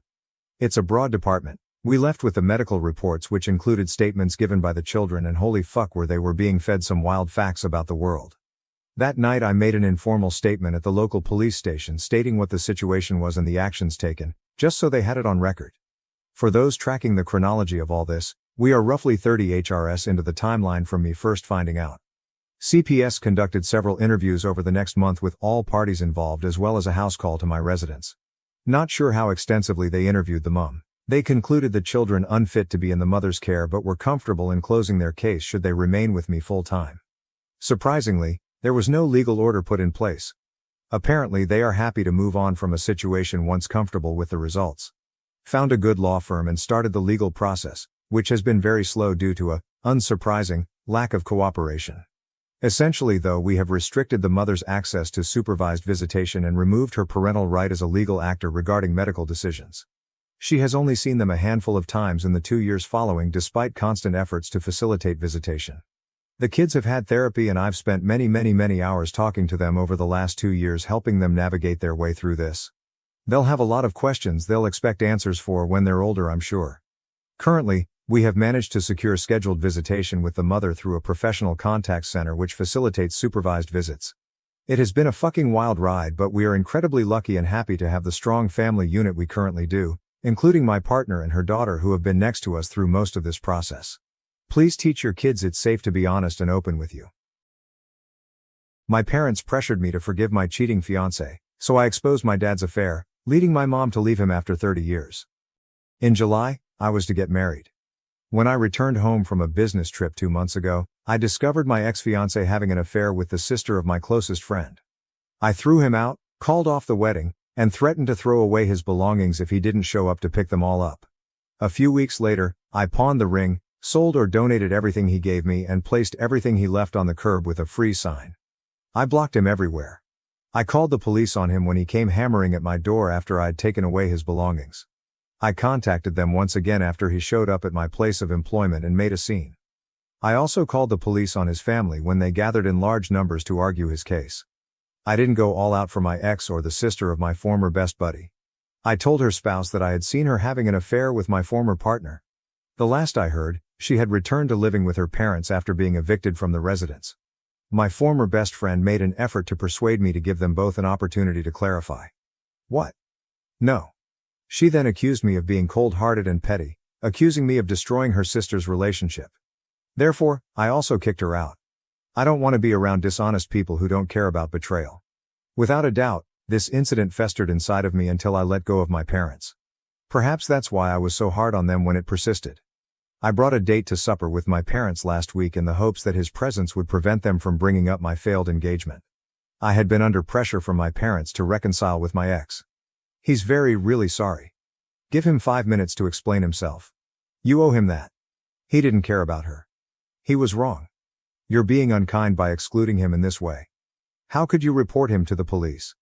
How could you treat his family the same way? His parents deserve no such humiliation. They are decent folks. He's struggling right now. He is depressed. Everyone is concerned for him. You have his undying love. He has come to his senses. It's time to mature and extend forgiveness to him.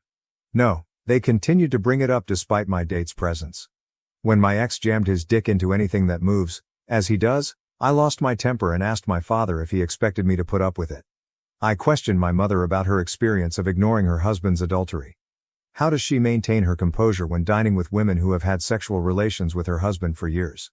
Does she want my sister and I to have that kind of life and that kind of man? For her daughters? I inquired as to whether they were aware of the influence that knowledge had on my siblings and me as we grew up. Being aware that Dad was sabotaging his secretary, which is why he was late coming home from work. Being aware that a work weekend was a code word for a dirty weekend spent with a non-mom. Did they not understand that I am the only one of their 4 children who still communicates with them? Do they not wonder why they were left off of my brother's wedding invitations? Why haven't they met the wives or kids of either of my brothers? Do they believe that my sister is simply being dramatic and having a tantrum because she is silent? Really? In addition to congratulating them on the death of their last surviving kid, I got up from the table and said I hoped their conceit, willful ignorance, and suffering would ease their final moments. I left my date after that. Instead of using him as a FU to my parents, I ought to have saved him for a special evening. He drove me to the closest pub, let me on his shoulder as I got totally wasted and then made sure I made it home without incident.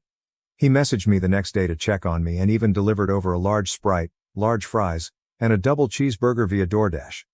Although I haven't heard from my parents, I didn't block them. I've cooled down enough to feel regret after a week, not because of what I said, but because I can still picture the expressions on their faces when I said my final goodbye. I damaged and devastated them, especially my mom. I adore my parents in spite of their flaws, and they are plenty.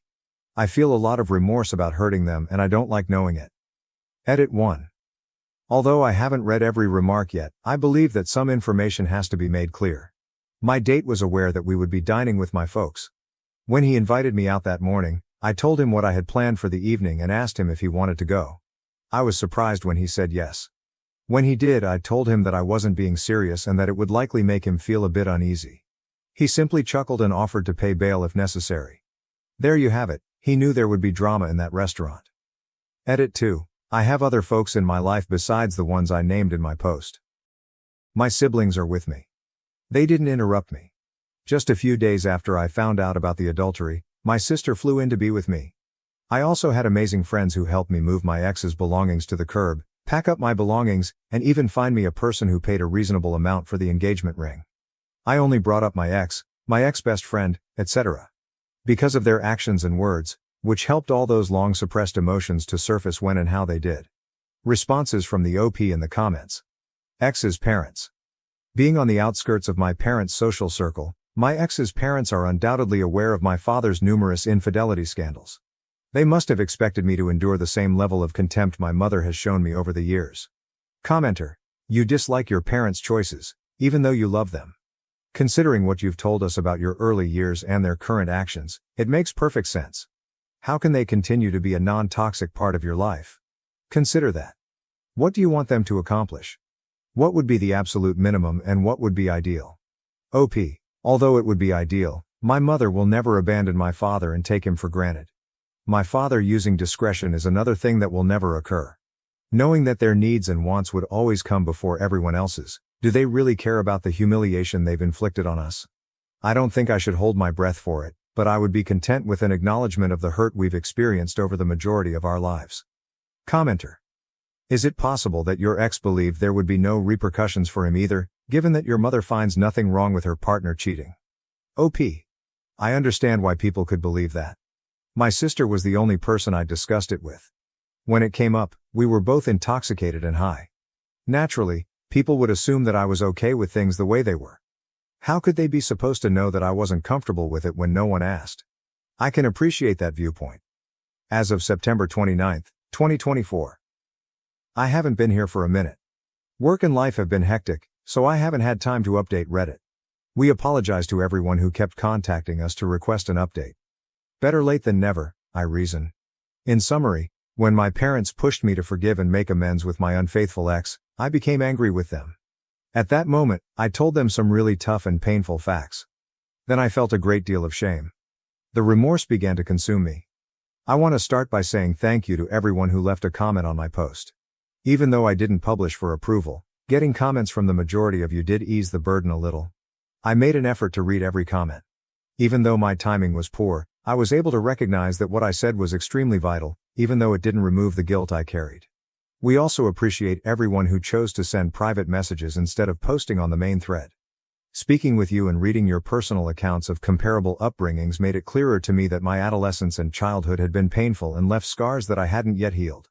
Another shout out goes out to the people who harassed me about my choices, preached about the sanctity of marriage and the idea that men are simple beings with simple wants, and attempted to teach me how to be a woman, lean in, and fulfill my responsibilities by letting a guy indulge in his vices. Not to mention the sweet little chicken nugget, who told me my reaction was evidence that I'm a serial cheater and that my ex should have used a cattle prod on my happy place. I would especially want to thank the men who promised to train me to be obedient and know my place.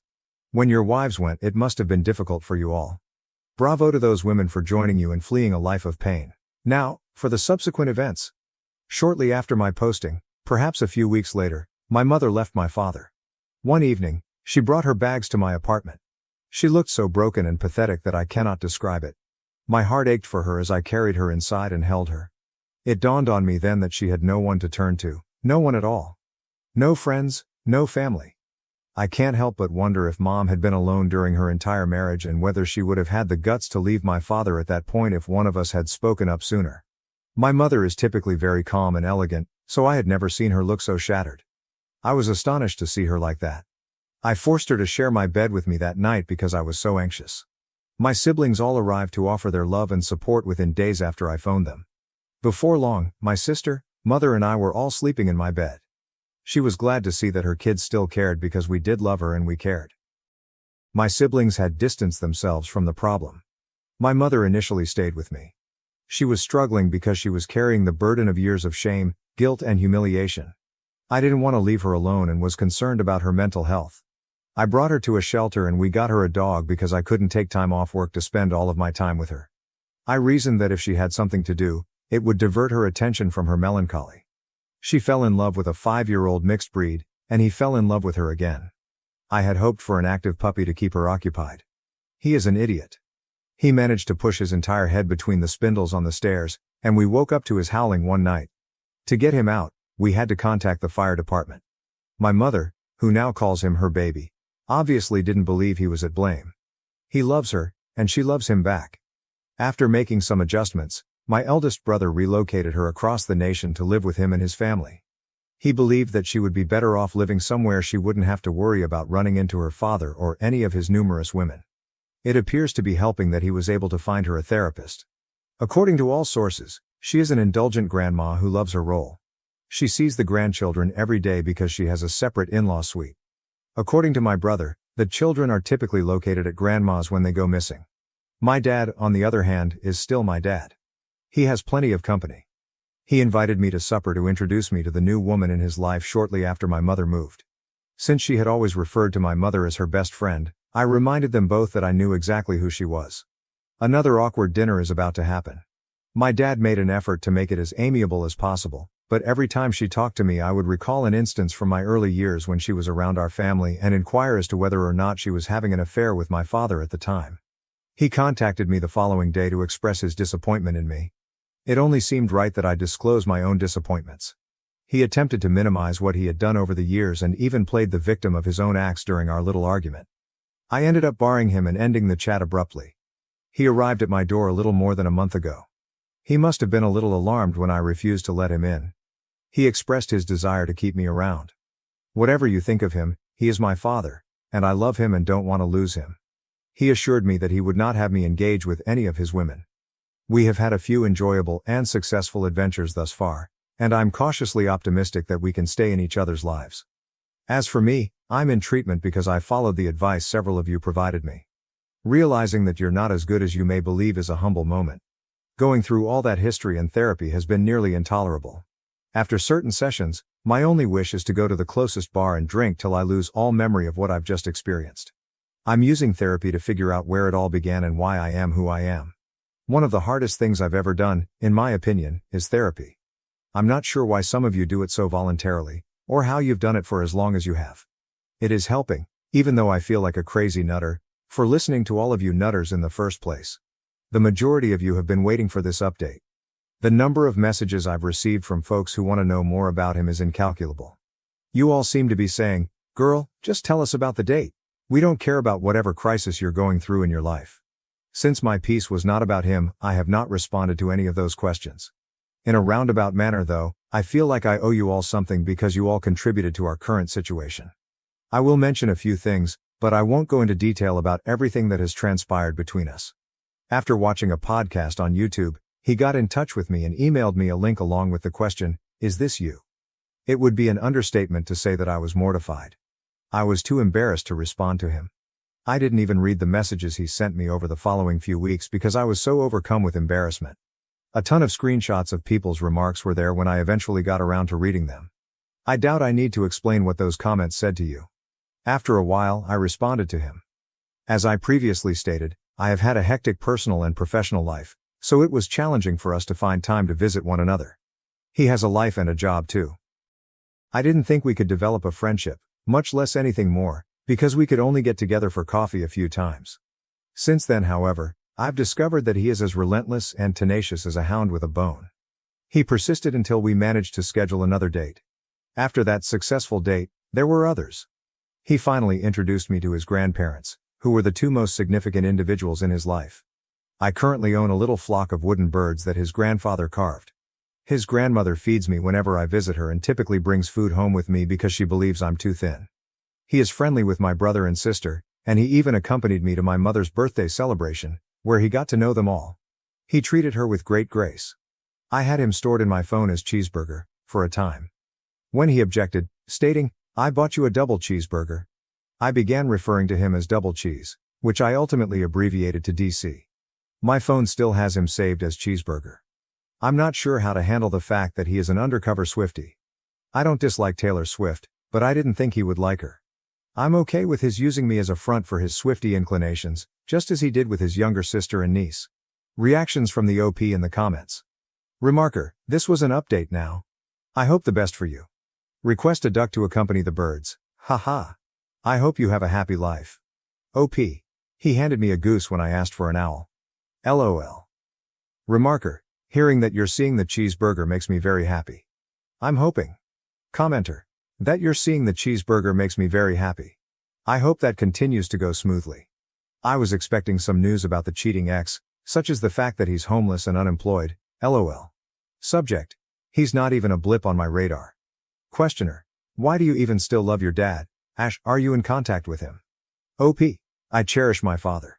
Just like I love my mother despite her staying, it is possible to love someone and still detest what they do. I will never experience remorse for loving both of my parents. Down the thread. Commenter, in what way do you sidestep the query? Dad, do you love him? Do you adore your mom? OP, the things he subjected us to were abusive, and the things she made us stay through were equally abusive. In any case, I adore them. I will admit that I adore my folks. Sue me. My son's homophobic insults and false abuse claims against my husband forced me to send him to live with his mom. This entire situation is kinda fucked, and honestly I'm a bit heartbroken for my husband. Real names IDC, I'm Sean 37M, my husband is Zach 36M, and my son is 16, not saying his name. I divorced my ex-wife after she cheated on me for the entirety of our marriage. That was over a decade ago. IDC anymore, Son is mine already over and done. I met Zach when I was 28, my son was 7. Me and Zach hit it off instantly. I was finally in a place to start dating again, and thankfully he was the first person I was interested in. We connected on everything me and my ex-wife did and a million more things. People say life has a plan for you, and honestly I believe it. I'd go through a million more divorces and be cheated on over and over if I ended up with him every time. One of the big things was my son. Zach was hesitant at first just because of the situation, but he wanted a family badly and I was excited for him to meet my son. After dating for a year, I talked to my ex and told her I'm introducing our son to a guy I'm seeing, told her it's serious and I see a future with him. She was happy for me. We have a very good relationship now. Just told me to tell her when I was going to do it so she could be prepared if our son had any questions for her when he visited next. Zach and my son were best friends. Did everything together. They loved playing Minecraft together. They spent hours sitting in front of the TV. I loved watching them. I was so fucking happy. The first person I found after my ex was this amazing. After about 6 months I asked Zach to move in and the rest is exactly as I've been describing. Amazing. My son started calling Zach his other dad when he was 10. Very sweet moment, which makes this hurt worse. Well, last weekend my son had 3 of his friends over. They were playing video games in his room and I'd just left to do grocery shopping for the week, so it was just them and Zach. I don't know how this topic came up, but things got very homophobic. My husband was sitting on the couch and I guess my son and his friends thought me and he left, but it was just me. My son's room is connected to the living room, so if you're sitting in the living room it's not super hard to hear what's going on in his room if he's being loud enough. 4 teenage boys playing video games. One of them said how it feels having a F-slur, IDK if I can say it or not on here, as a father. My son laughed and said it was kinda shitty. They said my husband probably touched him when he was little and my son replied, he can try it now, he'll get his ass beat. So not even being a dick to Zach but now also threatening him over something we all know he would never do. They kept saying shit like, which one do you think takes it in the ass? Probably the F-slur, at least your real dad still likes women. Just a bunch of hateful shit. My husband sat there listening to it all silently crying. Also Zach has spent a good 4 hours a day at the gym for the last 3 years, so IDK who's getting their ass beat, but it ain't him. I got home about 2 hours later to my husband sitting in his car with a bag packed waiting for me so he could leave but didn't want to leave my son alone. I asked what's going on, why are you leaving, and he told me everything. I tried to understand as best I could. I insisted he wasn't serious. He's just being a stupid kid acting tough with his friends, but it didn't matter. The damage was done.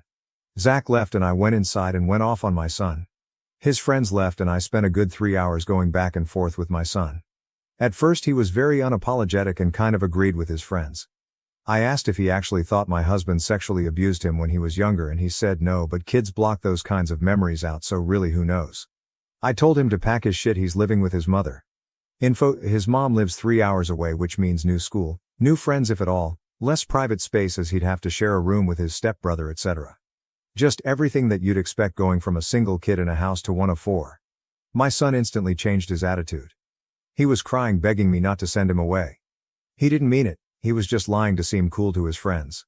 I asked why he doubled down when they left and he didn't have an answer. I told him to pack his shit, he's leaving in the morning. My ex told her the situation and she agrees he needs something drastic. What he did wasn't okay at all. Fast forward to now and my husband is back, but he cries every night. Honestly, it feels like he's mourning, which I don't want, because when you mourn you don't get over someone, you get as close to indifferent as possible to keep living your life without them. I don't want that. I want my husband and my son to have that strong bond I know they have and don't want them to throw it away over this. I don't agree with what my son did, but those accusations at minimum can ruin someone's life and at most end it.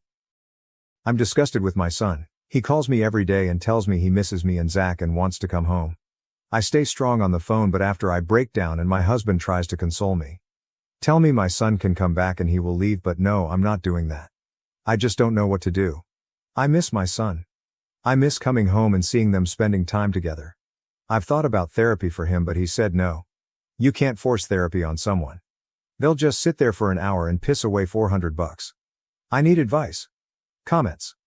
Comment 1, NTA. Therapist here, but obviously everyone is different, so take it with a grain of salt. Parenting is sometimes wildly difficult, and this is one of those times. You did exactly the right thing. There are so many lessons for your son to learn here. Just name a few. He needs to not only learn the consequences of his actions, but that some things truly cannot be taken back. Trying to be cool by being an asshole for absolutely no reason will not end well. It will not only alienate the people who actually care about you, but the people who get off on being unkind will eventually turn on you too. Most people do not get along with their step-parents, and he has been taking that for granted. Separately, if you let him back and Zach leaves, your relationship with your son will be forever altered, as well as your son's life in general. All the love Zach has for him and their connection can be repaired once he gets his head out of his ass. If Zach leaves, your son will know he ruined his father's relationship for the rest of his life.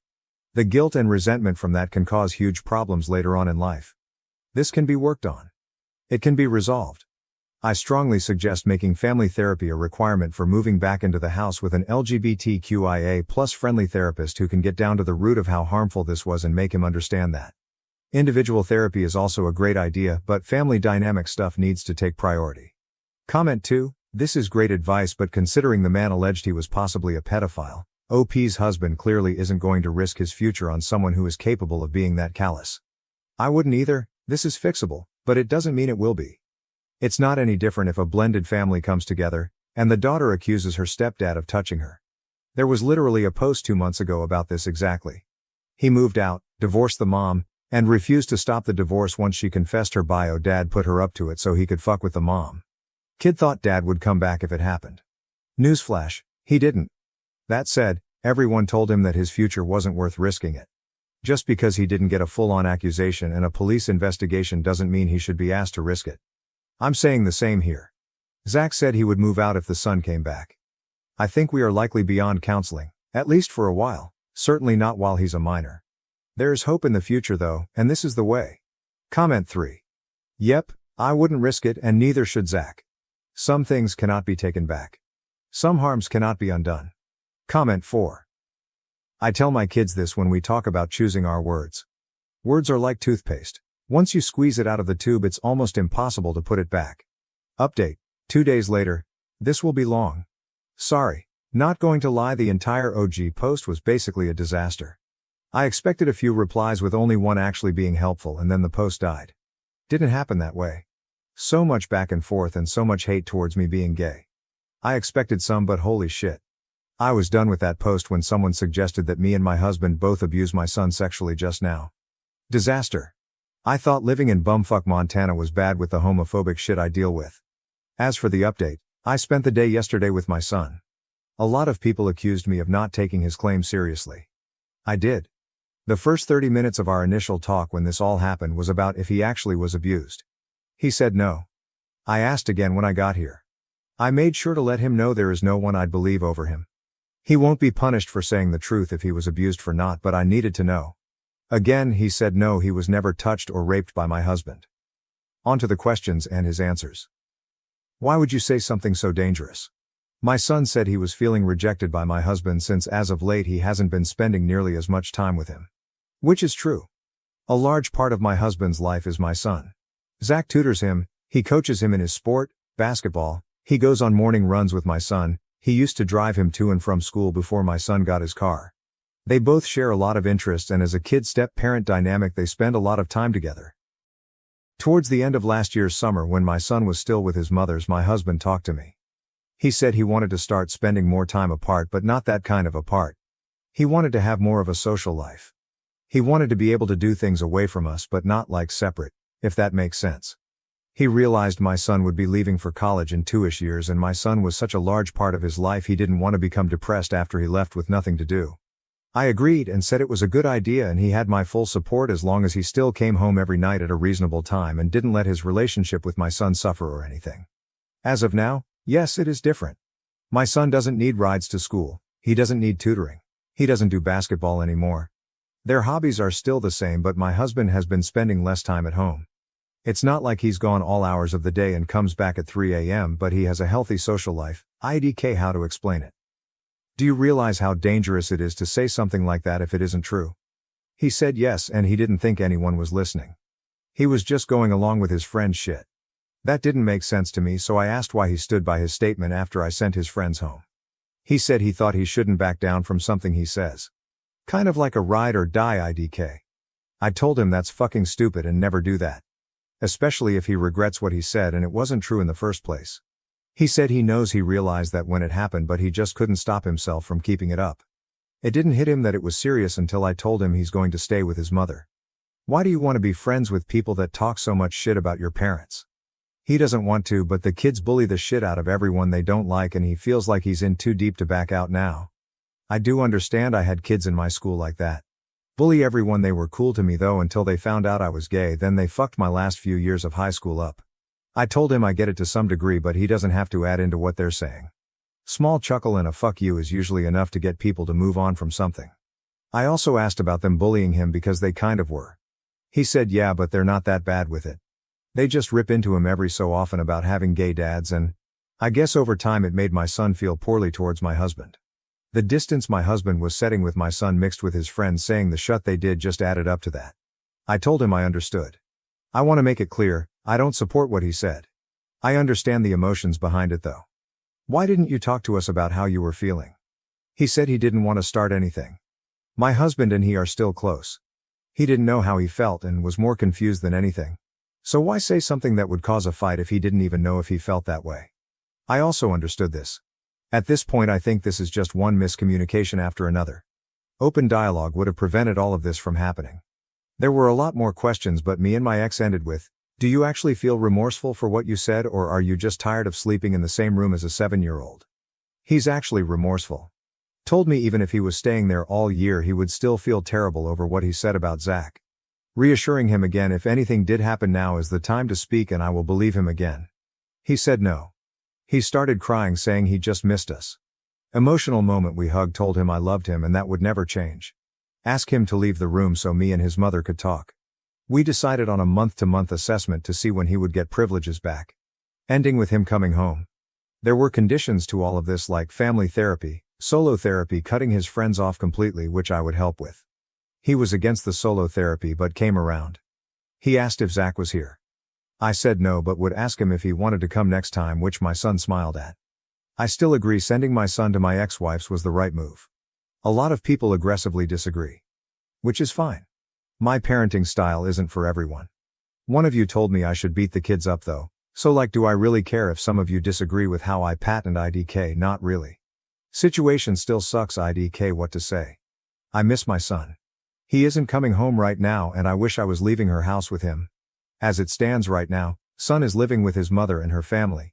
He will get his phone and PS5 and car back at the end of the first, second and third month. In that order he will be able to move out of the room he's currently in, out into the guest house at the end of month 4. Every month after that is touch and go, and we'll discuss at the end of each month what we think son will do. Bi-weekly solo therapy and we will all do bi-weekly family therapy. We see it as he should do solo therapy one week, then family therapy the next. He can come back sooner. I want him back. My husband wants him back. He's wanted him back since he left. His mother is holding strong, but she also sees he's just miserable, so I think she'll break at some point and give up the guest house early. It is what it is. At the end of the night my son asked if Zach would want to hear from him so he could apologize, and I told him yes. I've told him yes a few times now. Zach would love to hear from him. I doubt he'd have to wait longer than one ring before Zach picked up. My son called him as I was leaving, so I know they spoke. IDK about what though? When I got home Zach was feeling like shit and blaming himself more for all of this. I told him it's no one's fault, we just needed to talk to each other more. All in all I think my son is remorseful and he was just feeling trapped and isolated in a shitty situation and didn't know how to get out of. I feel for him and I wish I saw what was happening sooner. Thank you all for the advice. Or most of you. Some of you were just nasty and hateful. Someone on my first post called Stoner Therapist something like that gave good fucking advice. I didn't say it on that post, but if you read this good shit, thanks for it. Next update will be when he comes home. Hopefully it will be soon. Thanks y'all. Comments. Comment 1. Hey, sounds like you've had a heck of a roller coaster. Family dynamics can turn into a jigsaw puzzle where half the pieces are hiding under the couch cushions. You did what you thought was best in a tough situation. And it's clear you care deeply for your son and your husband. Props to you for navigating such choppy waters and for keeping communication open, even when it's as fun as stepping on Legos in the dark. It's great to hear that you're setting up some therapy. It's like oiling the squeaky wheels of family interaction. Just remember, healing and understanding take time, like fine wine or figuring out why the printer won't work even though it's plugged in and the Wi-Fi is fine. Keeping my fingers crossed that your family puzzle comes together smoothly, even if it takes a bit more searching under the furniture for those missing pieces. Here's to hoping the next update is full of good news and homecomings. Comment 2, screw those assets that show hate. Sounds like you have a wonderful battle plan in action. Hope your son makes the right choices in friends going forward. 2 years after a life-changing surgery at 14, I prepared for death, but the story didn't end there. Original post, I, 14M, have a bone disease known as multiple hereditary exostosis, MHE. It causes benign bone tumors to grow everywhere on my body. Although they aren't cancerous, they are very painful when they are near a nerve. A lot of these tumors have grown in my knees, fingers and ribs. You can probably guess there are a lot of nerves and muscles there that can be pinched and pierced. It hurts quite a lot. I am constantly at level 5 pain, scale of 1-10. I can only walk for up to 2 minutes, I can't write, with a pen, if I couldn't type this post wouldn't exist lol, and I'm basically in agony. We have decided I will go for surgery to saw off some of the most painful tumors in my knee. Hopefully this will restore my ability to walk. The doctors have also decided we should remove 2 of my ribs, which have cracked due to the tumors. They'll be replaced with metal, I think. There is a 20% chance of death with all these very complicated procedures, and of course a chance this surgery doesn't change anything, or even makes it worse. Rolling a less than 6-sided dice to determine if I live or die. But to be honest, I don't really care what happens in this surgery. If it works, great, I can walk again. If it fails and my condition stays the same, deteriorates, I've adapted to this disease enough. I can probably handle a few turns for the worst. And if I die, well, I suppose then there is no more pain. My friends say it is wrong for me to feel okay about dying. I'm not suicidal, I wouldn't kill myself if I had the chance. But I don't exactly care if I die at this point. It's in fate's hands at this point. Comment anything. In 7 hours, I'll be on the operating table that'll determine my destiny. Some of OOP's comments. Editor's note, most comments were encouraging OOP and wishing him the best, with OOP thanking them. I included a few others to give a general vibe of the other comments. Commenter, perhaps your friends are saying it's wrong because they think they're trying to be strong for you when you're suffering, trying to give you their will to keep going, but don't know how to express themselves in a gentler way. I assume they're young, like you, and it's unlikely they've had to come to terms with anything approaching what you've been through. They lack the maturity that's been forced on you, but they care about you. OOP, I think you're right about my friends. Thank you for putting it into perspective. I hope I'm using that phrase right, lol. Thank you, and I'll take care. You too, internet stranger. Commenter, I'm sorry you're experiencing this, especially so young. That's not at all fair. I wish you a speedy recovery and that you can have a normal life again. There's also nothing wrong with making peace with the myriad of possibilities that could happen. With only a 20% chance of death though, I'd say the odds are in your favor. Good luck with your surgery, OP. OP, thank you for all the kind words and wishes. I know it isn't fair, but life ain't fair for anyone. Yes, there are so many things that could go right or wrong in this, so I might as well be ready for anything. Even though it's only 20%, well, you should see my luck at Monopoly and realize I am probably screwed lol. Commenter. Hi, I am an orthopedic surgeon in Western PA. I am sorry to hear about your situation, however your odds of dying are far less than 20%, less than 1% actually, unless there is something you're not telling us. 2 ribs and even a full knee replacement is very safe. Good luck to you, P. Well, if my chance of death is less, then great. But my docs are saying the odds are high due to blood loss and other factors. I can't really say what other factors are in play, as my mum and surgeons handle most of my medical stuff lol. I'm just here to rant before the surgery. Wish I could tell you more, but I legitimately am unsure about it. Commenter. So I'm a biomedical engineer, and we're often the ones who aid in the design for procedures like you're going through. A big thing no one mentions about these things is that the averages are based on everyone who has had this done. The elderly, the morbidly obese, the immunocompromised, the addicted. Everyone. If you're a 14-year-old, and believe me, being young has a lot to do with how you recover and how much damage you can take, like a monumental amount, then it's entirely possible that you've got significantly better odds than 20%. And your ability to bounce back from this might even surprise you. I can't tell you that it'll all be okay, but I can tell you where I'd put my money. Good luck. Oop. Ty for showing me the odds just might be better than expected. Still, best to prepare for everything. Commenter, a group of bunnies is sometimes called a fluffle. You said comment anything. OP, sometimes. Are there occasions where they aren't called a fluffle? Commenter, can you ask them to keep some of the bone they remove? That would be a wild souvenir to put on your shelf. Also goes without saying, I hope you don't die, but if you do and you want someone to haunt, I'm down. Oopie, a piece of rib on the wall. Sounds like a very good artifact. Also, I'll be sure to jump scare you at 3 a.m. if I become a ghost lol. Commenter. Hell yeah man, I'll keep a light on for you so you can find your way here. You can pass on info from the other side and I can spread your messages to the masses. We can eventually take our show on the road but will no doubt split due to creative differences, those of course being I make all the money and you don't because, you know, ghosts can't use human currency. But if there is ghost currency, you will be golden. OP, we will start a human ghost pyramid scheme and it will be the most profitable business. We will surpass Jeff Bezos and Elon Musk with all the great profits. Commenter. My dad had a 20% chance in knee replacement surgery, the complications, and died days later. We had the discussion. I told him to go to the light if he saw it and if he felt he wanted to stay, he could and that I would be okay. Days later, he died of a blood clot.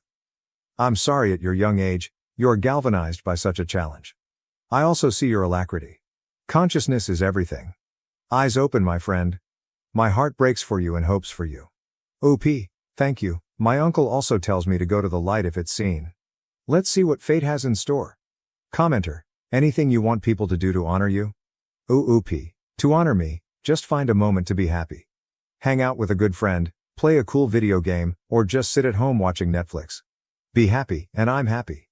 Edit 1. Same post. About 7 hours later. Edit, soon about to enter the operating room. Well, this is it, let's see our fate. Edit 2. Same post. 16 hours from OG post. Edit 2. I'm alive, let's go. Recovery pain's a bitch but otherwise, I'm fine. Some of OOP's comments. Commenter. Wish you all the best. Greetings from Switzerland. OOP, a Thai and an I'm alive. I am from Singapore. Commenter. I'm so glad you made it. How was the feeling heading up to going under? Any regrets and other thoughts? If you don't feel like sharing, I totally understand. OOP. I was pretty calm when I went into the operating room. As said in the post, I had come to terms with all the possibilities. Also, I got laughing gas for a while before I fell asleep. Very nice feeling lol. I didn't really have any regrets. I also didn't think much lol. I do remember humming Sabaton's To Hell and Back when I was going under the Lameo. Update post 1, March 9th, 2022. Same day as edit, deleted. Title, Still Alive You MFers Update. Post 2, March 30th, 2022. 3 weeks later? Update, 3 weeks ago I might have died. Now I'm alive, and relearning how to walk. Hello lads, you may remember my previous post. If not, here's a quick recap. I, 14M, have a bone disease known as MHE, which causes non-cancerous bone tumors to grow across the body. Although they aren't cancerous, they still cause problems such as causing my legs to not be able to walk longer than 3 minutes, and causing pain in my legs. Due to this, my doctors suggested I do a surgery to remove the bone tumors in my ribs and knees. They'd have to remove 2 entire ribs as the tumors were inside the rib. I was prepared for any result of the surgery. Didn't really care whether I lived or died, I had prepared for death and was hoping to live. I'll write what happened on each day in the hospital, and each week at home. Note that I don't write a diary, so all this is in hindsight, so some dates may be inaccurate as I forgot when some events happened. Also, I add unnecessary details sometimes, so I'll put a TLDR at the end. Day 1 in hospital. It was early morning when I entered the hospital. I texted some friends and hugged my sisters and mom. I then went to the operating room with my dad, and the doctors took over from there. Quick briefings happen, then the gas mask is on, and I inhale anesthesia. Whatever happened, it would be alright. And I wake up. Yep, I'm alive, and feeling pretty weird. The surgery was successful, very nice. The doctors wheel my bed to the ward, and my mom's overjoyed. Once I'm aware enough to use my phone, I text my family and friends. They are all glad to see me alive. I also update my post on Reddit and posted a I lived bitch meme selfie on my profile. I eat dinner and it's time for bed. Then I wake up in the middle of the night. Oh shoot, I can't breathe properly without immense pain. The one thought in my mind was, Gott verdammt, did I celebrate too early? I call the nurse, he gets me a O2 mask and breathing returns back to normal. With not much else to do, I return to slumber. Day 2, the doctors are concerned about what happened last night, so I did an x-ray on my chest. They decide it's alright, and I go back to the ward. The thing that happened on day 1 wouldn't happen again, fortunately. Day 2 was spent mostly lazing around, being in pain, playing dumb Roblox games and learning to sit up on the bed with the help of my physiotherapist. Not sure what else to say, day 2 was boring. Oh, and I barely got any sleep, because there were 3 children crying at night in the ward. Day 3 is much more interesting. On this day, the physiotherapist came and told me I should relearn how to walk. She trains me to stand up, gets mad at how I'm not standing straight, mercy plouls, my knees just got operated on, and we begin walking for a few steps. I need a lot of support and it hurts like absolute hell, but it's progress at least. I can make it to the toilet, but I still refrain from using it as sitting down on the low toilet would hurt. Worse than hell. We also remove the bandages on my chest. The doctors say they look pretty good. He adds a waterproof transparent spray thingy onto my wounds so I can sponge bath easier. I got a bit of a fever, presumably from an infection, but it's nothing serious. And the night is much better, only 2 kids cry. Day 4. I practice walking a bit more, and I can walk down the entire hallway. I need support for this though. The physiotherapist decides that now I am slowly regaining the ability to walk, I can go now. Dismissal forms are prepared and I leave before lunch. I take an ambulance home, as I live in Singapore, where ambulances don't cost your life savings. Flex on the Americans. First time in an ambulance, so pretty neat. I spend the rest of day 4 chatting with sisters and forcing my sis to buy me video games. And I can finally sleep without crying children. Yes, week 1, day 5, 6, 7. Pretty boring, spent most of it playing video games lol. Week 2, I begin making progress in walking by myself. I can walk a good 5-10 minutes without rest. This is actually really good progress. I'm shocked how fast I healed. I also revisit the hospital and they remove the stitches in my knee. Nice. Week 3, this is where we are now. I can walk for up to 15 minutes, longer than I could ever imagine last year. Wow, I'm super happy to be at this point. Today, I will try to use the stairs and see if I'm capable of doing that. I'll update y'all if it's successful. I would also like to thank everyone for leaving nice comments on my previous post. I appreciate all the kind words. Life is getting better now, and I'm glad I'm still alive. I'm excited to enjoy every moment of life, now with the ability to walk. I'll gladly reply to any questions y'all have. TLDR, survived a surgery, almost died again, did a few x-rays and made good progress on relearning to walk. I'm happy now. Mini update in comments. May 6, 2022, 2 months later. I can now do like 2 stories worth of stairs. Very good development, from someone who until 2 months ago was wheelchair bound. Update post 4, December 19, 2022, 9 months from OG post. Title, many months later, still alive. Lots has changed. Hey guys, it's been ages. Sorry for the lack of updates. I've been busy living life and I'm admittedly kind of a lurker nowadays, and don't post or comment much. So what has changed? Some good and bad things have happened. My ribcage feels completely fine nowadays. I can breathe without issue. Hooray for nitrogen and oxygen. Thanks for being able to enter my lungs without making them touch egg-sized tumors. Unfortunately, my legs have regrown some tumors, and they hurt again. The doctors don't want to operate again, as the tumor is near some major nerves this time around, and would also take a lot of digging through muscles and stuff. So I'm back in the wheelchair, with limited walking abilities, about 10 minutes max. I guess breathing is a lot more important than walking, so I'd consider the surgery to still be a beneficial thing. Regardless, I have a few things to talk about. I have gotten a lot of messages from people concerned about me. That's why I want to make this post. First up, some people want to share my post on other platforms, while others did it without asking LMAO. Feel free to do it, just link my Reddit post account. Secondly, some people with the same illness as I am wanted to reach out to me. Sorry for not responding, I have so many DMs and I simply don't look at them all. I'll probably get to you in a while. The last thing, a lot of people complimented my writing styles in those posts. Thank you very much, I try my best to make my English teachers proud. I'm also considering getting a writing career, though it seems very difficult to do so. Might consider writing short stories and making money from Patreon. And that's all I have to say. I'm somewhat happy with my life. Maybe one day I'll walk for more than 10 minutes again. But until then, thank you for all the support. Thank you for the many kind messages.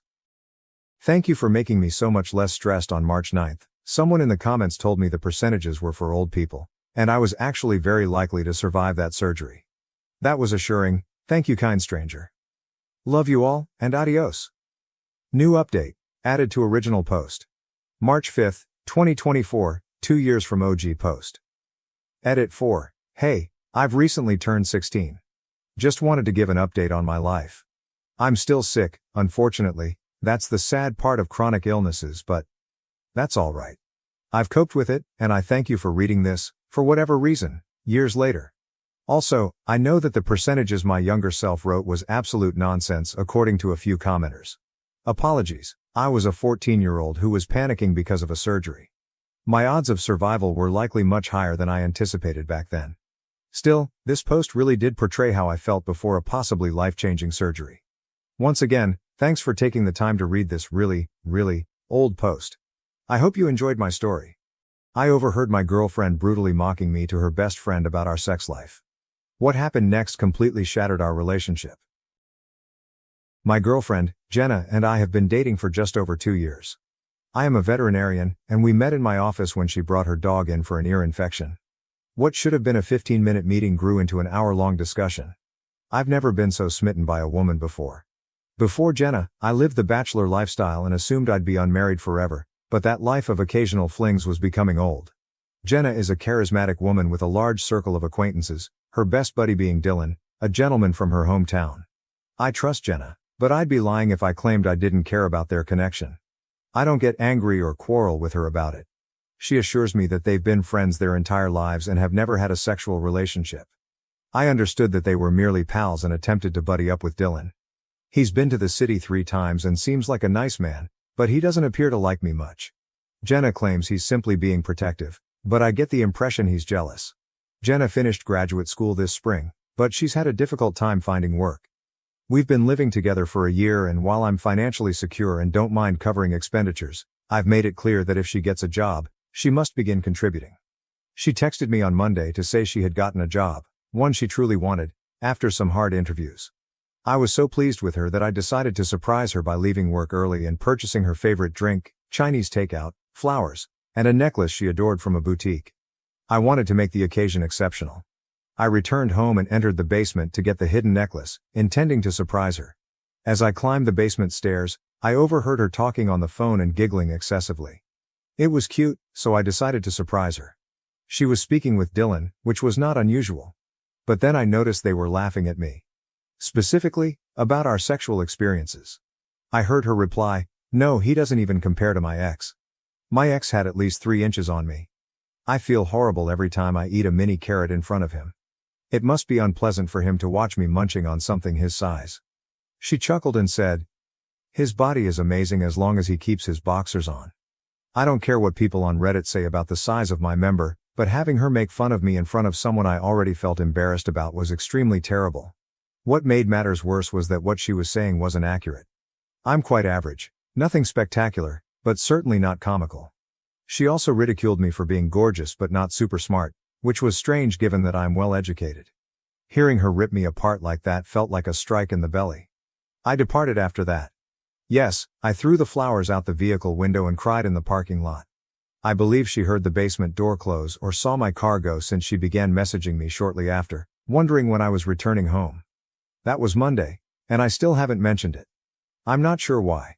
I guess I'm still absorbing things. It's extremely embarrassing and hurtful, but gosh, I adore this girl. I am not saying I will necessarily forgive her. I just want to emphasize how difficult this whole situation is for me. I know I should bring it up with her, but how? Any recommendations on how to begin this conversation? I am deeply upset and I'm not sure whether I can forgive her for this. TLDR. My girlfriend and her male buddy made fun of me about our sex life and my penis. It's quite hurtful stuff. I feel like a puppy that has just been kicked in the face. I am devastated, all jokes aside. I plan to propose within the next few months. I don't see how I can forgive her or remain with her. Advice? Edit. Wow, hey, thank you everybody. I simply wanted to say that I will surely split up with Jenna. I had a beer with 3 of my buddies tonight and told them everything. Their sentiments are similar to the majority of yours. Dump her and do it quick. I called my mother and told her about it. Yes, I told her everything, as embarrassing as it was.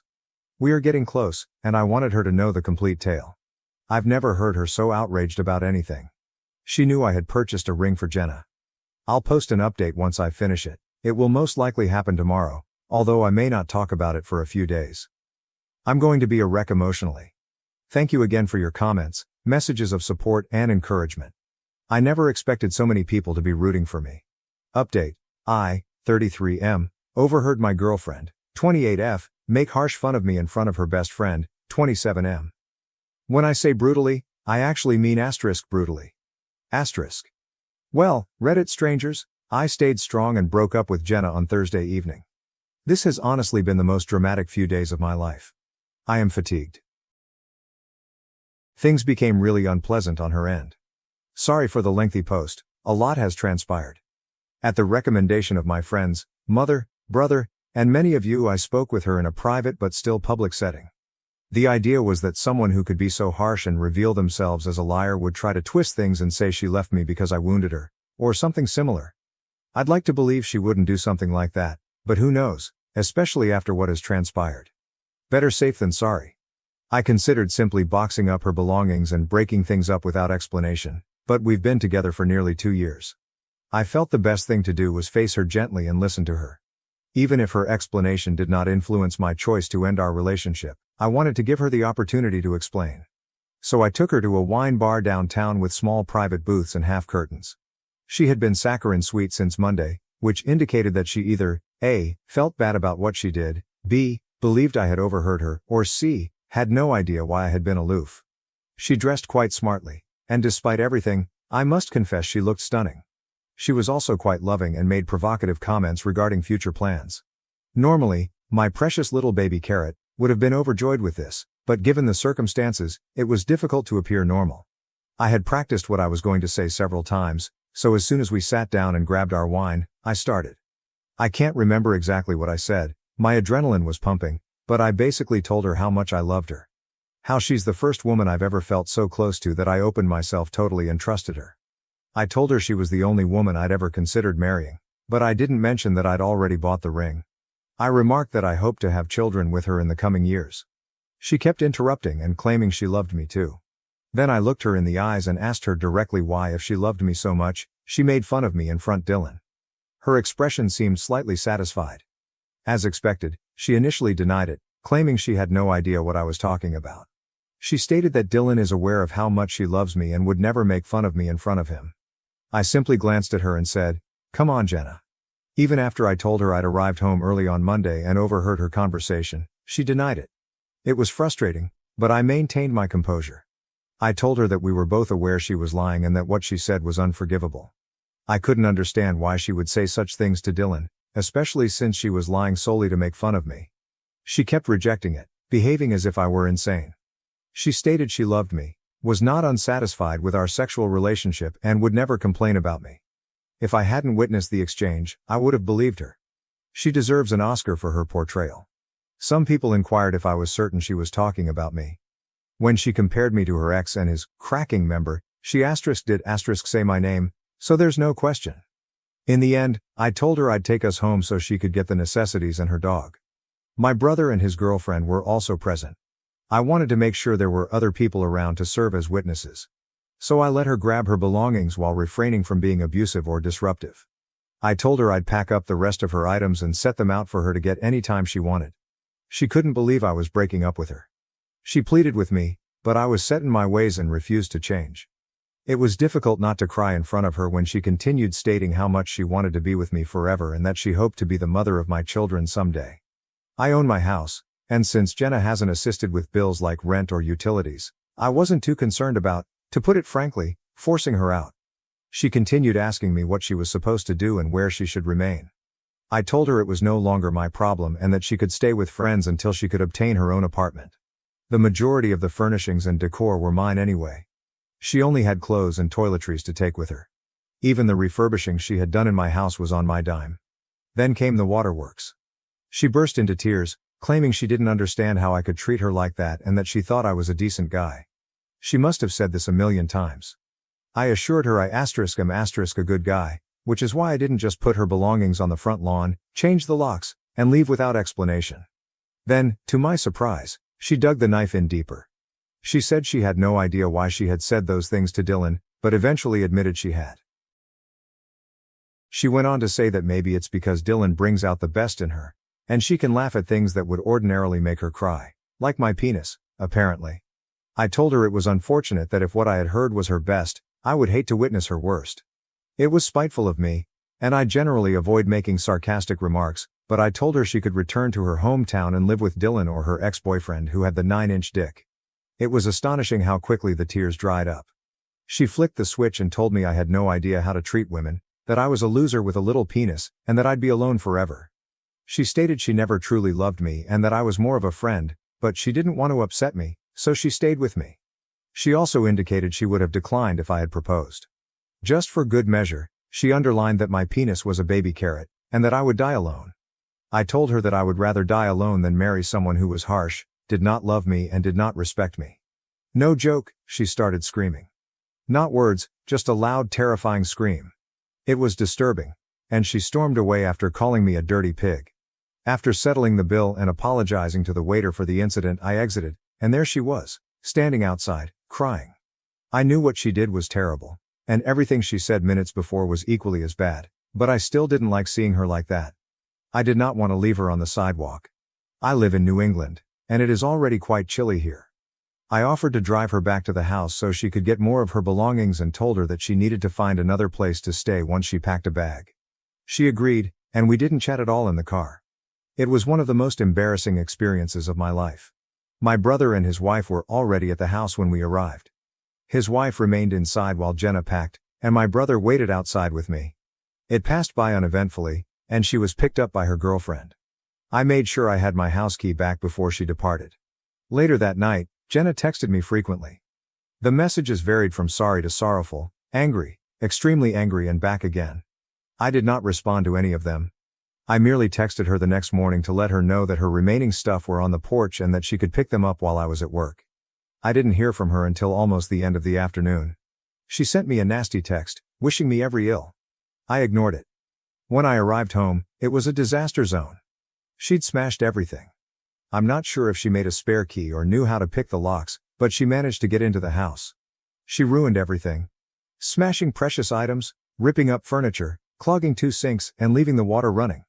She left the refrigerator door open and dumped food all over the kitchen. It was a wreck. The only considerate thing she did was lock my 2 dogs in a bedroom so they wouldn't be wounded by the broken glass or eat the scattered food. I own 2 vehicles, one for regular use and an SUV for work, which I use to carry large or unusual animals to the clinic. In the midst of all the turmoil, I had neglected to give her a key to the SUV for emergencies. I stepped outside to check, and she had also wrecked the inside. She poured flour and tomato soup throughout the interior. It's just things, I suppose, but the fact that she could do something so childish and horrible on top of everything else astounds me. Last weekend, we went to a play, hung out with friends, played Monopoly, invented a drinking game, watched Netflix, and made love several times. My house and automobile, as well as I, have been wrecked. It's amazing how quickly things change. Not my best moment, but I was so irritated that I immediately bought 25 pounds of baby carrots from Costco's rapid delivery service. I had them transported to her friend's house, addressed to Jenna, 100 pounds of baby carrots. They deliver within an hour. She sent me a flurry of fascinating and offensive texts that evening. Yes, it was petty, but my only regret is that I wasted food. I hope she donates them or prepares some of them. So that's it. I blocked her last night because the nasty texts kept pouring. I'm feeling really beaten down right now, and I've sobbed more than I have in a while. It is apparent that I made the proper decision. Jenna is obviously not emotionally stable or mature. She truly is harsh, and I know I deserve better. Since Monday, I've spent a lot of time reflecting on myself as a partner and trying to figure out what caused her resentment, or whatever it was. I'll be really honest here. I work a lot. I try to make time for the people I care about and avoid bringing work home when I've had a difficult day, although I do occasionally. I understand this. Jenna and I have had previous disagreements about it, and I've made a concerted effort to schedule my days so that I can return home on time. I've also attempted to avoid terrible days at work as much as possible. However, anyone who is a vet or has worked with one understands that we are always on call for emergencies. Sometimes we have patients we need to check on or stay with all night. Time off might be difficult. It is achievable, but it is difficult. My staff is fantastic and can manage most issues, but I still receive a lot of calls or texts from them when I'm on vacation or away for the day. I'm sure there were occasions when Jenna felt second best to my job. Well, I know there have been. She's told me so before. I attempted to make modifications, but there was only so much I could do. As far as I can recall, I've never been intentionally cruel to Jenna. I've had terrible days, been cranky or absent, and we've had our fair share of arguments and fights, but nothing harmful or excessive. I genuinely thought we had a good relationship and were both pleased. I know I was. It's difficult not to question myself and wonder if I'm truly a disappointment, or if I neglected her to the degree that she felt unloved enough to act the way she did. I do not know. But I know that, nevertheless, the way she treated me and responded to the breakup was completely unacceptable. I didn't deserve it, and that's on her. So thank you for supporting me, Reddit. It's been wonderful to read all of the supportive comments and suggestions. It's time for me and my baby Carrot to find a woman who values us for who we are. TLDR, I broke up with Jenna on Thursday night. It didn't go well. She turned vicious and destroyed my house, car and me, but I did it and it's finished. I've blocked her on my phone and social media. In a fit of anger, I also sent her 100 pounds of baby carrots. Edit. I did file a police report and take pictures, which might help me reclaim part of the money lost through insurance. The police report is unlikely to yield any results because I cannot confirm it was her. The same goes for attempting to sue her in small claims court. Frankly, I'd prefer not deal with her anymore. I'm going to hope that insurance covers the damages and then move on with my life. From being kicked out at 14 for bad grades to building a six-figure business, my journey of overcoming adversity. I am a 27-year-old boy, and my parents kicked me out of the house because I received poor grades. Yes, you heard that correctly. Despite having lived in the United States for 2 generations, my parents have learned little from American parenting techniques.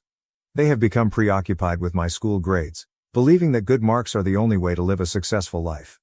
To make matters worse, my older sister has always been an excellent student, resulting in continuous comparisons at home and at school. Things were considerably better in elementary school.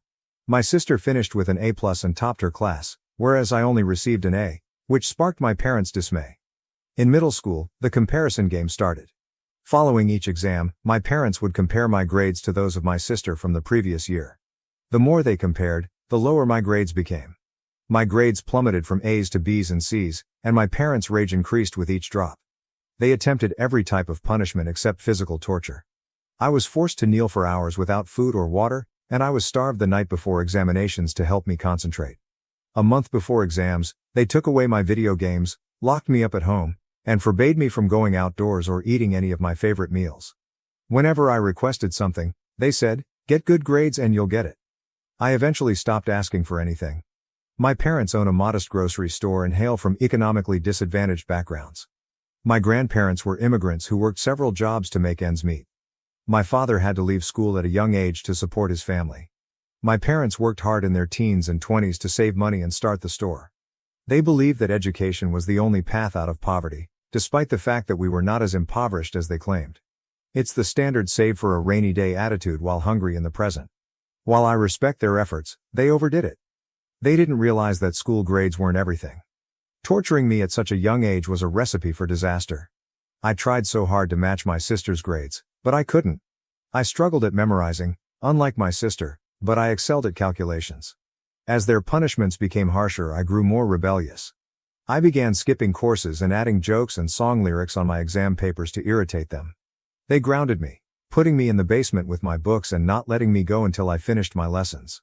I was not permitted to play outside on weekends or vacations, and my video games and comic books were taken. But I was a bright kid. When my parents went to work at the grocery store, I would sneak away and play for the entire day. When they learned I was sneaking away, they started taking me to the store on weekends and throughout summer vacations as punishment. However, this backfired, as I began to like it. I enjoyed talking with clients, assisting them in making product selections and managing the cash register. My folks were not delighted. They did not want me to run the grocery business, they wanted me to be a doctor or an engineer. Anything less was considered a dishonor to the family. One day, I casually said that I wanted to be a salesperson because I was good at closing deals. My folks were horrified. They believed that only ignorant people work in sales. Because they were spending so much money on my schooling, I was expected to pursue a respectable career, such as becoming a doctor or engineer. This tension persisted until I tested their limits by receiving a F in my freshman year of high school. My parents were devastated when they learned I would have to redo a year. They were finished with their customary punishments and reacted as if I had committed a crime. They had no choice but to hit me, but they refrained. Instead, they exposed me to severe verbal abuse and psychological suffering. They claimed I had brought dishonor on the family and could no longer live with them. They tossed me out of the house and commanded me not to return, even if I died from starvation or cold. I was devastated. Despite my rebellious inclination, I had never envisioned running away from home, and I was unprepared for this predicament. My parents didn't allow me to mingle much, so I had few friends to turn to for assistance. I was either confined at home or sent to the grocery store to help out.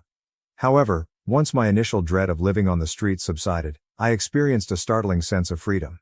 It was a huge relief to finally be able to accomplish what I wanted. My first night, I slept on a park bench.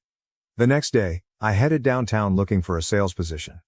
I knew I had an aptitude for selling, so I went from store to store, asking if there were any openings. After applying at over a dozen businesses, I got a position at a beauty shop. It wasn't simple because I lacked qualifications and prior experience, but the owner required someone immediately. He challenged me to sell a costly lipstick as an add-on to a customer who only wanted night cream. I managed to sell it and the owner saw my potential. He was impressed by my ability to sell makeup to young women and employed me. The salary was poor, but he did offer me a place to sleep. As my sales increased, I requested a commission on each sale, and it was the beginning of my path to become a successful businesswoman. Ironically, my parents thought forcing me to work at their grocery shop was punishment, but it actually provided me with valuable real-world experience that would benefit me later in life. I wish they had recognized my potential and understood that practical experience is far more valuable than memorizing academic material. Following that, I bounced about jobs in search of higher salary. One business even offered to cover my college expenses, but I declined. I had something else in mind.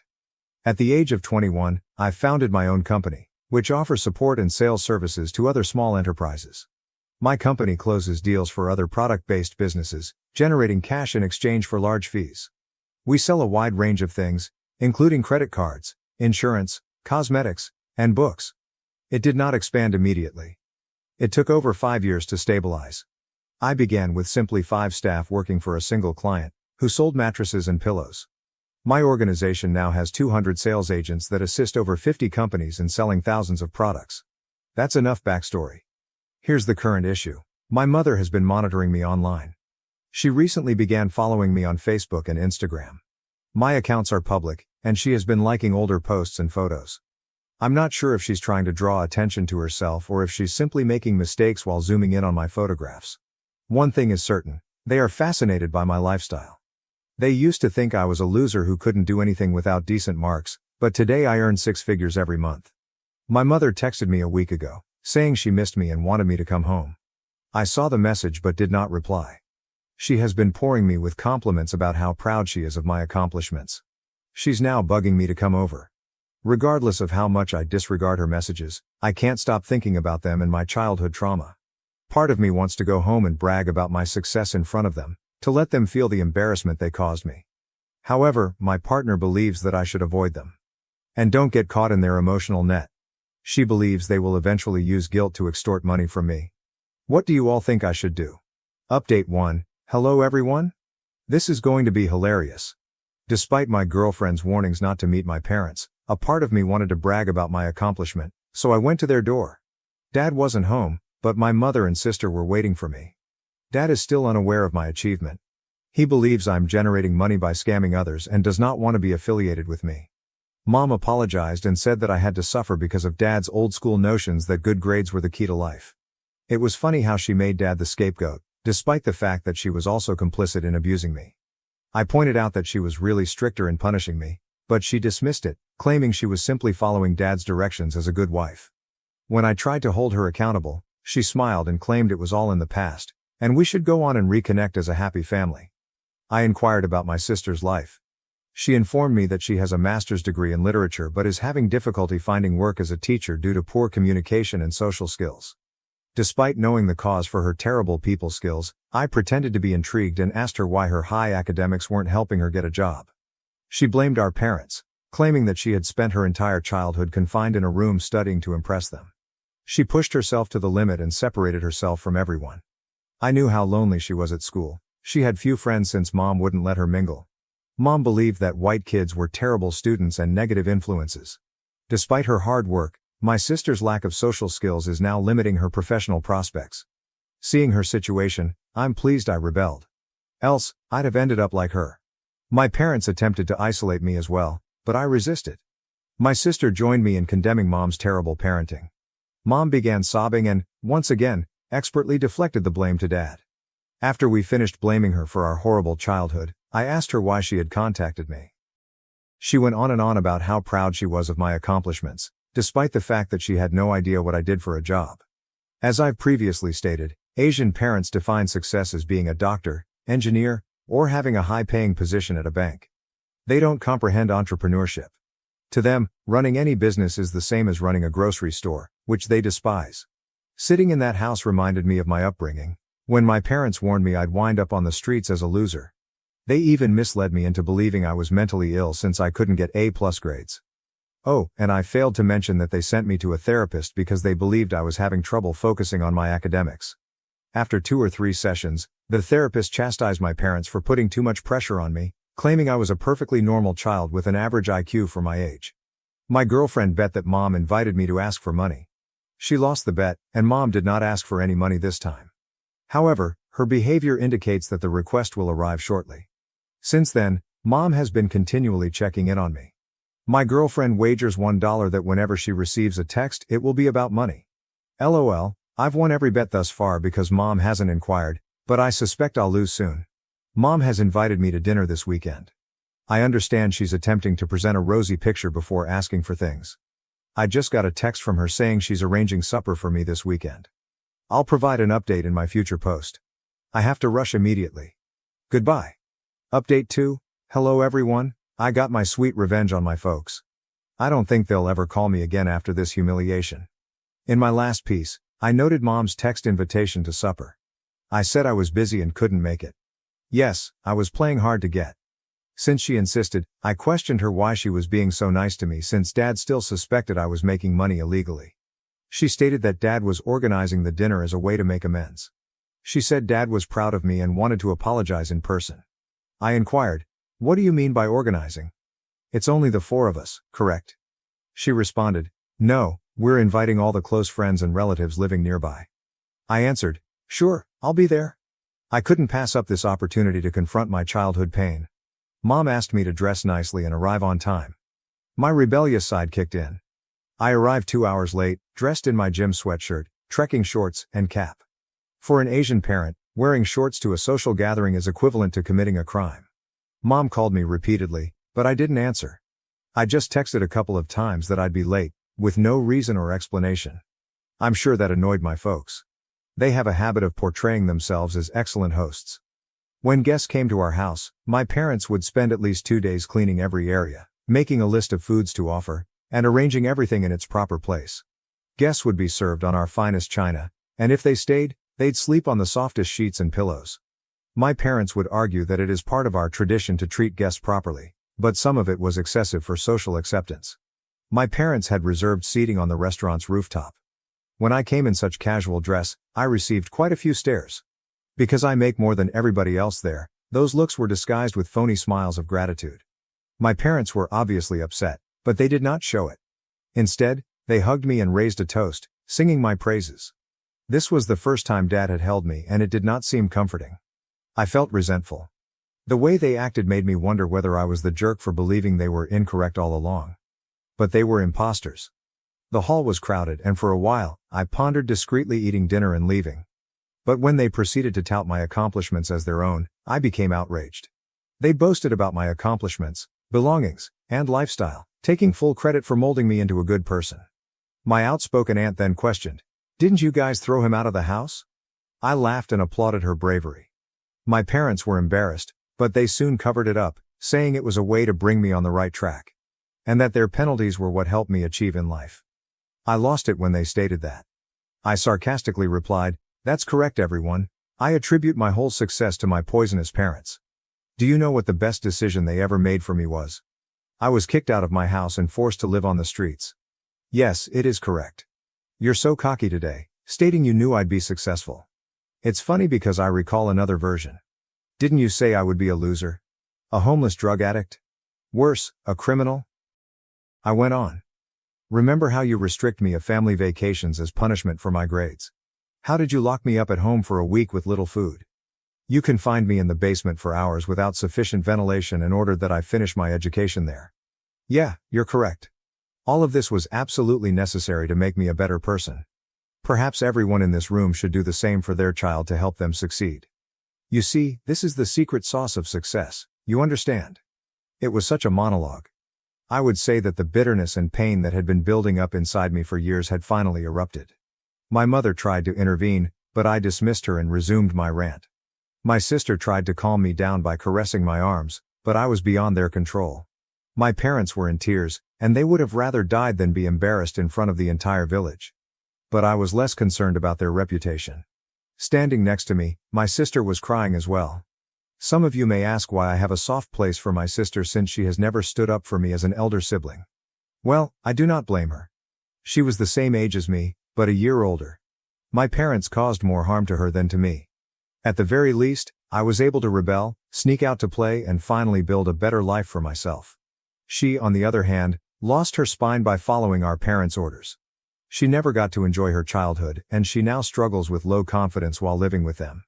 I've offered her a position with my company, and she's even taken personality development seminars, but it hasn't helped much. I offered she start working for me to gain some soft skills, and then she could choose a job for herself. As for my parents, I have severed all connections with them. I warned Mom not to contact me again, and that I was just speaking to her to exact revenge for everything they had put me through. I've blocked her, but I plan to stay in touch with my sister. My sister patted me on the back for exposing our parents, saying it was the best vengeance I could have gotten. They don't care about money or anything else but their reputation as perfect parents in the neighborhood. Following the event, various family members and friends reached out to express their condolences for my troubles. I told them I was not searching for pity. I just wanted people to recognize that pressing a child for academics is more harmful than beneficial. My sister and I are living proof of poor parenting. My dad refused to spend Christmas with my bill, and now my mom is blaming my wife for everything. What should I do?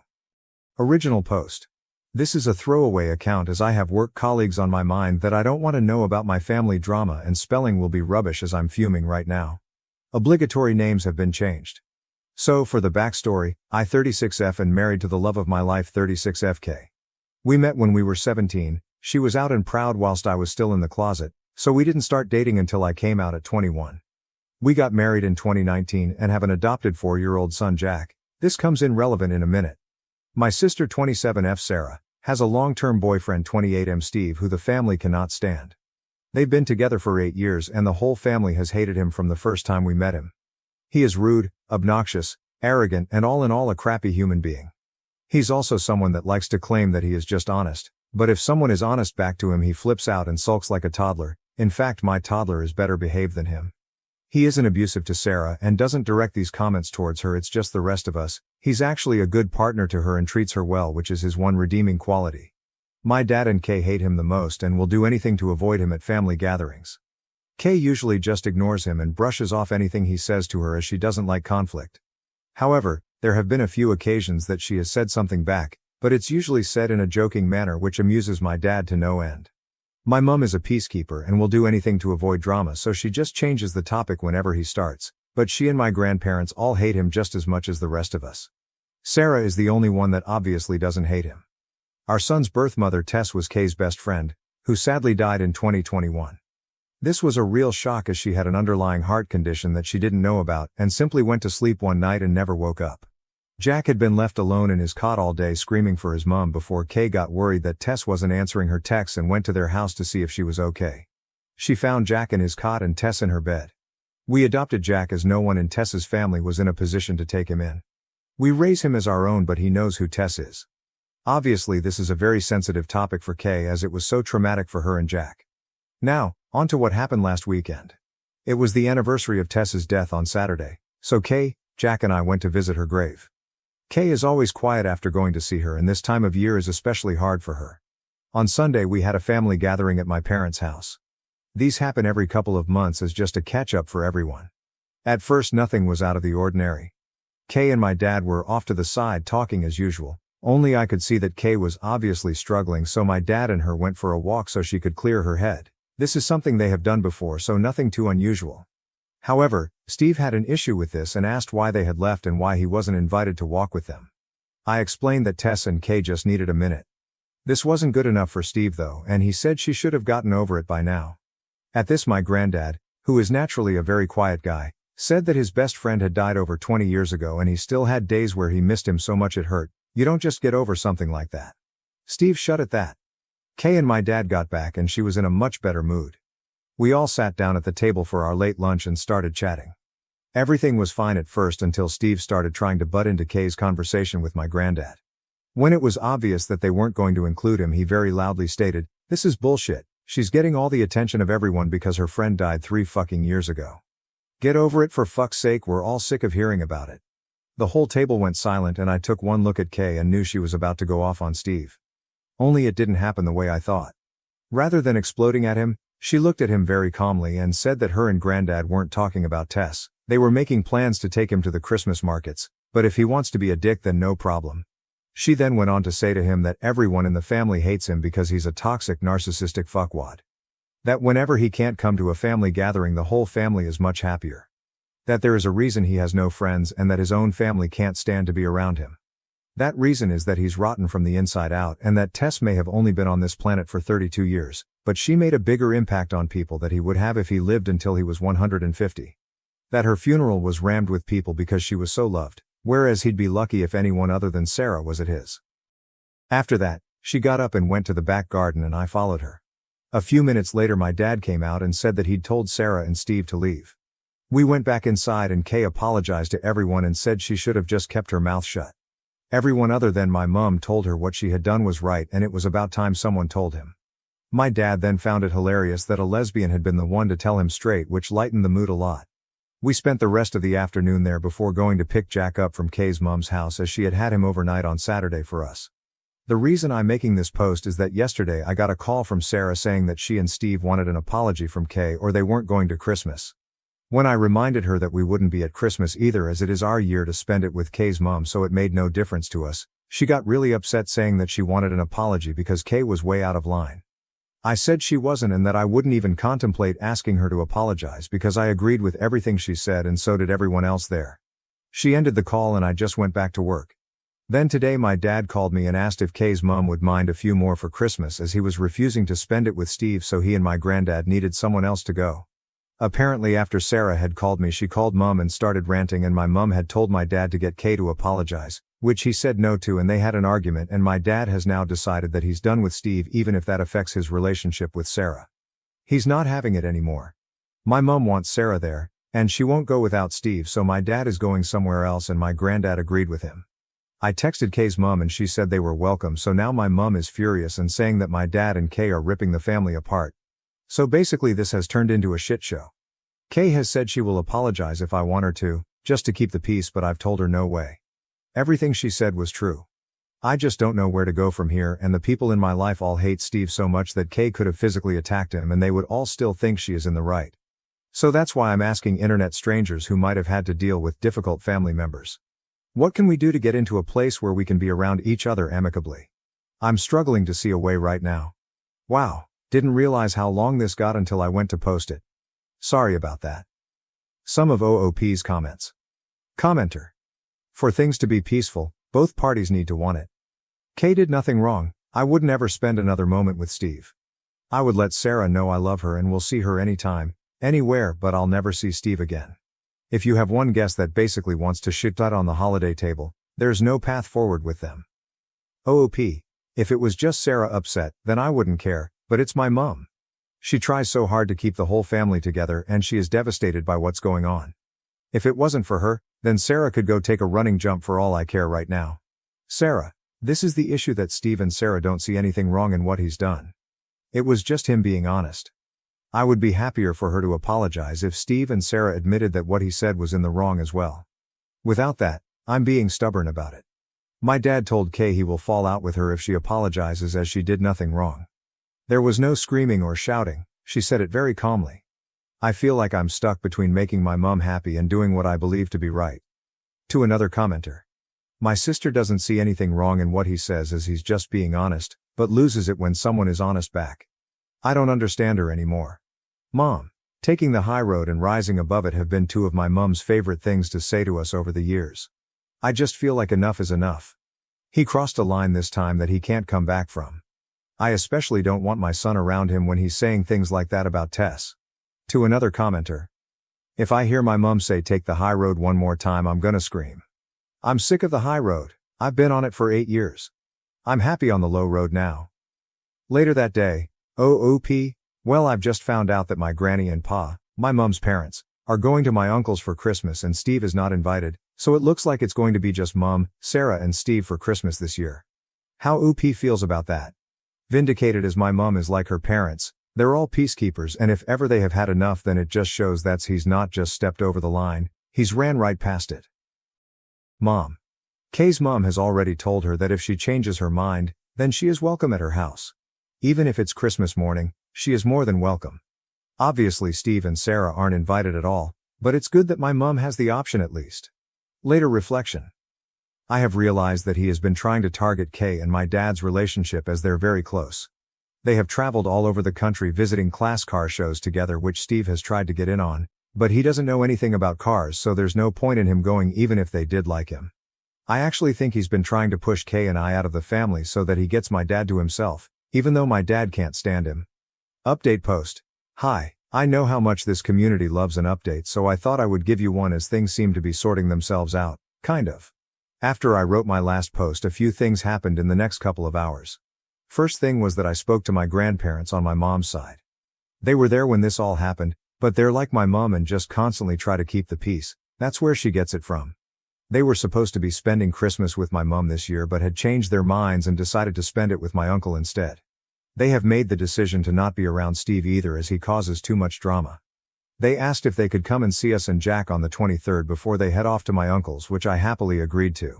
This really surprised me and it outright shocked my mom, as like I said, they are the biggest take the high road type people I've ever met, but even they'd had enough. The next thing that happened was my dad called to let me know that Steve and Sarah had now decided that they want Kay to make a public apology in front of the whole family and admit she was lying and that the family loves Steve. He was laughing as he told me this and called them delusional, so any small chance of a superficial apology went out the window. The third thing that happened was Jack getting home from the after-school club with a recorder that I'm sorely tempted to shove up the teacher's backside. So all in all, it wasn't a great day. Through talking to people on here, I also realized that Steve has been trying to push Kay and I out of the family. Organizing trips that he knows we would be able to go on. We wouldn't have gone on them anyway, as a weekend away with him sounds worse than a paper cut to the eyeball, and him constantly trying to get my dad away from Kay whenever we are all together. I think this is because he is jealous of Kay and Dad's relationship, as they're very close and go on trips to classic car shows several times a year together, usually with my granddad as well. Anyway, things went quiet for a few days until the weekend. Our town has a big Christmas fair that runs from November through December, and we always go to it with Mom, Dad, Granddad, and Kay's mom. We decided to cheer my mom up a bit to go on Sunday and then out for dinner after. My mom was told that if Sarah or Steve showed up then we would all leave, and she promised they wouldn't be there. Things were a bit awkward at first, but settled after a while. At one point Jack got my mom and dad to take him on the giant snow slide, and as my mom walked back over to us she had tears in her eyes. I pulled her to one side to see what was going on, and she said that whilst waiting in line, Jack had said he was happy Uncle Steve wasn't here. When my mom asked why, he said that Uncle Steve was a bad man. My mom tried to say that he wasn't, but in typical stubborn 4-year-old fashion, he had argued and said he learned in school that people who say mean things all the time are bad people, and Uncle Steve said mean things all the time, so he was a bad man and that he didn't like him. There had been a case of bullying in his class a few weeks ago, and the teacher had done a lesson on how wrong bullying is, so I think that's where this came from. This finally broke through to my mom. If even a 4-year-old can see what a horrible prick the man is, then she had to as well. She said that she felt stuck because she hated Steve and agreed with everything that Kay has said, but she loves Sarah and doesn't want to isolate her. I told her I would always be there for her, but I wasn't putting myself, Jack or Kay through being around Steve again, and she needed to think about what she wants. Not what I want or Dad or Kay or Jack or her parents or Sarah or Steve, but what she wants. She went quiet and then said that Kay's mom had told her she was welcome at hers for Christmas if she wanted to, and that she could decide on Christmas Day if she wanted. Kay's mom would save her a plate. We went back to the group, and a little while later I saw Mom and Kay's mom having a deep discussion whilst walking behind us. Neither will say what they talked about, but Mom seemed a bit happier after their talk. They have also been talking since, as yesterday my mom told me that she will be coming to Kay's mom's for Christmas, and they've been talking about going shopping together next week. When Mom told Sarah after calling me, Sarah predictably lost her mind and said that Mum was choosing us over her.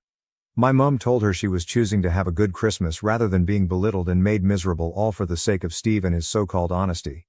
Sarah then called me and asked if I was happy that I'd won.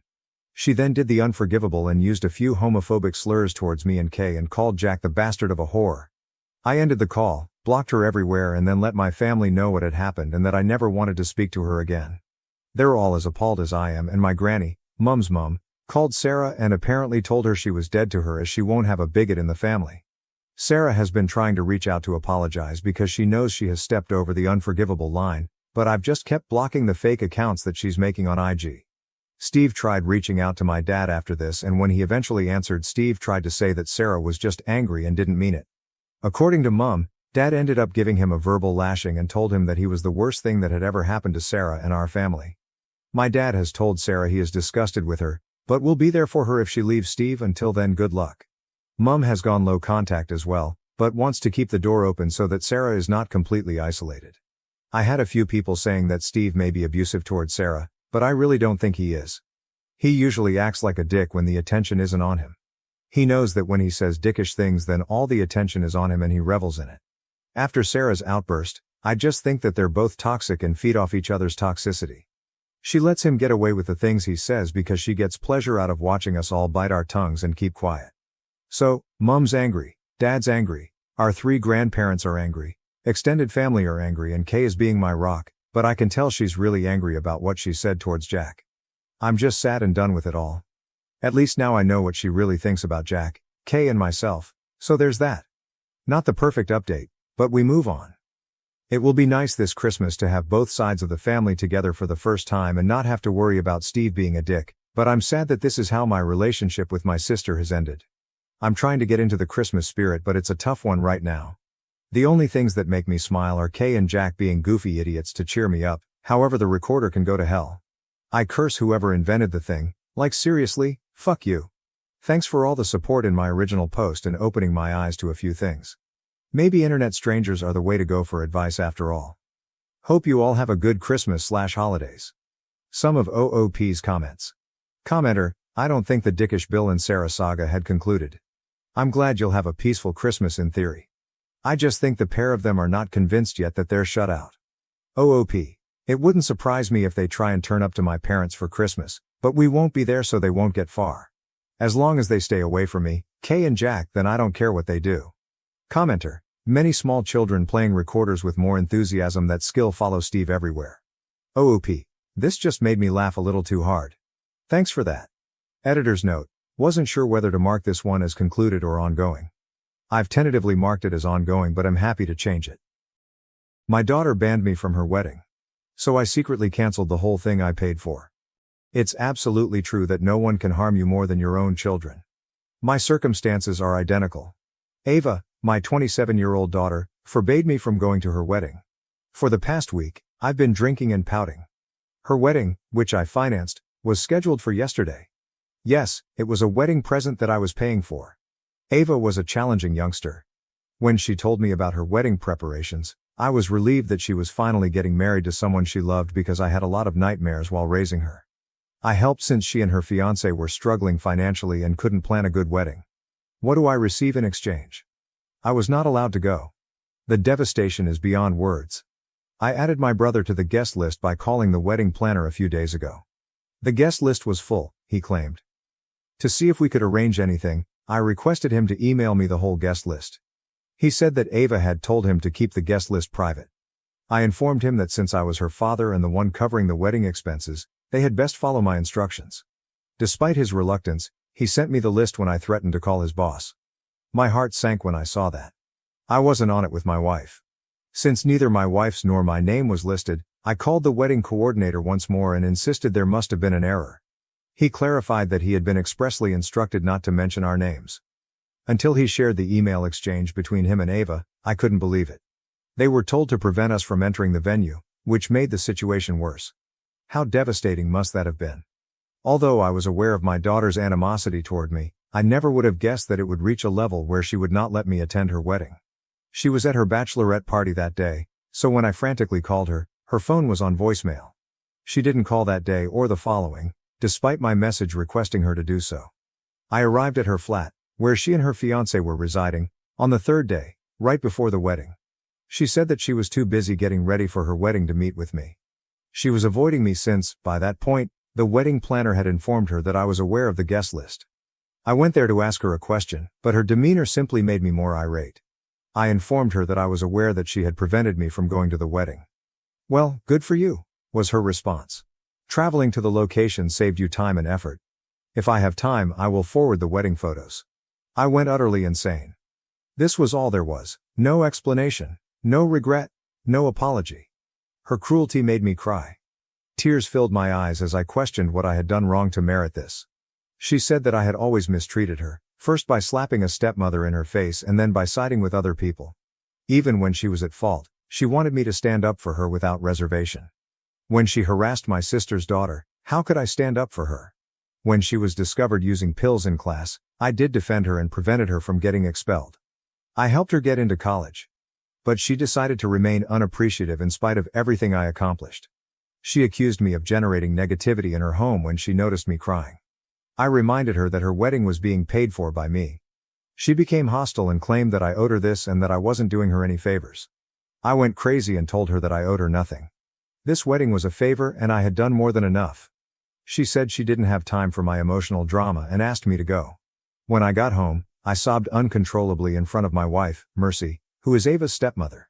Mercy is a good-hearted and forgiving lady, yet she became enraged for the first time when she witnessed me cry. She urged me to do something about Ava. "We must stop Ava from feeling entitled to harm us," she continued. Up until a year ago, when she eventually found a respectable job, Ava had been surviving off of my money. She didn't have any money saved for her wedding because of this. I'd had enough. I made the decision to discipline her. I called off all of the wedding plans. I didn't care that I hardly received any money back from the advance payments.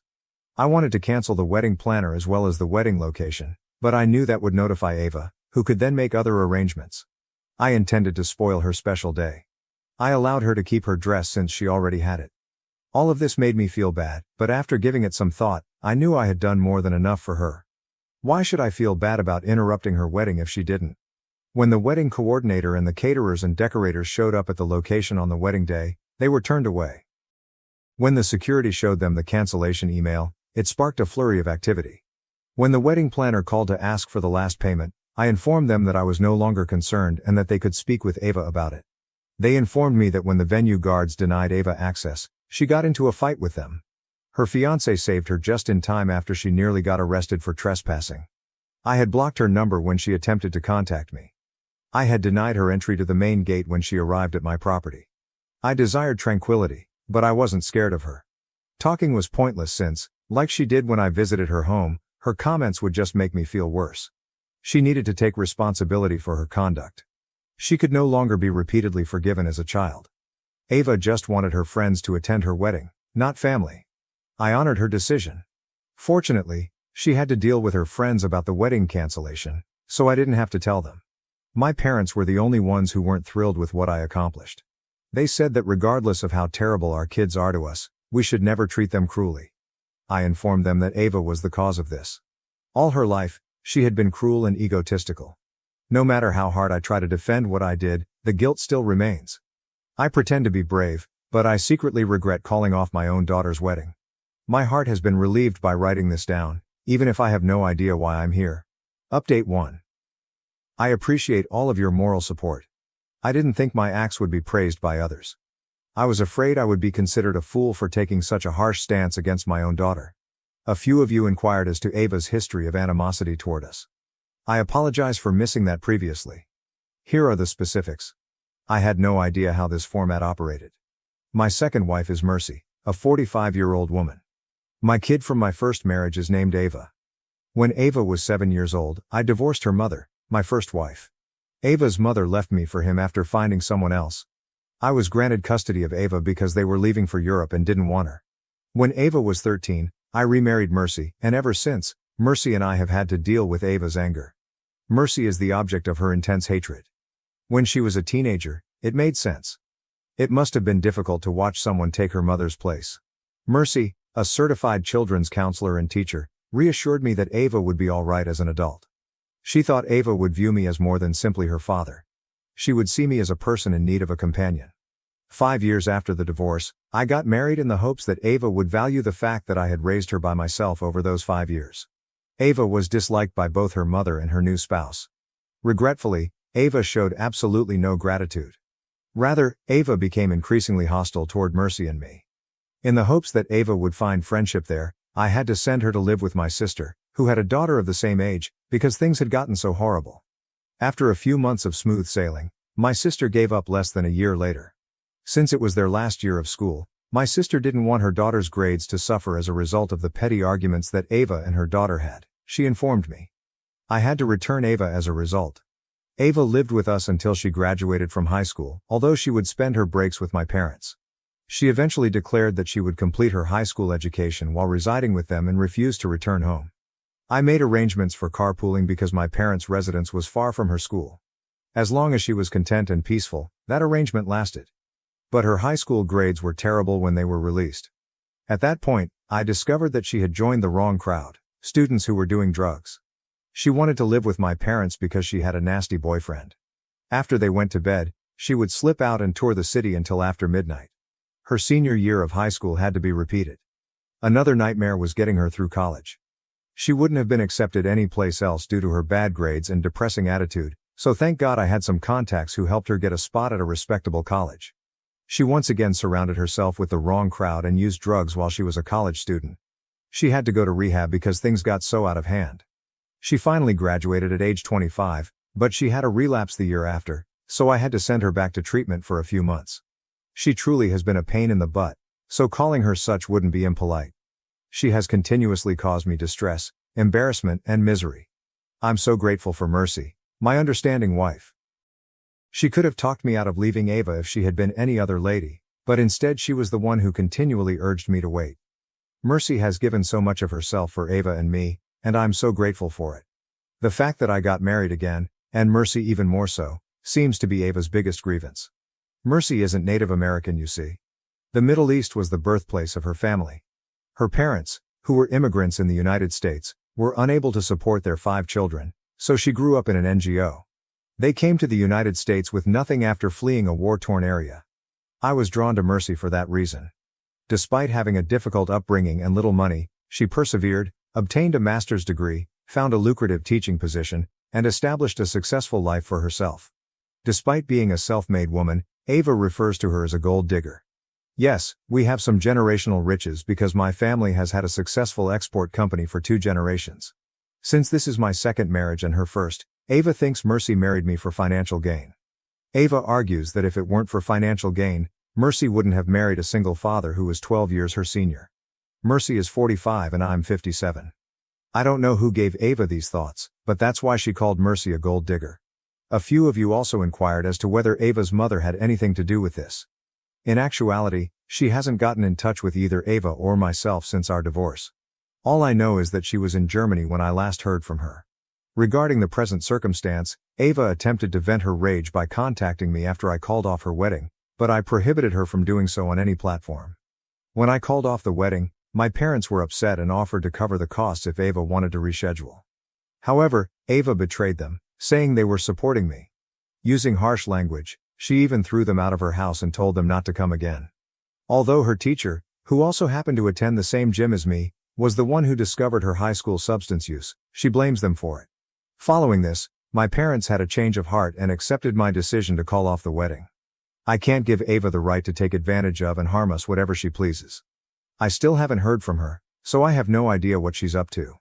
10 days after her alleged wedding day, my parents paid her a visit 2 days ago. They are still not married. They're probably arranging a new date or simply haven't followed through. Oh, and I blocked the credit card I was using to make the purchase. She still had access to it, but she hadn't used it much since landing her job. She will probably be upset by this, but I don't care anymore. I don't feel guilty now that I know how she treated my parents. They have always cherished and protected her, and they are in their late 70s. It was right to cut Ava off. Update 2. Hello everyone. Although it has been more than a year since I last updated this topic, I have remained in close contact with all of the people who PM'd me or left comments on the post. A few weeks later, I learned that Ava had married her fiancé in a secret ceremony attended only by their closest friends. I wished her luck in life and was pleased for her. I had no social media connection to her, so I had no idea what was going on in her life. My niece informed me that Ava had changed her Facebook status to reflect her and her husband's move to a nearby city. Before I received a call from an unknown number a week ago, everything in my life was going according to plan. It was Matt, Ava's husband. I was anxious, fearing that she might have suffered some sort of mishap. She wanted to meet me in person, which surprised me, but he reassured me that she was okay. He claimed he would explain when we met when I asked why. He proposed getting together for supper and said he was in town. In my heart, I hoped that this would be an opportunity to make amends with Ava. I believed that Matt was serving as a go-between and that she might be too embarrassed to approach me. I went to see him with great expectations, but to my disappointment, Matt arrived by himself. He said he had no idea where Ava was when I inquired about her. With a sinking heart, I inquired as to her whereabouts. Then he disclosed that they were no longer together. According to Matt, Ava had a history of abuse during their marriage and had a serious problem with anger management. Even over small disagreements, she would hurl objects and smash household objects. For as long as he could, he put up with it, but eventually it got to be too much, and they split up. Matt continued by saying that Ava had psychological problems and attributed any problems she encountered to other people. Because they had relocated to a new city for his work, she and he had many arguments. Ava was angry at him for removing her from her hometown, even though she had secured a comparable well-paying position there. That was only one of their numerous problems. Matt stated he wanted to apologize face-to-face. He acknowledged that he had seen Ava treat me, Mercy, and my parents cruelly, but he chose not to step in since Ava had used him against us all. He felt bad for ignoring the warning signs and causing himself suffering. I informed him that Ava was to blame and that he was not. I held myself partially responsible for not raising her well. I also expressed my regret to him for what he had endured with Ava. Then Matt asked me to do him a favor. He claimed that Ava was pleading with him to take her back since she had been upset by the breakup. But after experiencing her mistreatment, he had lost interest in her. He nevertheless sent her warm wishes and asked if I could help her during this trying period.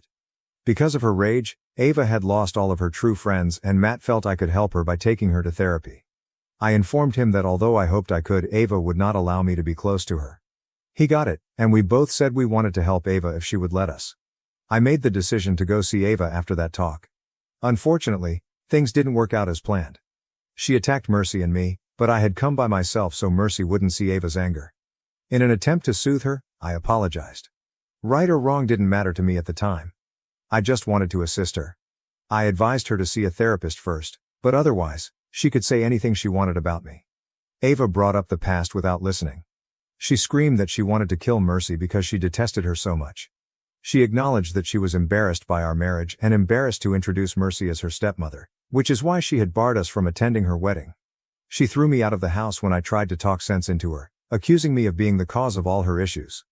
To be honest, I don't care anymore, and I'm not sure if I was correct or not. I don't know how to help her, but all I want is for her to recover. Update 3. I appreciate all of your moral support. When I created the last update, I was pretty upset, and this place has truly helped me relax. Mercy advised me to get in touch with Ava's school closest buddy. We knew each other well because her family lived next door. I messaged her on social media to explain the situation because she now resides in South Africa. Since she was the only person Ava had never battled with, I requested her to get in touch with Ava in the hopes that she could get through to her. Her buddy promised to assist, and happily she did. Ava committed to therapy, and I think it's going well because she came to see my parents a week ago and expressed regret for her actions. She acknowledged that she was no longer able to contain her hatred because it had become so strong. She still holds me responsible for everything though, and stated that she would never forgive me. I no longer harbor any animosity toward her. Even though I'm not involved, I simply hope she has a happy life. I appreciate your support, everyone. I sincerely hope that no father ever has to deal with their own child's intense hatred.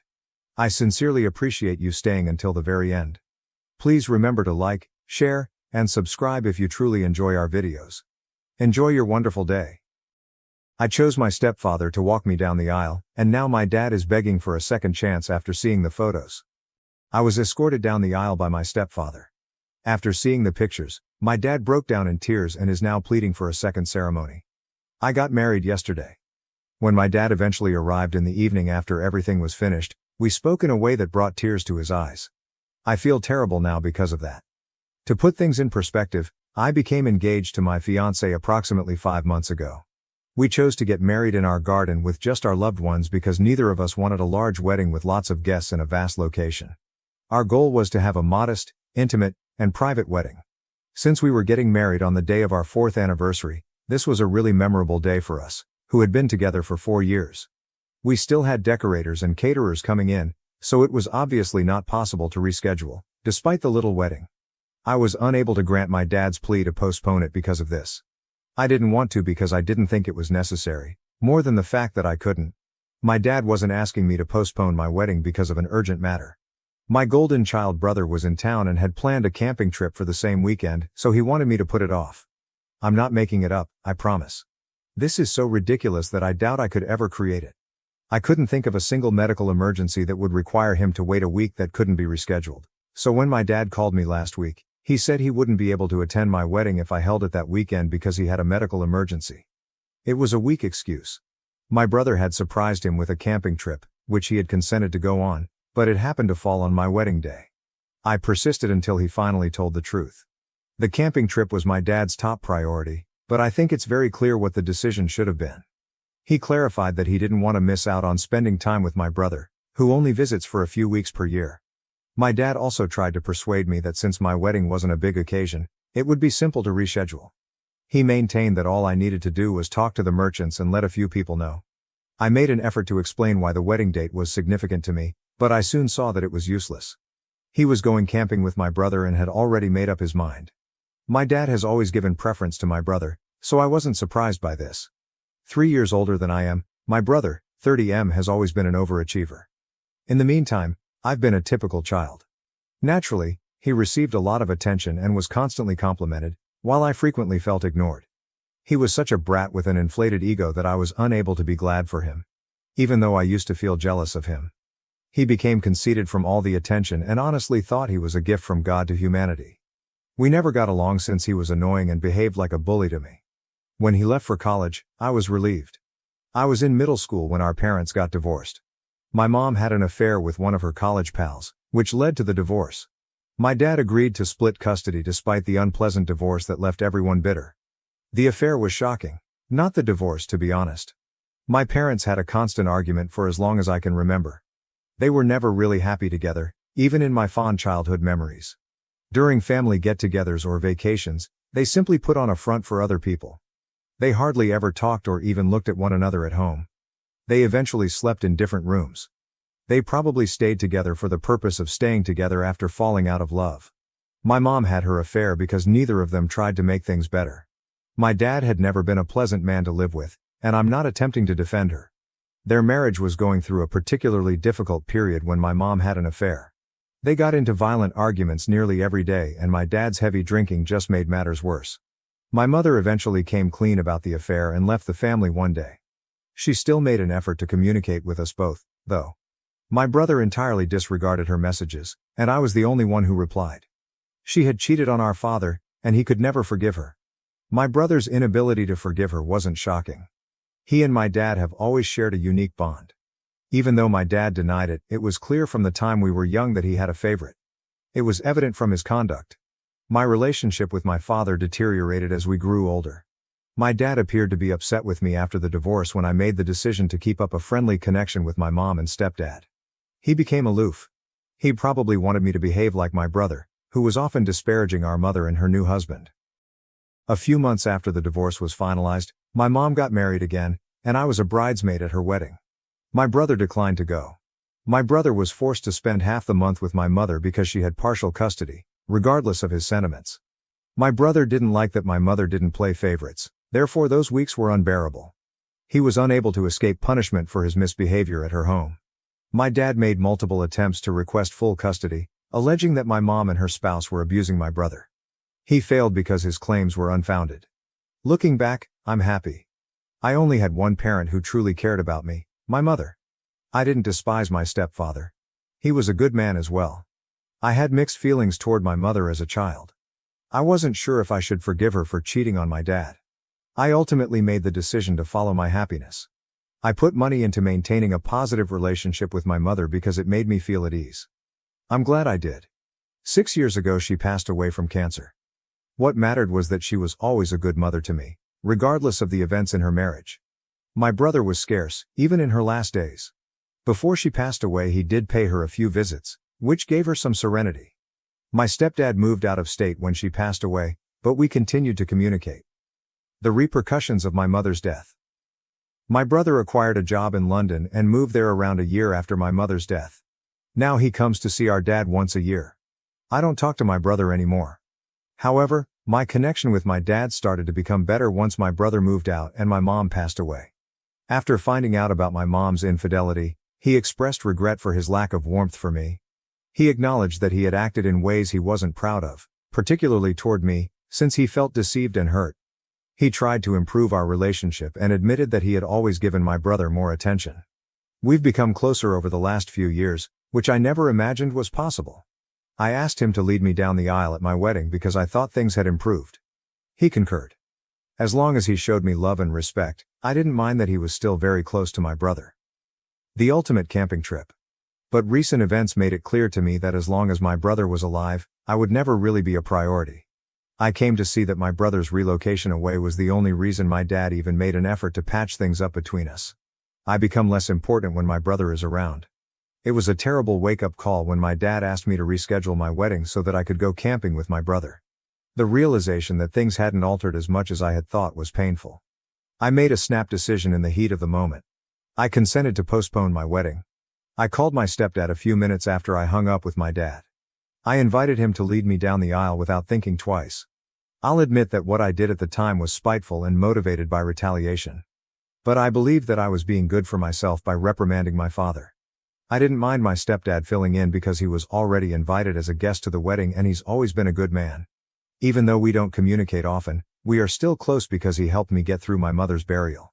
He was first hesitant to accompany me down the aisle as he knew my father was also invited. Nevertheless, I persuaded him and he accepted. I felt justified, so I didn't think about it too much. My fiancé's encouragement provided me with the necessary validation. My annoyance was exacerbated by the fact that my dad had hardly communicated with me during the preceding week, perhaps because my brother was back in town. As anticipated, my dad did not attend my wedding yesterday.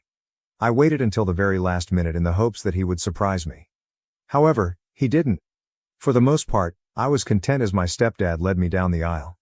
After all, it was my wedding day. Later, when I emailed my dad a picture of my stepdad escorting me down the aisle, that was the only hitch. I assumed he would be upset. I was surprised when he decided to confront me on the following bus back to town. My father and brother showed up that night as the visitors were departing. They appeared worn out, but my dad said the most. He urged me to have another ceremony so he could lead me down the aisle and expressed regret for not taking my wedding seriously. He acknowledged that I was justified in my conduct and that it was rude to ask me to reschedule for a camping trip. All he wanted was another opportunity, and he regretted everything. He even declared that he only wanted the joy of seeing his daughter go down the aisle and didn't care if no one else showed there. I was offended by his desperation.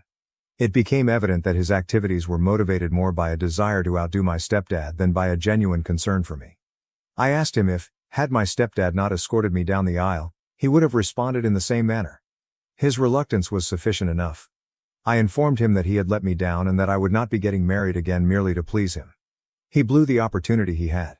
He started crying and pleading for forgiveness when I ordered him to leave. He stated that he regretted everything after seeing the photos and that he had not known I was serious about holding the wedding.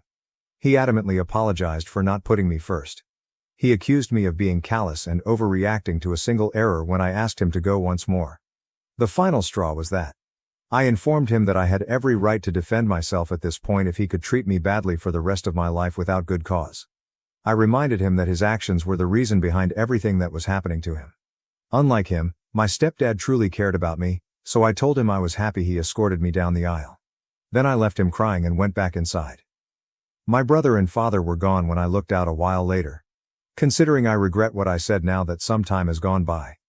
Knowing I brought him to tears makes me feel worse. I question whether asking my stepdad to escort me down the aisle and then putting it in my dad's face was too harsh. Revise. I've come to the conclusion that I don't need to apologize after giving it some serious thought. My dad decided to put a camping trip ahead of my wedding. I've been defending his actions my entire life, and I'm sick of it. My dad's actions have no justification, and I am free to choose not to forgive him. I'm sorry for bringing him to tears, but a person can only take so much abuse. Beyond that, I think it's okay to defend your rights, even if doing so causes harm to the other person. I cried a lot during my early and adolescent years due to my dad's treatment of me. I never showed anyone how much it hurt me, not even him. I don't think he would have changed even if he had known. I'm happy that I didn't get in touch with him once more. My husband supports me and says it's the appropriate decision after we chatted about it. He wanted this decision to be mine alone, which is why he didn't voice his opinion sooner. I also expressed my guilt to my stepfather for becoming involved in my problems with my father. I even said I was sorry for using him as a means of retaliation. He assured me, though, that it didn't concern him. He knows how much I cherish him, and he felt gratified that I considered him first. My guilt was lessened by his comprehension, and I'm happy he doesn't take offense. I think it's obvious now to everyone who was upset with me for bringing up my stepdad. He doesn't mind. I don't mind my choice as long as he's cool with it. Drama after the wedding. Since the wedding a few days ago, my dad has been phoning and texting me daily. I don't want to hear what he has to say, therefore I haven't even opened or replied to his messages. I've made the decision to put my attention on my upcoming honeymoon with my spouse rather than this issue. First update. My dad called again this morning. I chose to read his messages for the first time even though I didn't answer. They were all apologies, as one might anticipate. He agreed that I had every right to be angry. Said he hadn't been a good father, and begged for another opportunity to make things right. He acknowledged his prejudice against my brother and vowed to make every effort to mend our friendship. I felt depressed after reading those messages. The entire scenario is quite distressing. But I've decided that I need space. I contacted him back to establish boundaries after reading the messages. I requested that he refrain from contacting me for a time because I was going on my honeymoon. Repeated apologies just serve to prolong the suffering. They won't alter the past. I made it obvious that I needed him to honor my wishes, but I also vowed to get in touch when I was ready. I understand, he said, adding that he would wait for me to get in touch with him. Second update. As I enter the third day of my honeymoon, my father has not gotten in touch with me. But my brother contacted me out of the blue today, and it was totally unnecessary. I didn't recognize the number since he was using a burner phone. I was going to hang up when I heard his voice and responded, but he baited me by calling me an escapist. Sadly, it was successful because he is skilled at making me feel uncomfortable. My brother gave me a lecture on the value of family, saying I should apologize for the terrible way I was treating our dad. Additionally, he bemoaned how uncomfortable my dad was and how I had ruined his visit by cutting short their camping trip. He went on to accuse me of being envious of him, saying that my behavior was motivated by resentment because my father put him before me. He further claimed that by continuing to see our mother during the divorce, I betrayed my father. His childishness astounded me, but I wasn't shocked. I informed him that a man-child like him would act in this way. I explained that I actually felt sorry for him and wasn't at all envious of him. My sibling is still emotionally stunted despite having a successful profession. Whatever he accomplishes, he will always be unhappy and unlikable. I interrupted him when he attempted to argue with me, stating that it would only serve to highlight his desperate attempt to hide his discontent. I ended the phone before he could say anything else. Even though I know I shouldn't have talked to him at all, it was rewarding in its own right. I made the decision to only take calls in an emergency from that point on for the remainder of my trip. Update 4, talking to my dad. A few days ago, I came home from my honeymoon. After a while of staying in holiday mode, my husband and I decided it was time to return to our regular life and our jobs. I made the decision to face my father yesterday. I went to his residence after work. Naturally, my brother was also present and he appeared astonished to see me. Since I don't care about him, I gave him my full attention.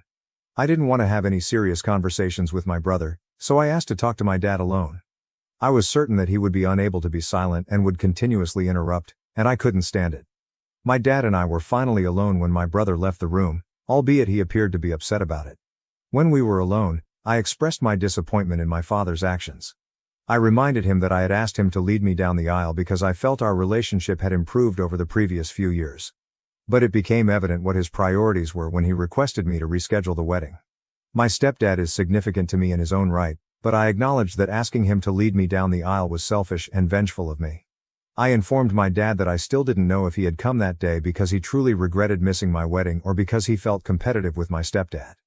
In any case, it was no longer relevant. We cannot undo the past. What has been done is done.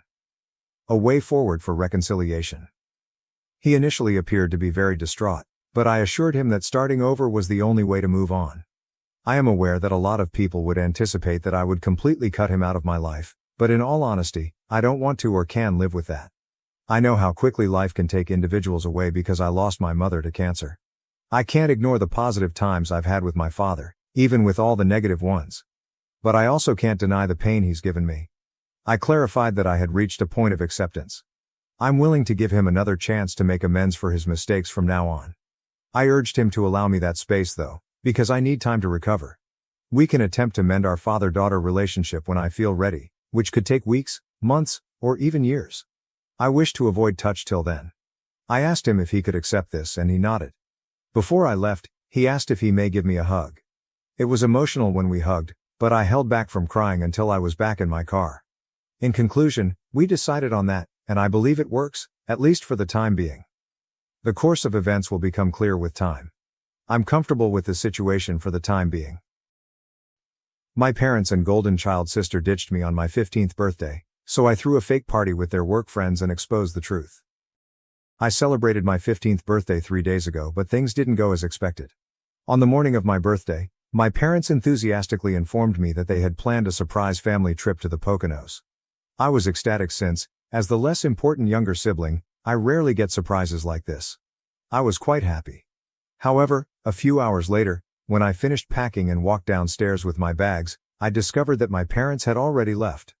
Only my older sister, Alex, 17F, the golden child, was there for me. She smiled, so I knew something was wrong. When I questioned what was going on, she said I didn't need to pack my things and could go back upstairs to unpack. I assumed the trip had been cancelled, but she informed me that there would be no family vacation for me and handed me a sheet of paper with a list of responsibilities.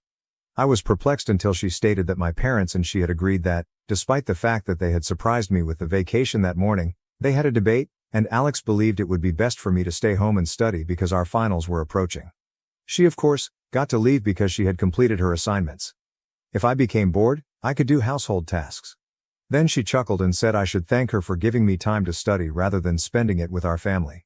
I was so wounded that all I could do was inquire where our parents were. Alex informed me that she had already dispatched them to the airport and had stayed behind to tell me in person as a birthday gift to me. She explained that my parents couldn't bring themselves to break my heart, so they let Alex give the news, which she obviously loved. I knew she enjoyed embarrassing me. I returned upstairs with my things, resisting the impulse to cry in front of her. After hearing the front door close, I broke down and cried for an hour. Alex had always despised me and I knew my parents would always support her. But I never expected them to be so harsh, particularly on my birthday. After I cooled down, I became enraged. I had texted my pals earlier, explaining that I couldn't hang out due to the trip and now I was trapped at home alone. So I decided to get revenge at my folks and Alex. I went to my father's office and used his MacBook to discover essential contacts. I called everyone and invited them to a surprise anniversary party for my parents that evening. Because I was only a child, the majority of them agreed to attend, thinking it was charming. I did the same for my mother's contacts, and because neither of them had password-protected devices, it was simple. Then I decided to text Alex's boyfriend on Instagram, inviting him to the party that evening. I also invited my own friends and had them help me decorate the house to make it look like a party. Around 7 p.m., the visitors I had invited began to arrive, but they were surprised to see that my parents were not present. I kept telling them it was a surprise and they'd find out what was going on later. After all of the guests had come and we had taken a group shot, I decided to carry out my plan. I informed the guests where my parents were and how they treated me. I explained how my parents always did everything Alex said and how I was treated like Cinderella. I had never discussed any of this before that day. I told how my parents had abandoned me on my birthday, without even trying to explain in person, since Alex thought it was the appropriate thing to do. Many people were startled because my parents presented themselves as lovely and decent. However, respectable people do not do this to their children. After I completed telling my narrative, I explained that this was exactly why I organized the party, to expose my parents and sister. Finally, I showed them the chore list Alex had left for me. I could see Alex's boyfriend standing in the corner, stunned, because he had no realized Alex had such a vicious side. Everyone was silent following my remarks. People eventually began to leave, some without saying anything, while others approached me to console me before leaving. The only thing I felt guilty about was wasting their time, but I was not too concerned. After everyone had left, I texted the group photo to my parents and Alex with the following caption. Had some people over for my birthday party today. I believe I'll start with the list Alex left me. It was a fantastic strategy. My parents reacted quickly after I sent the message, insisting that I solve everything right away and informing me that they would be returning on the next aircraft. I blocked them all and went to my closest friend Fiona's house with my belongings, knowing that my home was no longer mine. Fiona and her parents were lovely people who always said their doors were open. So I decided to take them up on their offer. I had no idea how long they could sustain me, but I was pleased they opened their home so generously. On my birthday, I did not hear from my parents. But the next day, they went to Fiona's place. Nobody was shocked that I had decided to stay with Fiona, as we had been best friends since childhood. When they arrived, Fiona's parents refused to let them in, claiming they had no business trying to talk to me after I'd made it obvious I was not interested. However, my parents began to threaten legal action against Fiona's parents. I was afraid, so I told them to invite my folks in and I'd be ready to chat. My folks were infuriated. They said I had no right to contact their business associates because their reputation was already tarnished. None of their co-workers or associates were ready to speak with them anymore, and some had even blocked my mother and father. They blamed me for this, which was understandable given that I planned the entire operation. I informed them that if they had been kind and not insulted me on my birthday, I would not have done this. I ended up yelling at them for always treating me worse than Alex, saying to them they had ruined my life and that I would never forgive them. Things became quite hot, and we were all yelling at each other so fiercely that Fiona's parents had to intercede. Fiona had to take me out of the room to help me calm down. When I finally calmed down, her parents approached me and told me that my parents had departed. They also told me that my parents would not be able to speak with me until I was ready to face them. Then Fiona's parents advised me to pursue legal action, such as emancipation, because it had become evident that my parents couldn't care less about me. They felt it was time I cut them out of my life for good. After discussing this with Fiona's parents, I decided to consult a lawyer, and we are currently considering emancipation. I'm still perplexed because this is a big decision, and I don't want to regret it in the future. However, at the current rate, I doubt I will. Yesterday, my parents contacted me again about my choice. Last evening, I received an email from my parents, which I recognized based on the address. I tried hard not to open it, but curiosity got the best of me and I read it. They began by saying that the reason they surprised me with the vacation was that one of my father's clients had opened a new spa and resort in the Poconos, which was a bonus for my father. He had chosen to seize the opportunity around the same time as my birthday. However, when Alex mentioned my exams, they didn't want my grades to suffer simply because I went on vacation with them. They couldn't believe I had misinterpreted the situation and attempted to get revenge on them for it. They stated it made them feel like they had failed to raise me properly. According to them, Alex was simply attempting to be a nice, caring big sister, and there was no reason for me to overreact. It was all rubbish, and I was quite irritated. I almost gave up reading halfway through, but the second portion was about how furious they were that I had included others in our family drama and aired our dirty laundry in public. They stated that they never expected or wanted this to happen. They said that if I had just spoken to them directly about my concerns, they might have been able to resolve them. Instead, I took such harsh measures. They conceded that Alex's list of responsibilities was excessive, but they stated I should have called and questioned them about it. They said that if they had known I felt excluded, they would have returned right away. They insisted that the manner I handled the matter was unexpected, and they felt awful about it. They said that it was an unfortunate mistake that had been blown out of control. They want me to talk to them and work things out, but I'm not sure what I want to do. I have extremely mixed thoughts about this. Please help me. Am I the jerk for holding a party and exposing my parents to their co-workers and business associates after they ignored me while on vacation? Update 1. Okay, so most of you believe that what I did was perfectly acceptable and that they deserved it, therefore I have nothing to apologize for. I've decided not to apologize. I disabled the email address they used to contact me, so they couldn't reach me again. I know they may build a new one and try to contact me, but I'll just continue to block them. I've decided that regardless of what they say, I will not answer or even read it. It's simply not worth it, it will only exacerbate my problems. As for emancipation, I've chosen to go for it. It's a big deal, and I know I'm still young, but Fiona and her parents have guaranteed me that they'll be by my side no matter what happens. They even offered to formally adopt me if it would make me feel more comfortable, which it could, but I haven't considered it yet. We're now simply working on emancipation, and the paperwork is being completed as we speak. I'm not sure how my parents will respond, because when they wrote me the email, I could tell they were unhappy that I'd chosen to live with Fiona and her parents. This makes little sense to me because, based on how I've been treated throughout my life, it's clear that they don't want me around as much as they want Alex. That is evident to me, but they are still attempting to reach out, which is perplexing. I have a feeling they only want me back to improve their reputation and image, nothing else. Right now all I can do is wait for them to receive the emancipation paperwork and see how they respond. It's been a few days since my post, and they haven't contacted me again after that email, so I'm not sure how they're feeling right now. I know things can't be going well for them because many people attended the party, and I've heard from others that Alex and her boyfriend split up. No one knows why, but me. Update 2. My parents received the documentation for my formal emancipation a few days ago, and they were not pleased, which surprised me. They phoned Fiona's parents, and there was a heated argument. Apparently, my parents assumed Fiona's family had set me up and were controlling me, believing I wasn't acting on my own free will. This didn't make sense to me. Do they know how terribly they've treated me in the past? Of course, I am doing this on my own accord. I had anticipated this type of reaction following my previous post, as many of you pointed out that they merely wanted me back to maintain their image as a happy family. They probably assumed everything I said during the party was simply me being bratty. When I didn't return to them, it enraged them because I was finally standing up for myself, and they couldn't take it. Unfortunately, this is already happening. They can call Fiona's parents whatever they want, but it won't change the fact that they deserve it, and they no longer deserve to be my parents. Fiona told me that my parents called her parents every term in the book and threatened to take them to court, stating they had no right to subject me to this. They also threatened to injure them, which is ridiculous because it is prohibited and will just make them appear worse. The way they spoke to Fiona's parents only confirmed what I already knew. They don't want me back out of love, but rather to improve their image. Fiona's parents were accused of attempting to destroy my parents' reputation by portraying themselves as saviors and revealing to the world that I had been abused. My parents vowed that they would not let that happen. They complained about how I was an entitled brat and that by supporting me, Fiona's parents were demonstrating that they were unsuitable to be parents themselves.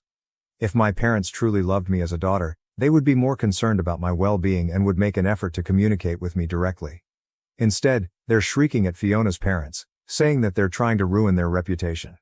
The thought that Fiona's parents would wish to ruin my parents is absurd. They only know each other through Fiona and me, so they have no motivation to compete. Furthermore, there's no comparison. Fiona's parents are far more prosperous, caring and sympathetic. My parents are so anxious about their image that they believe Fiona's parents are like them, incapable of actually caring for me and simply out to pull them down. I urgently want to inform my parents that Fiona's family isn't just pretending to be my saviors, they actually are. I needed to be saved from my parents. And if they had just realized it in the first place, they would have apologized for what they had done rather than attempting to create even more drama. But Fiona and her parents have given me specific instructions not to contact them, no matter how tempted I am, since it isn't worth it. I know they received the phone call from my parents a few days ago, and after arguing with them over the phone and giving me only the information they believed was vital for me to know, they informed me that they had recorded the call. My parents were extremely ignorant since this tape may be used as proof of why I deserve to be freed from them. They also asked me to consider whether I wanted them to legally adopt me or not. I ended up saying yes because I truly like them. And I know it will irritate my parents even more, but that isn't the major reason. It's largely because I believe they are really kind-hearted and great people, and having Fiona as my sister will be a bonus. So I'm totally in. They informed me that they will speak with the lawyer again to begin the paperwork for that as well, as it may help with my emancipation case, knowing that I have better people to depend on and live with. To be honest, this is only getting better, and I am very grateful to them. Update 3. Hello, something terrible occurred today. Long story short, Alex beat the snot out of me after school. My last class, English, was conducted in the east wing of the school, and as I was leaving, she and a group of her pals literally cornered me. Unfortunately, I am always the last person to leave class since I am slow at gathering my belongings, and by the time I exited, most of the students had already left. When I saw Alex and her pals standing outside, I was a little afraid, but I didn't show it because it would only help them win. As I was about to leave the classroom, they came all up in my face and told me I couldn't leave. They forced everyone else in the class to leave and informed me that they needed to settle some scores with me. I tried to remain calm and level-headed so that my worry did not show, but they did not appear to care. Alex grabbed my arm and walked me outside while I begged at her to let me go, but everyone else was so noisy that I couldn't be heard. Then they carried me to the janitor's closet and forced me inside. I kept knocking on the door, but they stood outside, and even if someone heard me, they wouldn't dare to intervene because Alex and her pals are seniors with a bad reputation. After approximately 5 minutes, Alex let me out. But by then, practically everyone had left, leaving me alone with them. When the first smack landed on my face, Alex began yelling at me. She described me as selfish and ungrateful to our parents. Then came the real reason she was so angry. She accused me of being the reason her boyfriend broke up with her. She banged my head into the concrete, and I became disoriented. She took advantage of this by repeatedly hammering me with her fists while her buddies laughed. It was terribly painful, and I attempted to defend myself, but Alex is several inches taller and considerably heavier, so there wasn't much I could do. At one point, I just cowered against the wall, and she kept beating me. When she was finished, she kicked me one more time before leaving with her buddies while I wailed against the wall. About 15 minutes later, Fiona discovered me sitting on the floor, crying profusely. When I informed her what had happened, she helped me get up, and instead of walking home, we grabbed a cab because I was in no shape to walk. When we came home, we told her parents everything, and they looked glum. They quickly contacted the school, followed by the police. It's barely been an hour and they've spent the entire time on the phone, but Fiona is taking care of me. I'm fairly bruised up, the bruises are just beginning to show and everything hurts. But I know Alex will receive her karma for this and it will come soon. Update 4. Hello, I have a lot of things to say, but I will try to make it short and sweet. Alex banged me up last week, but happily, the school stood up for me. They shared security footage from that part of the building with the police, making it simple to charge her with a misdemeanor. She received community work to compensate for it, but the best part was that she was suspended for the following 6 weeks. That means she won't be able to attend prom, which she was really looking forward to. She will also be seated separately for her finals, rather than with the rest of her class, which means she will be unable to scam her way out of them. I believe it is well deserved, and I felt vindicated when Fiona informed me about it all. Another wonderful thing that happened was that, following the disaster with Alex, my parents chose to relinquish their rights to me. That's correct, they have terminated their parental rights, and the paperwork has been signed. So I'm finally free, and Fiona's parents are about to legally adopt me. I'm really grateful to them for it. My parents told me that after everything that had happened, they no longer wanted me in their family. I know they'll attempt to make it appear that I'm at fault, but I don't think anyone will believe them. It makes no difference to me if they give it their all. To be honest, I am finally part of a happy family. I can assure you that my new sister and parents will be considerably superior to those I had previously. I can't believe it's finally working out for me. This is possibly the happiest I have felt in a long time. I even forgot about my upcoming finals, but Fiona and I are going to crack on and show everyone what I'm made of.